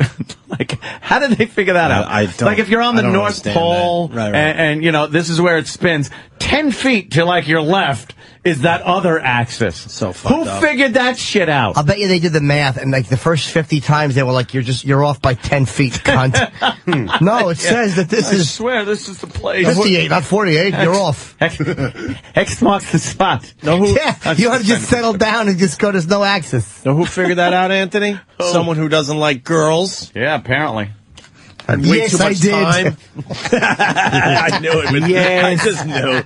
I'm working very diligently on it. How did they figure that out? It's 100 feet away. I know because my car stopped right after I got there.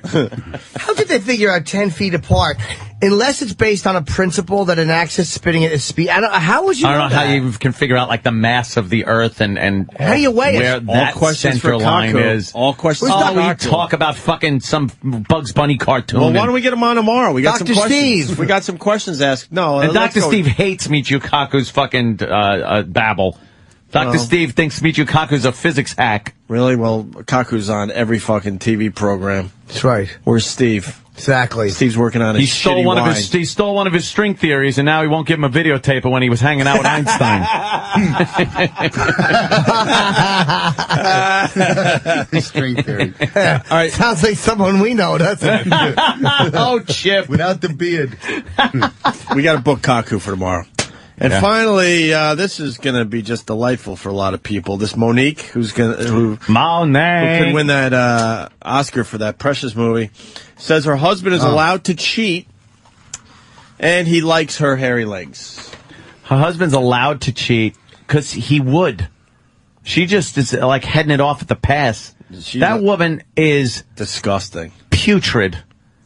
The heavy-set black and lady? she thinks she is gorgeous. I saw her on the red carpet with her husband, right? And she's posing like a hot chick would pose, and then at one point she winks to one of the photographers, and then like puts her head back and tries to put on like a sexy smile. Barry White was sexy, and he was 400 pounds, but not a woman. No. Right? Never a woman. But she's constantly talking about, like, when she hosts the Showtime at the Apollo I look or whatever, good. that she goes, she's a diva. so what you think about Diva. what I'm wearing tonight, Captain? Yeah. And then they're all, whoa, whoa, it's amazing. They love it. And then she pulls her dress up a little bit to show off her hairy legs. She's into doing that a lot. Stop it. You know, I thought my old car looked good, too, until Kenny saw it under the pine tree at my sister's house. And then I realized, okay, that's a piece of shit. It's a piece of shit. The hubby was crying a little bit there at her acceptance speech at the Golden Globes, I think. Explains why he likes hairy legs. Yeah, you think so? Yeah. Scent of a Reuben. You must be hungry. I keep thinking about corned beef. I saw it on fucking TV a few minutes ago. Yeah, you like the corned beef? Yeah. Hey. Little mustard. Oh, yeah. Yeah, a little schmear. Katz's. Yeah, good stuff. Otto, speaking of movies, you're a movie guy. Yeah, I just saw Crazy Heart. Fucking I love great. Crazy Heart. Jeff Bridges is the shit, man. Did they cop out at the end, though? I thought he was gonna. I thought he was. Well, hold on. No, I didn't see it. Hold on. Oh, Jimmy doesn't want to know? No, man, I didn't see it. Spoiler. Jeff Bridges is amazing in that performance. All right, let's just keep it vague. Do you think they copped out Hollywood, though, the ending? Oh, absolutely. Because I know what you're thinking. Yeah, I was thinking the exact same thing. And they set it up that way, and then they bailed on the fucking way they really wanted to end the movie. That's the only problem. By saying that. I know. I got you. I'm sorry. I got you. No, but sorry. if you want to see that version of it, the Honky Tonk Man with Eastwood, he fucking, really? Yeah, he croaks and... Well, now you gave the whole thing away. Now Jimmy's really not happy. I kind of figured it out. I know. I didn't like Colin Farrell, though. Fuck you. He wasn't that good, right? Southern accent. He wasn't that good. That must have been odd. Fucking Jeff Bridges. Robert Duvall was amazing. Duvall's amazing. He's always good. Even in a shitty movie, he's... Even two lines, he was just... Even in a shitty movie, Duvall rules. Bridges was great. I liked the way he didn't show off that he was, like, he did his own singing, but he didn't make a big deal out of it, like, to show how talented he is. It was kind of just It's a great right. movie. Really It's a little great. slow for He's on the screen average. for the entire time. He's great. Yeah. He should win it. If he doesn't get the Oscar, I'd I'll be never amazed. watch that fucking show again. What was your best movie of the year that you saw? I didn't see many movies. The Wrestler was last year, right? Yeah. You didn't see Avatar or I Hurt didn't see Locker? Avatar. No. Hurt Locker's good. I like that You'd like Hurt Locker, Area I'm thinking. 51, whatever that was called. That fuck with those... Area 51. Yeah. Area 51. With the aliens. That's where it was. My David? My No. David, he'll take us there. Shut up. The aliens, the blacks and the whites. Judd Hirsch. You over-the-top fucking Wait, what hack. was that? Independence Day. Oh, okay. My son okay. David. Yeah. People are insulted. So intelligent folks are all gay. That's Vince, one of our regulars. Yes. From Bayonne. I was going for a nerd joke. Oh. And then What? then these guys pumped it up with the Steve joke. Doesn't matter. If you're not screwing a woman, it doesn't matter. I mean, you're sucking a dick. Yeah, I was going with Means the you're nerd joke. You're a nerd. I was Maybe going doing for both. it was an asexual joke. Yeah. No interest whatsoever. Meaning Meh. you have a lot of time to do other things. Yeah, see? All right. Nah. I think that's it. Yeah, you want to... Isn't Hulk Hogan coming? Not to our show. No. No? No, we put on his fucking untalented daughter time and time again, but he can't make an appearance on our show. Yeah, apparently, see, his daughter came in, was hanging out with us, having a really good time and everything, and laughing. And we kept her for 5 minutes longer than the publicity Which, by people the told way, us we to. said, you got to go. And she said, no. And she was having a good time. She goes, Really? actually, she goes, no, I don't. Goes, "No, I and she don't." meant it. So I'm like, all right, we're going to hang a little longer. Sexy too, Oh, bro. man. We didn't force her to stay. And then once she left, we got, like, shit on Really? for keeping her too long, and now they won't give us anybody. But you know what? What, Like, in the I want to wrestling fucking world? sit Like, who with do they- Hulk Hogan. Who the fuck wants to sit with Hulk Hogan Yeah, anymore? I do. I could give a flying shit about Hulk Oh, Hogan. okay. Brother, You guys are super famous. let me tell you Doesn't something, matter. brother. Yeah. My brother, shut up, bro. You dumb big leg drop. No, we're over meeting the super famous at this point. Yeah. Oh, it's stop. It's overrated. Yeah. Rag off your head. For the most part. Yeah, actors talking about their craft is the worst, isn't it? Oh, their Oh, craft. Stop it. You have a trailer. I love the people that because they're playing a role now. They're supposedly an expert on that subject and go on all these shows. And well, talk I seriously. studied it, and and you also have take 1, take 10, take 25. Exactly. And then they only work in a fucking strip club where you're following a lesbian pissing into a beer mug, and you got to do 20 minutes of stand up. This is the one thing I can't stand what that actors do. It's like, yes, well, she. What about the character you play? Well, she's very lonely, but she taught me so much about myself. Oh, I hate when they say you played the fucking thing. Yeah. It was you. What about when they say the city that we shot it in is like a character in the story? Oh yeah, that's that good. One, too. Yeah, good. I might come out of my skin. When I wish a building shit. stepped on you then. Yeah, assholes. Yeah, I learned so much from her. Oh, it's pretentious bullshit. It really is. Yeah, They're so fucking just full of themselves. Yeah. Ugh. It's like when you do a character, like say you're in a movie and you have to play a guy with tattoos. Yeah. You understand that your character's job is to just not fuck up and have Bruce humiliate you. Yes, exactly. And not put your eye out. How close was that to your eyeball? Millimeters. An eighth of an inch. Now he was so fucking cautious. Dude. He actually made them build me something on the bottom of the chair that I had. Thank you, Kenny. That I had my foot on, so my foot wouldn't slip off and I wouldn't slide into something. He wanted my foot to have a brace. Now that thing was moving? No, it was still, but then it was moving. It was still, but then it was moving. But that's how sounds like a UFO explanation. Just explain movement. Now it was still, it was moving. You're right. We have to explain movement on our show. But when it was right near your, because that thing is right near your eyeball going, in the movie, I see your eye and it's going, bam, like right near your fucking eyeball. I guess did they CGI something in there? I don't remember if it was moving or not. It might have been. It wasn't a real needle. But it was. It might have been. Don't lie or we'll know. Don't lie or I'll know. He said, "I can smell your pupil." But how cool would it be if I can smell your cunt? How cool would it be if Bruce Willis blinded you in one eye? Not cool. That would be. That would be a great story to tell. A lot of cash. It's Bruce Willis. He doesn't want to get sued. Pirate eye patch. Did you have a big lot of money screening in New York? Yeah, I missed. Was that the Ziegfeld? No, it was at Lincoln on 68. Oh, okay. We went. Otto. I went to the after party. A lot of fun. But I missed the premiere because I was shooting for something else and I had to do Hannity. It was, and we liked the movie. It's good. No, well, the movie was funny, man. The reviews are bad on it, but I'm still saying I like the movie. I'm saying it was funny. I have no reason to fucking lie. Damn it! We're not making any goddamn son of a bitch. He says to me, "Do you want to do a scene with Bruce and Tracy?" I says, "All right." I says. All right, let's hit the road, Jack. Otto, what's the big plug? You always have a million plugs, so don't confuse people. What do you want them to really know about? My website, ottoandgeorge.com. That's it. Does all your dates on ottoandgeorge.com? No, a lot of my dates are private functions. I don't put them up there. Kenny, what's this phony fundraiser you're doing with Otto and Jim Norton and Jim Florentine at the Stress Factory? It's going to be a great comedy show, but the cause is just ridiculous. It's a great cause. It's for children. But there's nothing wrong with the children. They just want their limos paid for their fucking prom. I like to take care of my boys. I understand. Jim and Florentine and Otto are nice enough to do the show. The fundraiser. Where's that your sketch for his 30-year-old retarded son? What's the money going to go to in the end? Project Graduation, whatever that project is. God, it's so Project. It sounds like something fake. Yeah. And Kenny lives in a very nice school district to begin with. So goes to the Cayman Islands and then comes back. The Human Fund. So what date is that? It was. Yeah, what day is the big show? Human Fund. Wednesday, March 24th, 8 o'clock at the Stress Factory. You can get your tickets online, stressfactory.com. It's going to be a great show with these three guys. Make that to Cash. That's a funny name for a play. I'm going to get some more comics also. It's going to be an all-star lineup. You already got 3 fucking all-stars. Yeah. I know, but, I want to take the pressure off of them. Otto, maybe you could get some of your comic friends to come by and do the show. Kenny's raised a personality of a turnip. I have to plug Chicago, March 12th, 13th. I'll be in the Chicago area. Nice. And also check out my CDs are on iTunes. Yes. Man. Yes. Just put in Jim Norton in the search, right?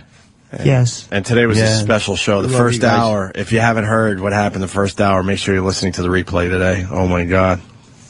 Now everything's good. Everything's all right now, Jimmy? Of course. Wow. Back to normal. People will be talking about that one for a while. They think Otto, thanks, man. I love you guys. It was so much fun. Yeah, you fucking... Always. I gotta go talk to that Sonny Fox guy now. Oh. That should be fun. Give him my best. Yeah. Wasn't he the host of Wonderama? I know. I know. I'm like, wait a minute. Was Bob McAllister. Bob McAllister. Was he really the Sonny Fox? No, it's a different guy. Pedo. Remember the snake cans? Of course. Wackadoo. And yeah. I despise Bob McAllister. Bob McAllister. What was our Bob McAllister bit? Oh, I'm sure it involved pedophilia. Yeah, we wanted to shit in his mouth. Oh, someone that goes way back with us. I remember we did a horrific fucking... was it because he got fucking throat cancer? Oh, might have been. Cancer, and then we did all the lines from Wonderama through a voice box. Yeah. Oh, I think that's what it was. It was brutal. Yeah. Because I remember Wackadoo with the kazoo. Do we have the original song? I hated that song. You did? How could you not? Wackadoo. Wackadoo.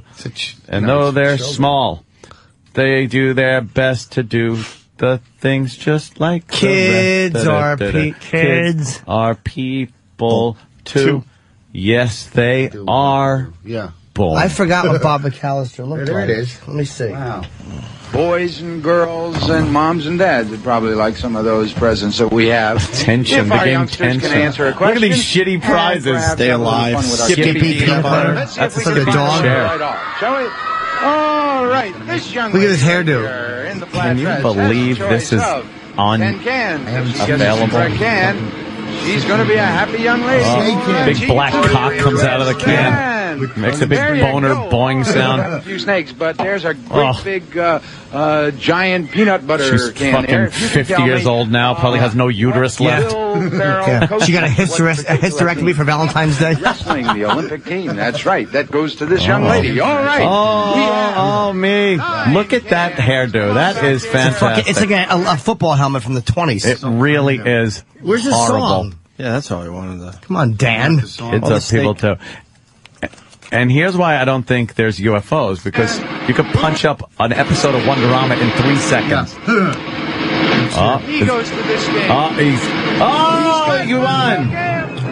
Motherfucker. Kid's freaking out.